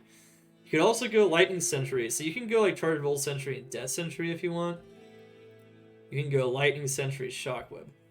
Lightning Sentry Shockweb felt pretty good because Shockweb gets insanely strong with Lightning Sentry, and Lightning Sentry, even though it doesn't spread as much, hits a little bit harder. And the Shockweb will supplement the damage and make it very strong. It felt like a very solid, clear build. Like it had a lot of potential and it felt very solid in maps. I would put that one at its solid. I'd put it at solid A-. It's almost perfectly balanced and strong, but it feels a little clunkier because you have to throw out the Shockwebs and the Lightning Sentries don't hit all the monsters, unlike Chain Lightning Sentry, which spreads a bit better. But it's still balanced, though. You could totally run that approach, and it's going to feel pretty strong. Shockweb. Alright, so I actually tried just maxing out Shockweb and ignoring all the rest of the skills. Just trying to get all the synergies, as many skills into the synergies for Shockweb as possible. Obviously, I wouldn't say this is a serious approach, but even by itself, it outperformed Clay Golems, pure Clay Golems on a Necromancer. That's how strong that is, potentially. Especially if the density is really high. The Shockweb is really powerful. It's really powerful. But by itself, it's just viable and weak. Support, as a support for all the other trees, it's solid. Like Shockweb as a support ability for fire abilities, for the lightning abilities themselves, is going to be an amazing side skill to have on your left click. So make sure to get used to using some Shockweb or Fire Blast. That is one of the examples. Charge Bolt Sentry. Okay, so Charge Bolt Sentry is definitely the skill is for single target. It felt pretty freaking strong. It definitely destroys single targets when you get them all out there. Against declone, it can do the same thing. So you can declone with this. So have fun with that. Charge Bull Sentry, though, for mapping feels just like a much weaker version of all the other lightning builds for mapping. It might not even be B+. It honestly felt like it was about as strong as throwing out shockwebs. Arguably a little stronger than just throwing out shockwebs, but Charge Bull Sentry is not going to be your mapping ability, that's for darn sure. Kind of like where it was last season, I felt. Alright, Fire Blast. Okay, so this is kind of fun. Fire Blast, guys, is solid. Alright? Even more solid than a Shockweb. You can throw this trap out fast, and it does damage. Let me tell you, in a pretty big AoE, too. They scaled it up this season, and whew, man, exclamation tier list. There you go. Fire Blast is super strong. Fire Blast is pure Fire Blast was mapping at a rate faster than a Fury Druid or a Maul Druid in a map with a strong weapon, mind you. So if you have like Phoenix and you go pure Fire Blast, you can map with this, and it's going to be strong and balanced. It's going to feel very good to map with a Fire Blast Sin. Yeah, you can just chuck out Fire Blast, say screw the other ones, and focus your Fire Blast. I basically went pure Fire Blast, so I didn't like necessarily focus the Wick of Fire synergies. But you can go like pure Fire Blast and get all the lightning synergies for Shockweb. So what you can do is you can actually go Fire Blast Shockweb, which is what I did for the pure Fire Blast, quote unquote. And so you can actually never have immunity issues because your Shockweb is powerful. And most of the time you just throw out Fire Blast. So Fire Blast Shockweb is a 100% legitimate approach, which is what that Fire Blast pure build is there. It's very strong. It's very fun too. I recommend trying that if you haven't tried it. It's actually really good. Fire Blast, its support ability is even better though because it almost does as much damage, and then you have more damage on things like, Wake of Fire, I guess Lightning Sentry. Well, no, Chain Lightning Sentry, that kind of stuff. You can have a lot of damage on like Chain Lightning Sentry and whatnot. You can use Fire Blast. It feels really solid as a supporting secondary ability. You max it out as well, but it doesn't necessarily need all of its synergies. Like, it doesn't need to be hard focused. Wake of Fire. Wake of Fire. Okay. Alright, so everyone wants to know, how strong is Wake of Fire relative to last season? I would have rated this ability still as like an S+ ability last season. It was so broken, even without Death Sentry. Wake of Fire just went across the whole screen. Had a huge AoE, and just killed everything. And all you had to do is run and use Wake of Fire, especially once you had enough skill points. But even without it, it would still eviscerate the map almost naked, without use of Death Sentry at all, especially in Torahant Jungle. Now I would say it's balanced. It's at the high end of balanced, A+, balanced strong. It definitely feels very strong still. It's very strong. You can even somewhat run and cast Wake of Fires, but it's not nearly as effective. You're going to have to wait around a bit longer. The monsters don't die quite as quickly, and because the radius or the AoE isn't as high on the ability itself, you have to cast more of them, and you can't just like run at the same pace. But it feels about as strong as like Teeth or anything else now, so the overall AoE effect is still very solid in Wake of Fire. You can 100% still go this build. It might feel pretty bad though compared to what it was before, so if you're comparing it mentally, it might be tough for you to play this build. But if you're objective about it, it's still a very strong clearing ability. Just maxing out that Wake of Fire. And that's without Death Sentry, by the way, so you don't need Death Sentry with it. Arguably, you shouldn't even use Death Sentry with it, but we'll talk about Death Sentry in a moment. Wake of Inferno. And I think Senpai even admitted he over-nerfed Death Sentry on purpose, and I can see it for sure. Wake of Inferno. Alright, Wake of Inferno has been nerfed so badly that this ability is trash. Such trash that I wouldn't even recommend using it. Wow. Like, what they did to this ability, it does a fraction of the damage it used to. It's kind of nutty. Like, they nerfed it to the ground. It's crazy. It's like it's teetering on just trash. Like maybe you can use it sometimes, but it's so weak now. It's like Poison Creeper weak, almost. Not quite, but and again, single targets just feels really bad. Um, this one was just nerfed into the ground. I would. It's even more effective to use Wake of Fire against bosses now. It feels like. No, I'm talking about Wake of Inferno. Wake of Inferno doesn't feel like it's worth using at all. I would even say this is don't touch. Um, yeah, it went from being like an insane ability, especially for single target, especially against like declone, to being really really weak. Um, it might be because they're trying to balance it for declone. I'm not sure. But if you're using it against your typical map boss or mapping just in general or anything at all, it just feels really bad now. It used to feel viable, like it used to feel strong, maybe even too strong. I think against single targets it was like S maybe, but it's gone down a long way. It's really bad. I had it at like max power and everything, and had 50 skills in that sucker. It was doing nothing. It was really bad. All right, Death Sentry support and Death Sentry pure. Okay. So Death Sentry support, Death Sentry pure. Let's talk about this skill. You can still use it as a supporting ability. You can still use it as a pure ability, but it's going to be very, very slow. Death Sentry is literally it's a shadow of its former self. Like, it's not even... Death Sentry is absolute garbage now. Like, it's not even good. Like, it's not total trash, because you can clear things faster, which is pure Death Sentry, than Wake of Inferno, for instance. You can. It just takes forever now. And the radius on it, you can feel the lack of damage. You can feel the lack of radius. It's just... Oh man, Death Sentry got hit so hard. And honestly, I think that's a good thing, because this skill deserves to take a backseat.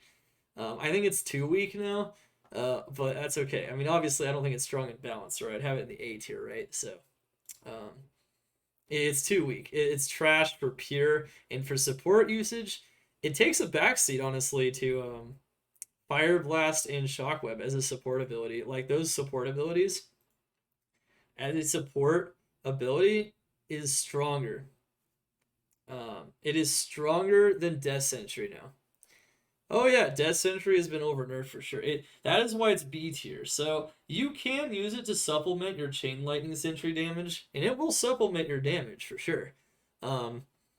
It's just that you would probably rather instead of reducing your maximum number of traps out on the field that are actually doing the damage, like Chain Lightning Sentry and Wake of Fire. You're better off leaving these traps on the field, I think now. And then just running Fire Blast and Shockweb. And I tested this many times. I wasn't convinced. I was thinking, damn, even if I maxed out all the synergies for Death Sentry and everything, there must be a way to make Death Sentry outperform Shockweb and Fire Blast. But it's not outperforming these skills anymore. That's how weak it is. These skills are outperforming Death Sentry now, which is pretty nutty. Yeah, it's over nerfed now. It went from being the strongest skill in the game to yeah, it's been thrown in the dumpster pretty much. That being said, you can still use it. I don't know why you would want to use it though, is what I'm saying. Like when I tested it, it felt way better to use pure Fire Blast and Shockweb in tandem with the traps now. That is something to note, and it's very important to mention, so we got that done here. Blade Fury and Blade Fury for mapping single target. Okay, so I didn't think this would be very strong at all, to be honest. I thought Blade Fury would be, B tier mapping skill at best, but apparently if you run like Reaper's Toll, or you just run Amp like on Atmas and you get like a really high damage weapon, this thing is gonna shred a narrow hallway map, 100%. This ability is really good in narrow maps. It will absolutely just like shred everything in front of you. It's strong. The only weakness to it is you have to stand perfectly still while you're executing the attack, which is why for mapping I wouldn't say it's like overpowered, but if you could move somehow while doing that, it would be overpowered. That's how strong it is. It's so powerful. That being said, it was overpowered, I would have said, for mapping before, or at least near overpowered, before they nerfed it. They actually made it to where the weapon damage is half now instead of 3/4. So I tried it after they did that, and it definitely feels solid. Like it's strong and balanced now, but it lost its overpowered edge when they nerfed the weapon damage on it a little bit. Um, Against Ubers and single target, this ability is bonkers. Like it was even more bonkers before, and it's still gonna destroy Ubers and single targets. It just rips them to shreds. Feel free to do Blade Fury against Ubers. Yeah, it's really strong. The Shuriken build is real, and you're gonna shred Lilith or anything else. Just gotta keep your shadow up and kind of balance the survivability of everything, and you can kill them extremely fast. They get melted by this thing. It's like literal meltations. Literal meltations for Blade Fury against Uber bosses and single targets. It's just melting them, especially with the right stats. I tested this directly myself, and yeah, it's just holy moly. Bye bye Ubers. That's all I gotta say. I think it's overpowered against Uber still because of how it applies damage. Lowering the damage, the base damage on it, isn't going to change that. Isn't going to change what it does. All right. Anyway, it's probably the most overpowered ability on, at least for single targets, on the assassin now because of how the ability operates against single targets. It's just so crazy. Blade Sentinel. I wouldn't say probably. I'd say Blade Sentinel. Okay, here we go. Blade Sentinel is viable, believe it or not, for mapping, but it is solidly way weaker of an approach than Blade Fury because you can't proc amp with it, and the range is more limited than Blade Fury. You can tear through a whole corridor with Blade Fury, but this thing can only hit within the expanse of your screen, and at least on not even the whole screen. So Blade Sentinel is stronger than you might think, though. I tested it. It definitely is. It's faster than clay golems. It's way faster than fire golems. You're gonna be killing monsters with it. It kills monsters pretty fast. It's viable, but it's weak. Blade's Shield. Blade Shield. So Blade Shield, mostly used to proc extra damage, but it's also used to proc like Life Leech and Venom. So it's just a solid support ability. And if you're using any kind of a melee sin, definitely check out that Blade Shield support 100%. Use it a lot in the martial arts tree, so it's a solid A tier ability. Martial arts tree. All right, let's go in the martial arts tree. I was happy I was actually able to retest all this stuff. So here we go. Martial arts tree. Tiger Strike they changed to require using 2 claws. So now you use claw block with it. Tiger Strike thematically now is a little bit better because you actually use 2 claws, so it has a bit of its own identity. It's very strong against single targets. It just does a ton of damage when you charge it up, which is why we have it being a solid balanced ability in the A tier. That being said, even with the 2 claws and everything, if you try to map with this thing, it feels really clunky, and it's very hard to map with this ability, especially compared to the vast majority of physical abilities. The clear speed felt pretty comparable to Bash Barbarian. So yeah, not amazing for mapping, but it's viable. It's on the low end of viable. You can map with it if you want. It's just not gonna be great. I think it's definitely built for Uber killing and declone killing and that kind of stuff. So feel free to use Tiger Strike against the single targets. Cobra Strike. Cobra Strike is aka Fart Sin. Level up Venom as well. Get that Venom application. Get all that poison damage from your Shadow GCs and maybe just from or Martial GCs. You can also use the poison damage large charms to boost both Venom and Cobra Strike at the same time if you want. And you can actually make this ability really strong. Get that Bramble and everything. It's really strong. It's solid mapper. Solid, balanced mapper. A tier, 100%. Got good AoE. It's got good gear synergization. Good stuff. Fist of Fire. Okay, so Fist of Fire, you can use Ghost Flame. You can use, obviously, Fire Lizard's Talons. Like with this, you could use Plague, for instance, right? Plague is really good with Cobra Strike, because you have to use a dagger or a claw with these abilities. You can use like Fury for Tiger Strike. Fury with the new indestructible weapon is really good. But anyway, Fists of Fire. Fists of Fire is, for lack of a better word, it's definitely weak. It's viable, but it's weak. I played it at the end of last season. I tested it again on stream just because I always test everything in closed beta if I can. This, it just doesn't have enough AoE. Even the damage feels like it's a little bit lacking. The damage isn't lacking too much. The AoE is just really what's lacking on this thing. It just doesn't feel like it has enough of an impact to really do all that much in a map. And even with its strongest claws, unfortunately. I think they plan to improve that ability in the future anyway, but I'd say currently it's viable and weak, but that's about all it is. It's viable, and it's not going to feel insanely good. Claws of Thunder. Claws of Thunder was buffed this season. Last season, I would have probably put it at like A-. Now I put it at a solid A. They increased some of the AoE a little bit, and they also increased the damage a little bit, the damage scaling. And boy, when it has gear, you can just jump into packs and just kill them. It's like a Nova Sork, basically. It's almost as powerful as a Nova Sork. Claws of Thunder is feeling really good. And just use the lightning facets and synergization with it. It was clearing lots of maps, high-end maps. It was very good. Claws of Thunder is feeling solid. It's a very fun build. Blades of Ice. Blades of Ice is on the high end of viable weak. This ability is...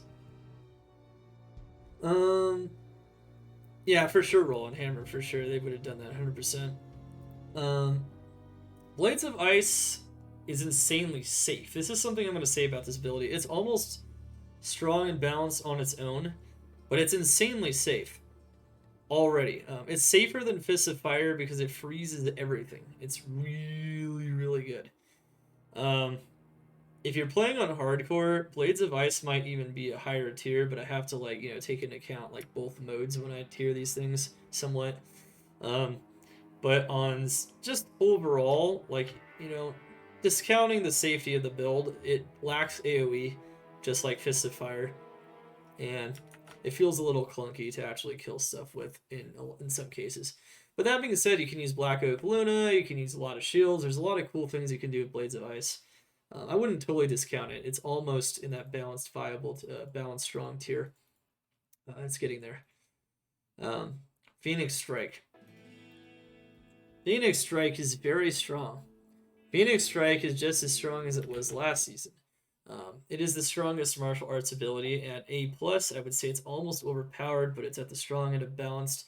Tons of AoE, 3 elements, can't have immunity issues. It still freezes for a duration, but they did lower the freeze duration a little bit, and they did lower the scaling on one of the fire abilities, but overall it is still where I would put it last season. I don't feel like it's been changed enough to lower it a tier at all, so GG for Phoenix Strike. Phoenix Strike is feeling amazing with all the elements, all the damage. You can use it with Bartux. Amazing, amazing skill. I highly recommend using Phoenix Strike on an assassin. Phoenix Strike is still looking very beautiful. What am I starting out as? Maybe Blizzard Ice Barrage, actually, because they buffed Blizzard. We went over that in the very beginning. Blizzard's looking really, really strong now. Blizzard's just doing solid, solid damage. It's clearing the screen. It's got good radius. It hits everything. It's just super, super solid. Killing the monster super fast. Really good. All right. Dragon, Talon, Claw, Tail, and Flight. Okay. So, finishers in general are not in the best place. You can use them to discharge these other abilities, but it's always faster or it's more effective to just discharge these abilities by spamming these abilities themselves. Using these abilities, you can get it stuck on one charge if you want, so you can use these abilities to do that. But overall, they're not very amazing. Dragon Talon is still the Kicksin, so it still does its single target very well. So it's still A tier. And Dragon Flight is a support or a teleport ability is still very solid as well. And it doesn't feel clunky as well. I think they decreased the cast time on it, making it less clunky at some point in Season 2. So that's a very solid ability. That being said, Dragon Claw is trash.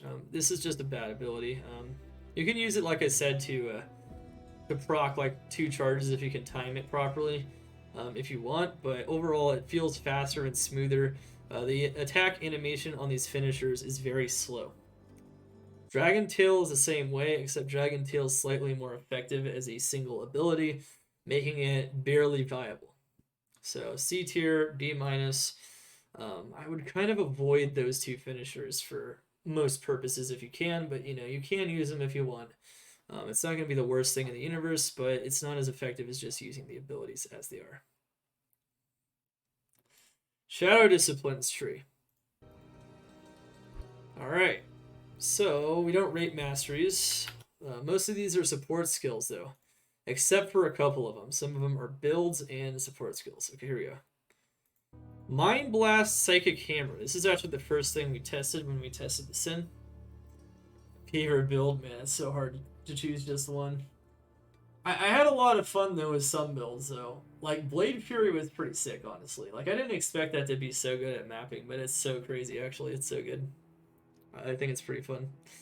I think I like the Charged Bolt T-Storm or the Nova T-Storm though, like a lot. I'm just a big fan of Lightning, so I'm so happy to see the Lightning skill tree buffed up quite a bit. Alright, anyway. Mind Blast Psychic Hammers. The Psychic Hammer is magic damage. This is physical damage.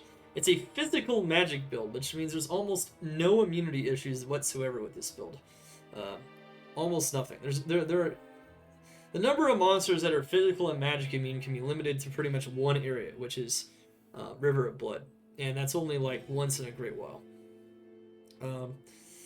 Overall, if you get amplified damage, you can jump into enemies with Dragonflight, you can use Reaper's Toll, you can use Wrath, and you can absolutely destroy monsters if you get the amplified damage applied on them with Mind Blast. You can destroy whole waves of them very quickly. You can jump into the middle and destroy them in the middle of them with a Shadow. Mind Blast is really good, considering also that you can become really tanky with it as well. And it's the gear level is not a super high, and it does so much AoE damage. And because they improved the radius on it this season, Mind Blast is looking... I think it might have looked a little too weak last season, but they buffed it up again a little bit because they realized they over-nerfed it. And from Season 1, I think it was like S- tier or something.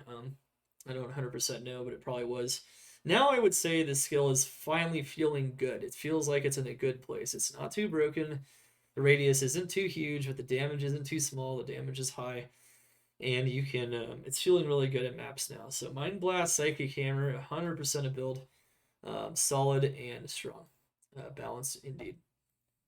And the support ability, not as strong as Cloak of Shadows, but you can use it here and there just as perma-stun. The 1 point into it. I don't use it very often because most of the time perma-stunning the one enemy or a couple enemies isn't going to be as effective as just using the Cloak of Shadows with a cooldown of 5 seconds. But it's on the high end of viable and you can use it for sure. Whirlwind and Chaos. Alright, so Whirlwind. So this is the Whirlwind Assassin. This is using the Chaos Claw, which can be made in an F base, so can Fury. We used it with Fury, we used it with Phoenix. The Phoenix approach honestly felt a bit faster than just using the Fury, but they both have felt really good, like good approaches. Double Claw, Shield Claw. You max out Venom with that, by the way, so this is also the Venom approach, just overall. And you get Venom, you get a lot of Shadow Disciplines to help boost your damage, like Claw and Dagger Mastery. Of course, you can get max Fate on that build too, you can be super tanky. You actually do a lot of damage if you have the proper physical damage here, and physical pierce and everything like that. It feels like a weaker version though of Barbarian Whirlwind. So Barbarian Whirlwind just feels stronger, but it's partially because the damage can get higher on his weapons. So it's fast enough to feel like viable. Like it's not only viable, but it feels like it's strong and balanced on the lower end though. It is that strong. Like Whirlwind Assassin is solid. It's not as solid as like it's not almost broken though, like the Barbarian Whirlwind though. It's not going to get that high of damage. Um, so you're gonna have to go over things over a few more passes sometimes, but it's really strong. And it shreds whole groups of enemies at a pretty good pace. Very nice pace. All right. The rest of the abilities in the tree are just support abilities for the most part. Besides Venom, which I feel like maybe doesn't have enough poison damage, should be worth it in some cases. Obviously, it's the only option on a lot of martial builds for supplemental damage. But I could feel like it could be a little stronger. It could be interesting if Venom was a tiny bit stronger. If it was, maybe it'd be a bit more balanced for my taste, but it feels a little weak. It'd be kind of fun if it was, maybe. But I think it's okay where it's at. It's almost, balanced anyway, so it's pretty close. It feels like it does enough damage to, do what it's supposed to do. And then the rest of the support abilities, I put them at a solid A in different scenarios. Shadow Warrior, Master Fade versus Spirit Weapon Block. All very solid abilities for supporting your assassin builds in different scenarios. Especially against like Ubers for weapon block, mapping to a lesser degree. I'm not a huge fan of this for mapping though, especially for hardcore, but some people like it a lot for that.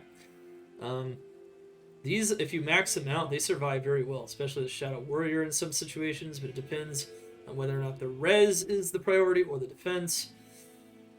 And of course, Fade, Burst of Speed, just all very solid abilities that you use in combination with your other abilities. Burst of Speed, of course, will help you lay down traps at a very high speed and everything else.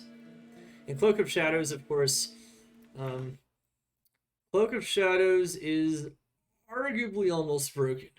Like I was hesitant. I almost put this at S minus because you can cast it so frequently, and it just like absolutely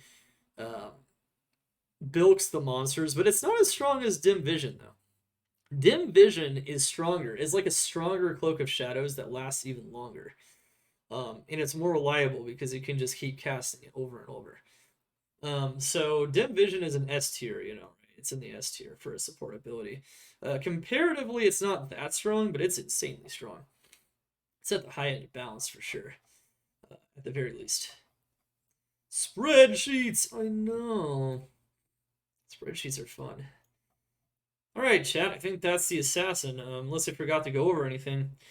I even went over Whirlwind Sin, yeah. Yeah, really fun builds, honestly, on this character. Obviously, there's other things you can do, like Bear Sin and things like that, but, I didn't go over those, so, feel free to mess around with the game, like I always say. Always more possibilities, even things that aren't necessarily balanced and strong, things that are just viable, that are fun. There's always more things you can do that I just simply didn't rate because we didn't have enough time, and because they're a little too memey for me in a lot of cases. But they definitely have potential.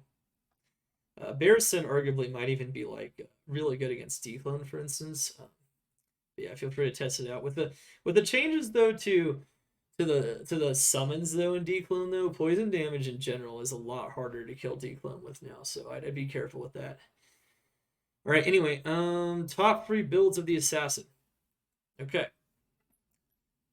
To be honest, there are no overpowered mapping builds on the assassin. You may be like, what? Nothing even slightly overpowered? No S minuses? Not a single one. With the trap changes, they really took a lot of them down a few pegs. And the most overpowered use of an assassin is technically Blade Fury against Ubers now, as a single target build. But if I had to rate the mapping builds, I would say Chain Lightning Sentry, Wake of Fire, and Phoenix Strike get the awards for the strongest 3 builds on the assassin. Overall, very good stuff. Pretty similar to the strongest builds, I would say, in Season 2 as well, but now they're not S+, S double plus builds anymore, so now they're They're more toned down, but they're still very strong. Very strong. They're going to feel very good still, and they're balanced. They're strong and balanced relative to the vast majority of builds in the game. Very good stuff. All right, let's go move on to the last character. We've already got to the last character, chat. It's happened. Spreadsheets hype. All right, guys. This is going to be a pretty darn long video, let me tell you. A lot of explanations for it. I always like explaining my experience with the abilities so you guys can understand where I'm coming from. But in general, clear speed at various tiers of gear and maps. Major testing methods is the major testing method. Other things were taken into account, of course, but just help you guys understand how strong the builds are overall. 1 video per class, better for the algorithm. You know, last time, well, I don't know. It wouldn't be a bad idea, that's for sure. Last time I made 1 video for all the classes, though, and it did very well, but it might have just been a fluke, who knows. It's actually technically my most viewed video still was the tier list for Season 2, so... yeah. It's good stuff in general, though. Alright, here we go. We have the... oh no, it's true, it's a thought. But I'd have to make 7 videos, man. 7 videos. 7 videos. No, people like tier lists a lot, though. They like tier lists. Tier lists are fun.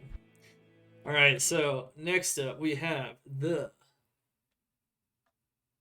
Paladin, chat. The Paladin, just like the Assassin, also has no S tier mapping builds.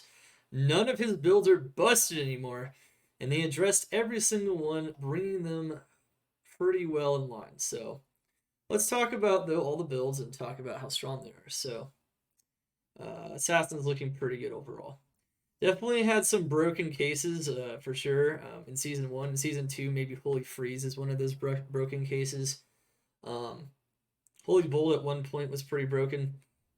But it's definitely come down, and the builds are just solid. Just very solid builds overall. So let's talk about Fist of the Heavens. Fist of the Heavens has received another major change this season. And honestly, this build, Fist of the Heavens, in my mind, is like exactly what balance should be. It feels good, but it doesn't feel too brain dead. You have to aim near the monsters to maximize the damage potential of the skill. It's very, very strong, though. It's very, very strong, and it maps, man. It's got solid clear speed, and it's very strong. I'd rate this build an A tier build now. It was B tier before at best, and it's been improved quite a bit. So Fist of the Heavens is pretty solid. I don't think it needed that last nerf either, Crypto, but that might have been, they were thinking maybe early game. Maybe they could have just nerfed the early game scaling on Holy Bolt, I'm not sure. But let's talk about Holy Bolt. So Holy Bolt is maxed out along with Fist of the Heavens. You could theoretically use it against single targets, and with weaker gear, Holy Bolt might, I think it's stronger than Fist of the Heavens against single targets. But if you have mapping level gear, Holy Bolt is weaker than Fist of the Heavens against single targets themselves, or maybe marginally stronger in most cases. That puts Holy Bolt in an awkward spot, because, at least in the endgame, because it feels like you never really need to use it. It felt like Fist of the Heavens just totally outshined it, and since it has the same skills and synergies, Holy Bolt's actually feeling like weaker than it ever has, like to the point to where it's viable, but it's feeling weaker. It's feeling weak now. And if you try to solo map with this thing, not feeling incredible. Not feeling incredible solo mapping with Holy Bolt. It's feeling weak for sure. It's not trash, but it's feeling weak. It's definitely come a long way down. Let me tell you that point.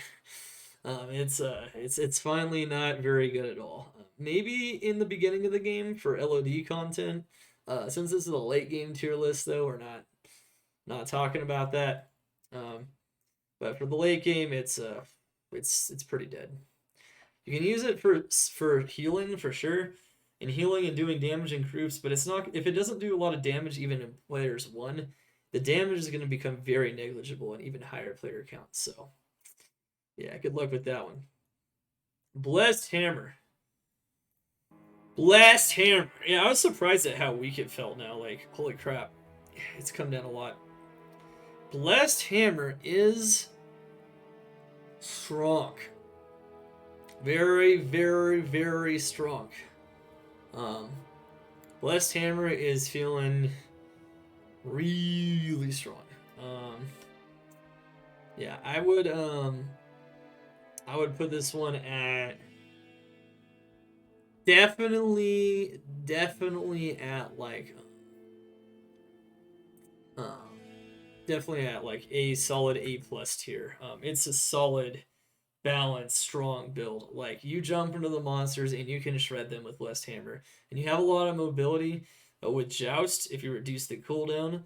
But you can also use Enigma with it and have a ton of mobility. It almost feels like vanilla H-Tin if you use the skills properly and you switch between like Joust and Teleport. But you almost don't even need Joust as much anymore. You can just use Enigma Teleport as well for repositioning now, because Enigma actually has enough power to do that.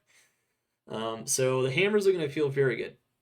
And for early game, it's solid too, because it's got magic damage, so you can do that. It's a little more dangerous than some other things, but honestly, it felt really good in maps. It felt really strong. It felt even slightly stronger than Fist of the Heavens still. So Blessed Hammer, especially with a lot of plus skills, is going to be very, very nice. Sacrifice.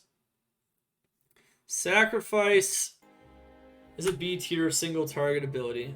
It does a lot of damage though, but it's kind of clunky because it's not like it has any attack speed modifiers on it, or it doesn't attack multiple times like Zeal. So it's viable. Physical Zeal, Ubers, and mapping. Yeah, you could use Sacrifice against like Ubers potentially too. You can kill them with it.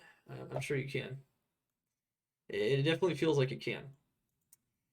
Physical Zeal for Ubers and single target. Now, I had done so much testing on this last season, and they didn't change anything to the items or the build or anything else on Physical Zealer, and Physical Zeal is just super solid still.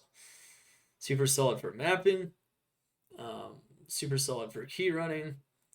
It's got pretty much everything you'd want, except I will say though, it's not the only game in town anymore for key running, because you can teleport in those previously non-teleport areas now, which means arguably Lightning Sork and some other abilities might be better for key running now, or at least comparable to the Physical Zealer. But that being said, the Physical Zealer can still very, very comfortably farm his own keys and destroy Ubers 100%.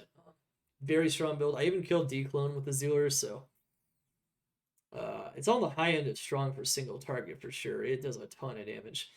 And for Physical Zeal, for mapping, it feels okay, but because it doesn't have auras or anything, it's just okay. It does a lot of damage, but the AoE is limited, just kind of like Fury and other physical abilities like Maul as well.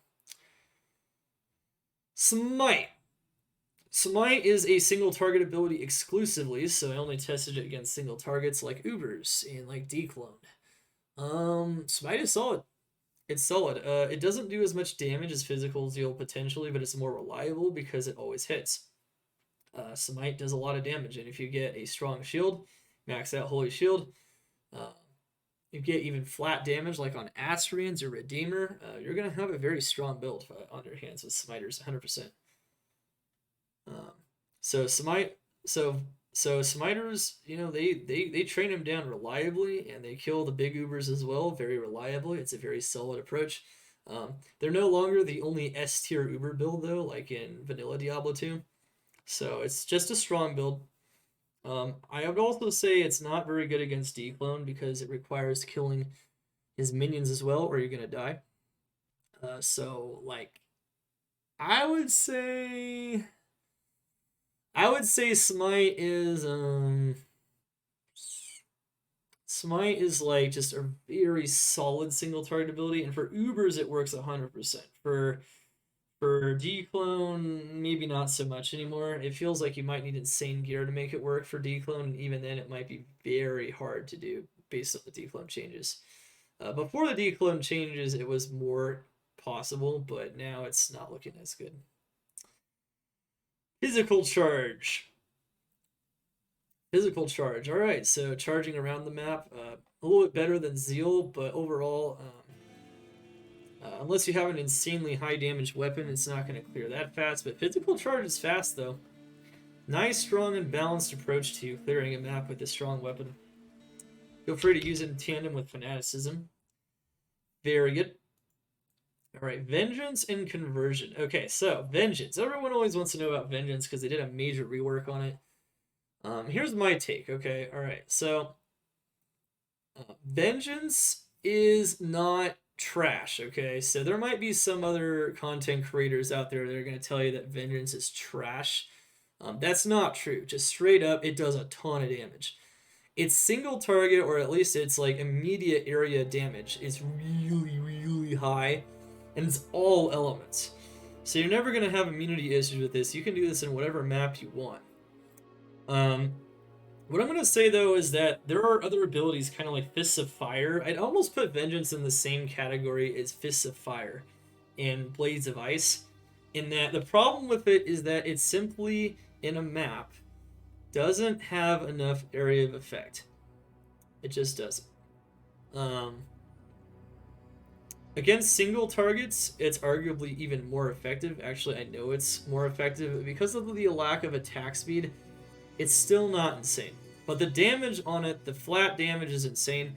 You could kill Declone with this thing. You could. It's going to be hard, though. It's going to be hard. I'd say overall it's viable and weak if I compare it across all of its uses. It might be most useful though against like normal Ubers and Declone. It might be also most useful against map bosses. For its actual mapping performance though, it just doesn't have enough radius, and because its attack speed, even with max attack speed on it, it's clunky because unlike Zeal, it doesn't hit 3 times. So you're doing less damage than Zeal per hit, but because you're only getting 1 hit in the same time that you usually get 3 hits in on Zeal, Zeal will end up outperforming it even in a map. That's just how it is. It's kind of clunky. It's not trash, though. It's viable. 100% viable skill. They made it viable. You get enough elemental damage on, it's viable. Another thing that I wasn't able to test, and something I should say that this one, take it with a grain of salt, because it's possible, okay, I'm not going to say it's guaranteed, but it's possible that if you have really high elemental damage charms, so we're talking like, because we didn't have a code for it, I wanted to spawn like 1 to 70 damage lightning damage small charms, because that looked like the most effective way to boost the damage on this ability, in combination with static field maybe. It might have risen to at least A- tier for mapping, despite the lack of AoE, because its damage would have been so insane. And I'm not sure, because I wasn't able to test it. So maybe with perfect gear, like really insane stuff, like really godly Kiras, lots of facets, even more than I had. I put facets all over the place though. I used Famine, I used 3-socketed Kiras, I used 3-socketed whatchamacallit, Tiamat's Rebuke. You could also use the Fall, the Shurin Fall or whatever. I don't remember what the name of the item was, the Herald Shield. For early game, it might even be really solid too, because you can use all those things and it's going to be solid. All I know is for late game, it's just too clunky for mapping to be what I would consider to be balanced for mapping. Phoenix Strike has AoE, right? This ability doesn't. The difference between Phoenix Strike and Vengeance, 2 tri-elemental abilities, is a whole tier. It's all about the AoE and the ability to do damage to lots of monsters surrounding you. So it's definitely nowhere near Phoenix Strike. It's strong against single targets, and it might even be stronger in the case of having that perfect damage. I don't know how strong you can make it. Something tells me if you somehow got your hands on like 20 life, 70 damage, light damage small charms, you might be able to put this skill solidly in the A tier, and it might even be S tier for single target in that case. I don't know. I don't know. All I know is I had limited capabilities to test it in those situations. But Vengeance is not going to be good for the vast majority of budget builds, that's for sure. It's not going to be amazing. It's going to be decent. It's going to be viable, but that's about it. And I even used builds with lots of facets and lots of power and lots of elemental damage, and it still was clunky in maps. So that tells me that it would need to be insane. I can already tell that I'll be your best friend in this forsaken camp. It would have to be insane to reach that, like at least the green, in my opinion. Otherwise, it just doesn't do it. I ran it with conviction, of course. I ran it with fanaticism on the mercenary. I really tried to get that attack speed and that elemental damage up, and it just didn't feel good enough. So it's still B tier in my mind. It's viable. Play with it if you want. It's not horrible, not at all. It's strong, but it's definitely better than it used to be. Way better than it used to be. If this was pre-rework Vengeance, it would be dog tier 100%. Dog tier, maybe the low end of C tier, maybe like really bad trash. I don't know. Riggs, and thank you so much for the follow. Welcome to the Cult of Xanadu State. So it's been improved massively. Conversion. Alright, so conversion, I can see this being useful maybe against Declone, against his minions, but to be honest, it doesn't last long enough, and you're going to have to contend with the minions at some point, so it almost feels like it's a waste of time in Declone. Most of the time, this ability still feels like a waste of time, even if you can convert it, because you're sacrificing damage to use it. Unlike on a Curse Nectar, right? So I put it as a possible support ability, but there's a Glover command. Oh my god. Wait, there's a Glover command? Where? Oh god, I don't even want to know. Alright, so overall, yeah, it's looking solid. It's okay. I mean, converting the monsters with your attacks is fun and all, and it does damage, but I don't know. It's just an okay approach, really. I'd put it at a B tier for sure, as a support ability. It's okay. It's viable. Holy Shield. Holy Shield is, even with the nerf, it went down from S to S minus. Holy Shield has always been like one of the most overpowered abilities on the Paladin. It still is. It's not a build, of course. It's just an ability. It's just rating the skill here. Holy Shield is still insane. Using Holy Shield on a Paladin is still pretty much a must, if you can get it done. It's just so powerful. There's just so much overloaded defense stats on it. It's just crazy. Okay, anyway.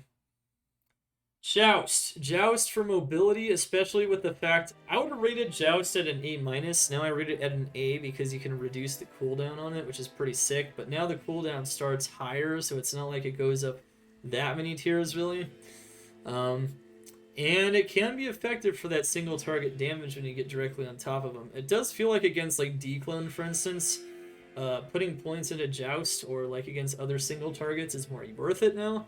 So it's a solid A tier support ability for mobility and potentially supplementary damage. Holy Nova. Holy Nova, it does a pretty strong amount of healing, but I wouldn't say it's insane. It's strong and balanced, though. It's a balanced healing ability that heals everything, so you want to be a Heal-It-In or focus on your healing ability with Holy Bolt. It's still going to be pretty solid. Holy Light. Holy Light only heals the single target.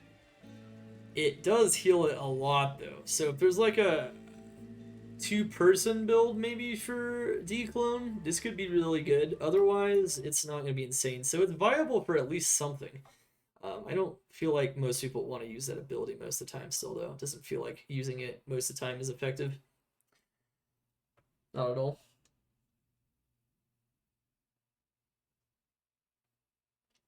Alright, that's it for the combat tree.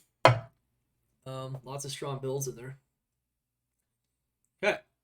Now the offensive tree. Now I tested this a lot because I have fun with this. This is kind of fun. I tested a lot of different gear combinations, including using like Stormspire, Double Dreams, just the classic resist lightning approach with Double Dreams. I tested I tested just pure Holy Shock, Conviction on the Self, Conviction on the Mercenary. I really tested the crap out of these auras because I felt like they deserved to be tested the crap out of. And What I can say is that if you get enough facets in gear, it's insanely strong. Maybe not even broken, but it's insanely strong.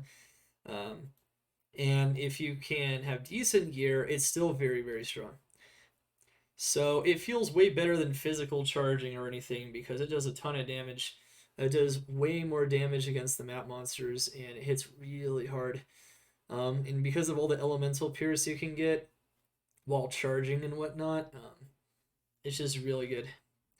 You can't get that much pierce as reliably on like physical charge, for instance, because you'd have to rely on amp or something, so you'd actually have to use joust.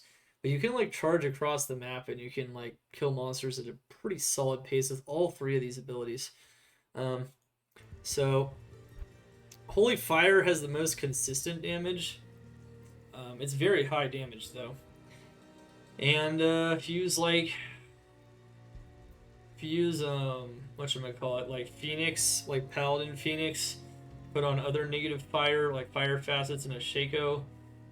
You could even use like things like Hand of Justice, or you could use I use Azarath, which is even better. You're gonna be doing a lot of damage with that. It's gonna plow through mobs for sure. Holy Shock has the highest high-end damage, but it has the lowest low-end damage. I was getting up to like 34k, 35k on this thing on the high end. Just going pure Holy Shock is a really good approach. Getting Conviction on your Mercenary, and then yeah, it just does a ton of damage. It's gonna plow through different maps, of course, because it's lightning damage, but really, really good stuff. Really strong. Holy Freeze is not looking S tier like it was last season. They nerfed the damage down a bit, but it's still looking like it could even be marginally better than Holy Fire. It still has very consistent damage. It's a little lower than Holy Fire though, except it freezes, so you can still use Nightwings and things like that, and you could use Azarath, you could even use Doom potentially, and it's going to be really strong. I don't think it's broken anymore though. I think it's been tapered down quite a bit. It was broken, but I'd say now it's just a solid A plus tier. So all the auras seem like they're in a really good place and they're really strong and balanced. Except Sanctuary, I would say is a little weaker overall, but because it's magic damage, you can do it more effectively earlier in the game. So without gear, Sanctuary is stronger than all of these approaches. With gear, these approaches are going to be stronger than Sanctuary. But Sanctuary overall in the late game is not as strong because it's magic damage and the overall damage can never be as high. So I was trying to get this damage really high and it never got close to the damage on these other abilities in the endgame. Even though it still slaughters monsters pretty fast, it's definitely down at least a third of a tier. It was pretty good though. Alright, so this is something I actually didn't even differentiate when I was testing, but I did test this.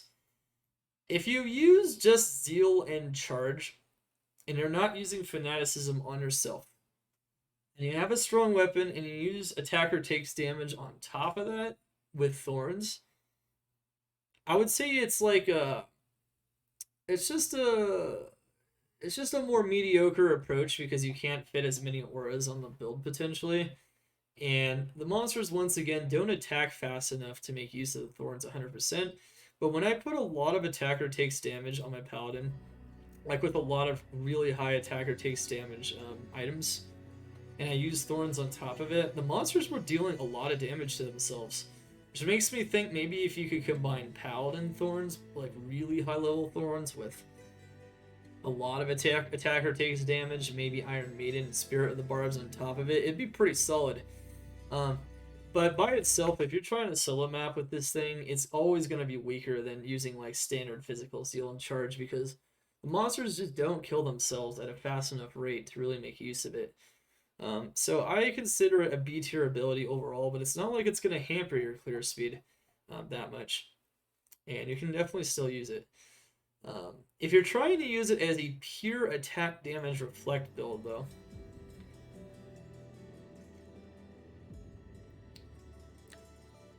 PD2 has destroyed D2R. Well, you know, in some ways, maybe, right? We'll have to see for the future, but D2R is always going to have an edge in some ways, right? Like graphics especially. But we'll see. We'll see D2R, I have a feeling the vast majority of players will still play that because of the graphics and whatnot, but for diehard Diablo 2 fans, I think PD2 will always have a home, at least a partial home for them, so. Anyway, Thorns.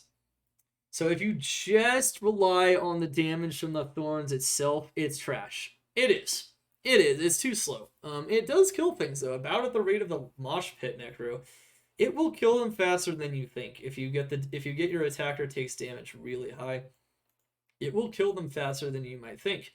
You get really tanky, and I wouldn't say don't touch. It's actually that strong. Like they have made attacker takes damage in many ways in this mod.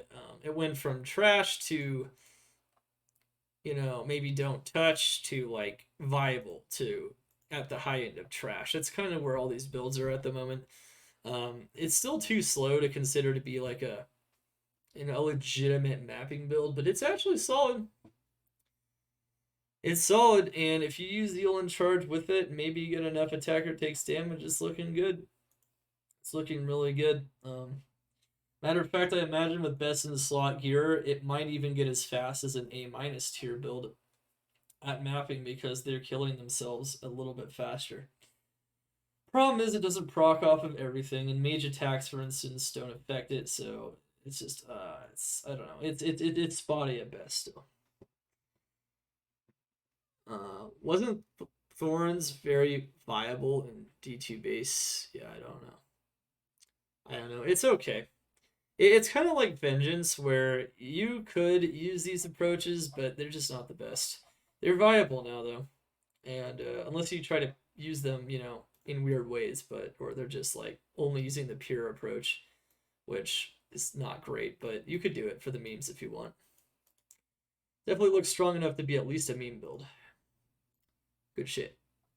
All right.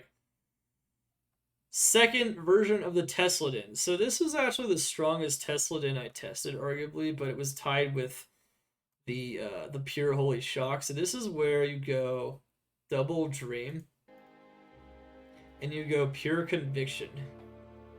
You just get all Conviction. You max out Conviction. You go double Dream. You don't even use Resist Lightning because it only gives you 4k damage with this build. You use the double Dream to get your lightning damage really high. You max out Conviction, you get lightning facets on your gear, you get Griffins. Oh no, sorry, not Griffins, because you're using Double Dream. Yeah, what am I saying? And then you get Stormspire. If you use Stormspire on the Mercenary, you jump in with Joust, you're always going to be proccing. You're always going to be proccing, whatchamacallit? Static Field with the Mercenary. Like always, like almost instantly. And you are going to be doing a ton of damage with your Double Dream build because of the amount of Elemental Pierce you have on your build. That build is honestly felt just as strong as going pure Holy Shock Conviction on the Mercenary. So Conviction plus Dreams plus Stormspire plus Charge equals win. Charge and Joust, really good build. Very strong. Conviction support. So as a support ability, especially in a group, it's definitely an A+ for sure. I would have said in vanilla it would have been S, it would have been broken, but it's really solid right now. Might as a support ability, it's okay. Usually we want to use like Fanaticism or Concentration, but Might by itself is on the high end of balanced viable, or balanced strong. And then you have Blessed Aim. Blessed Aim is it's a solid support ability if you're lacking AR, and it definitely supports the rest of the skills around it. Normally, you don't want to pump this thing or use it under any conditions, though. It is mostly just purely a support ability, not a support aura. So I would say it's just viable in that regard. So it's kind of straddling the two tiers there. Concentration is insane for Hammerdins, so that's in the A tier for sure. And it's really strong to use in a group in general, so really good. Remember, concentration only works on hammers. It doesn't work on any other kind of magic damage. Other than that, it works on physical damage. Just remember that. That includes when it's on physical damage monsters. So be very careful.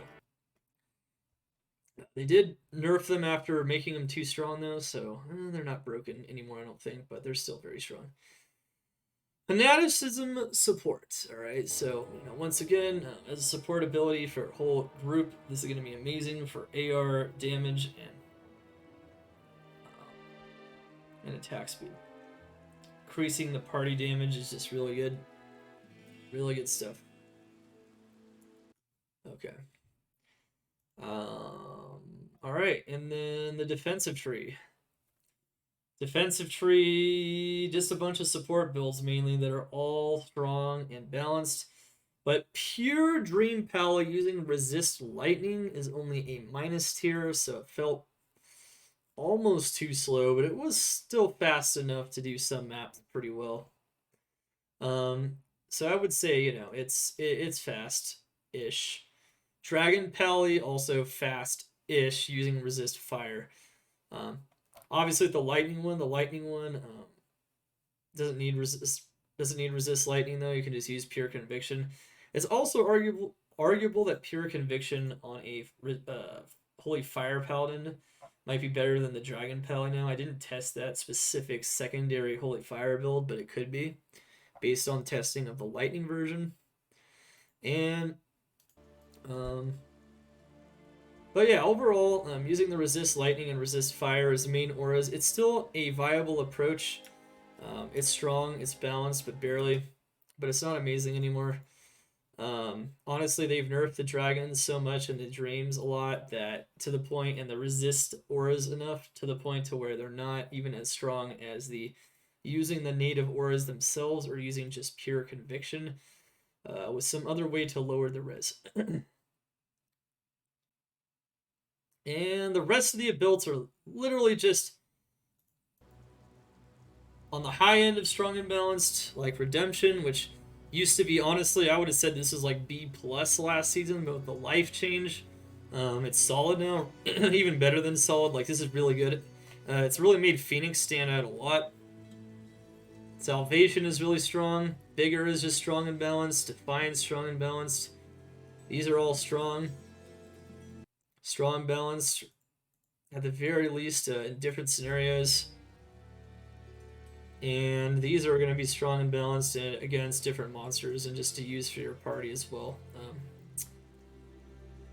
Like resist lightning, for instance, it gets Uber Mephisto is amazing.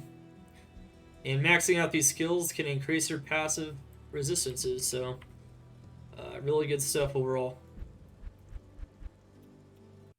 Alright, in chat, that makes it for the Paladin and it for the tier list in general.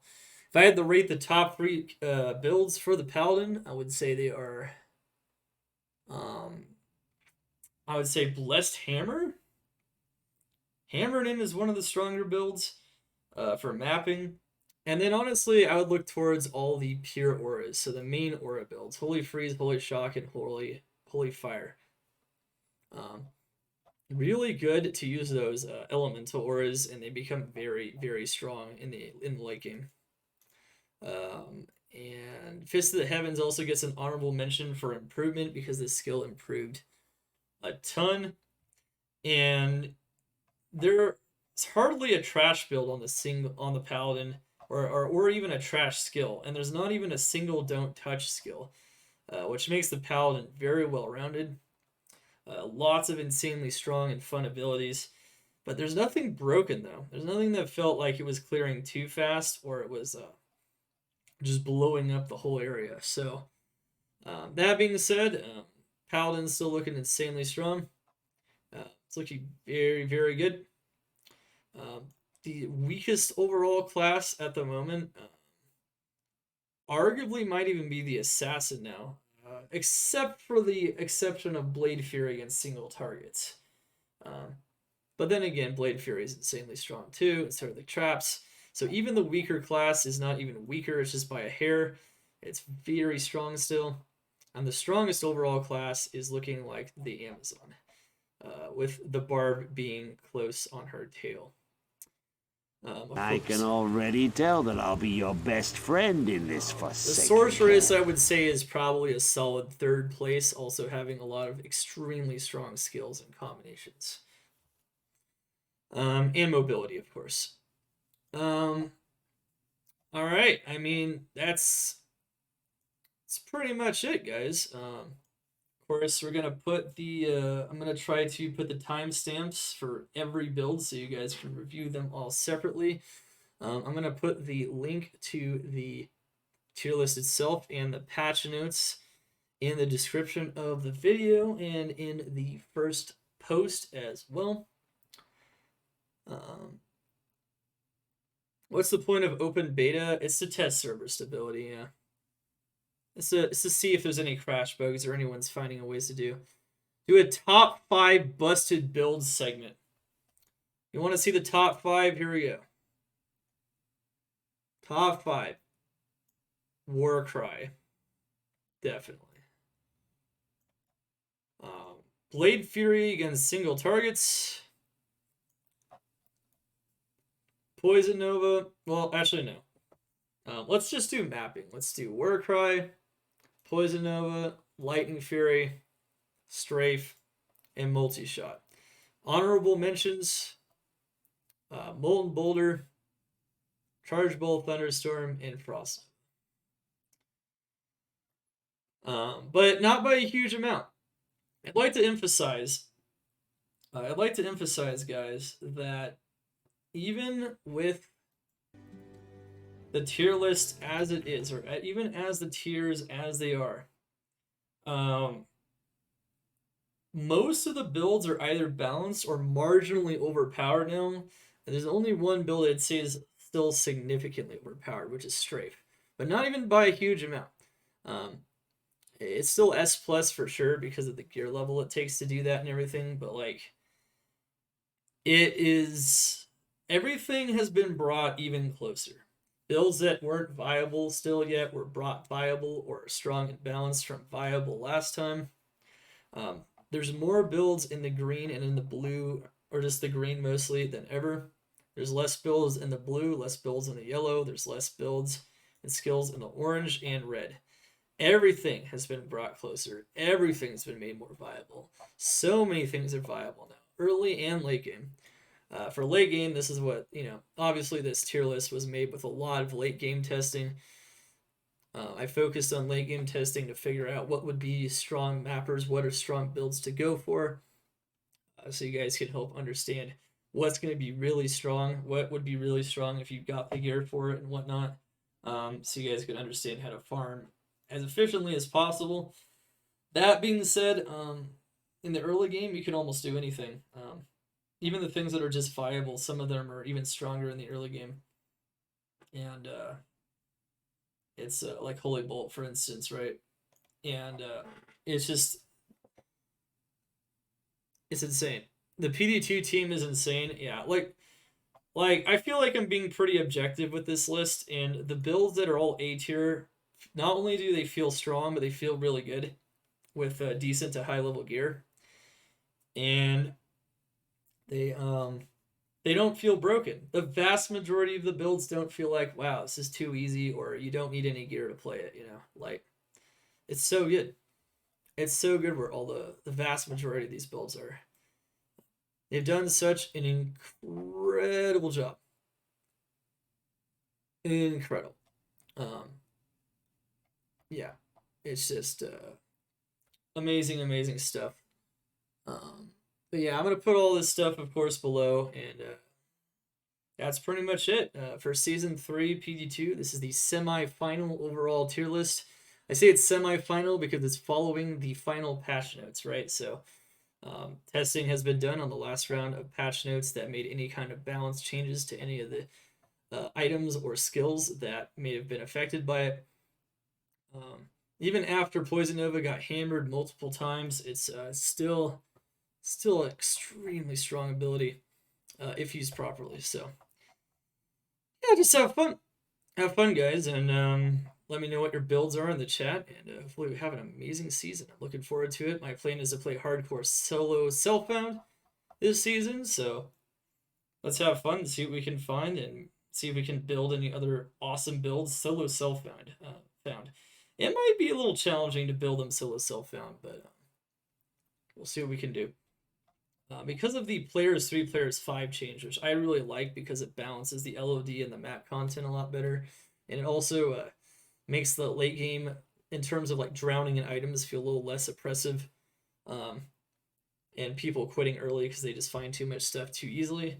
I really like that change a lot, and I'm gonna defend it. I'm gonna defend it a lot. I think it was a really good change, but overall, like, it's gonna be good. With that change, you could even argue like trading might be better again, but I'm gonna do solo self-found anyway because I haven't really done it before in this mod. I've been doing a lot of trading. Not a lot of trading necessarily. I mostly like to use items that I self-corrupt, but I've done enough trading where it definitely feels like it could be interesting to try solo self-found, so it's gonna be a lot of fun. Chaos feels like a loot storm compared to maps now. I don't know about that though. You have to teleport to chaos still, right? And Diablo can't even drop all the items, whereas maps can drop all the items everywhere. And the density on chaos can't be modified, right? Whereas the density can be way higher on maps. So, is the filter up to date for launch? I've been told by a development it will be. It will be up to date for launch, but yeah. Apparently it's gonna hammer it out tonight and the next day. He's gonna get it going. Anyway, guys, exclamation tier list, GG. That's it for a summary there. Hope you guys enjoy the next season. I am Dark Humility on Twitch, www.twitch.tv/Dark Humility for 6 to 7 days a week of awesome variety Diablo 2 content. If you love this video, make sure to like and subscribe, and help us continue to push out this awesome, insane content. If you can, just love tons of stuff. We worked really hard on this, over 100 hours of testing, lots of testing. I can already tell that I'll be your best friend in this forsaken camp. Build got at least 20 to 30 minutes of testing. Some builds got an hour plus of testing, depending on how many different variations of the build there were and things like that. So definitely appreciate it a lot. GG stuff. Wow. Old, fat, and slowed. Thanks so much for joining Zan's Attack Squad, the Ghost of the Machine, the Arcane Disciples. Join them with your Prime. Let's freaking get it.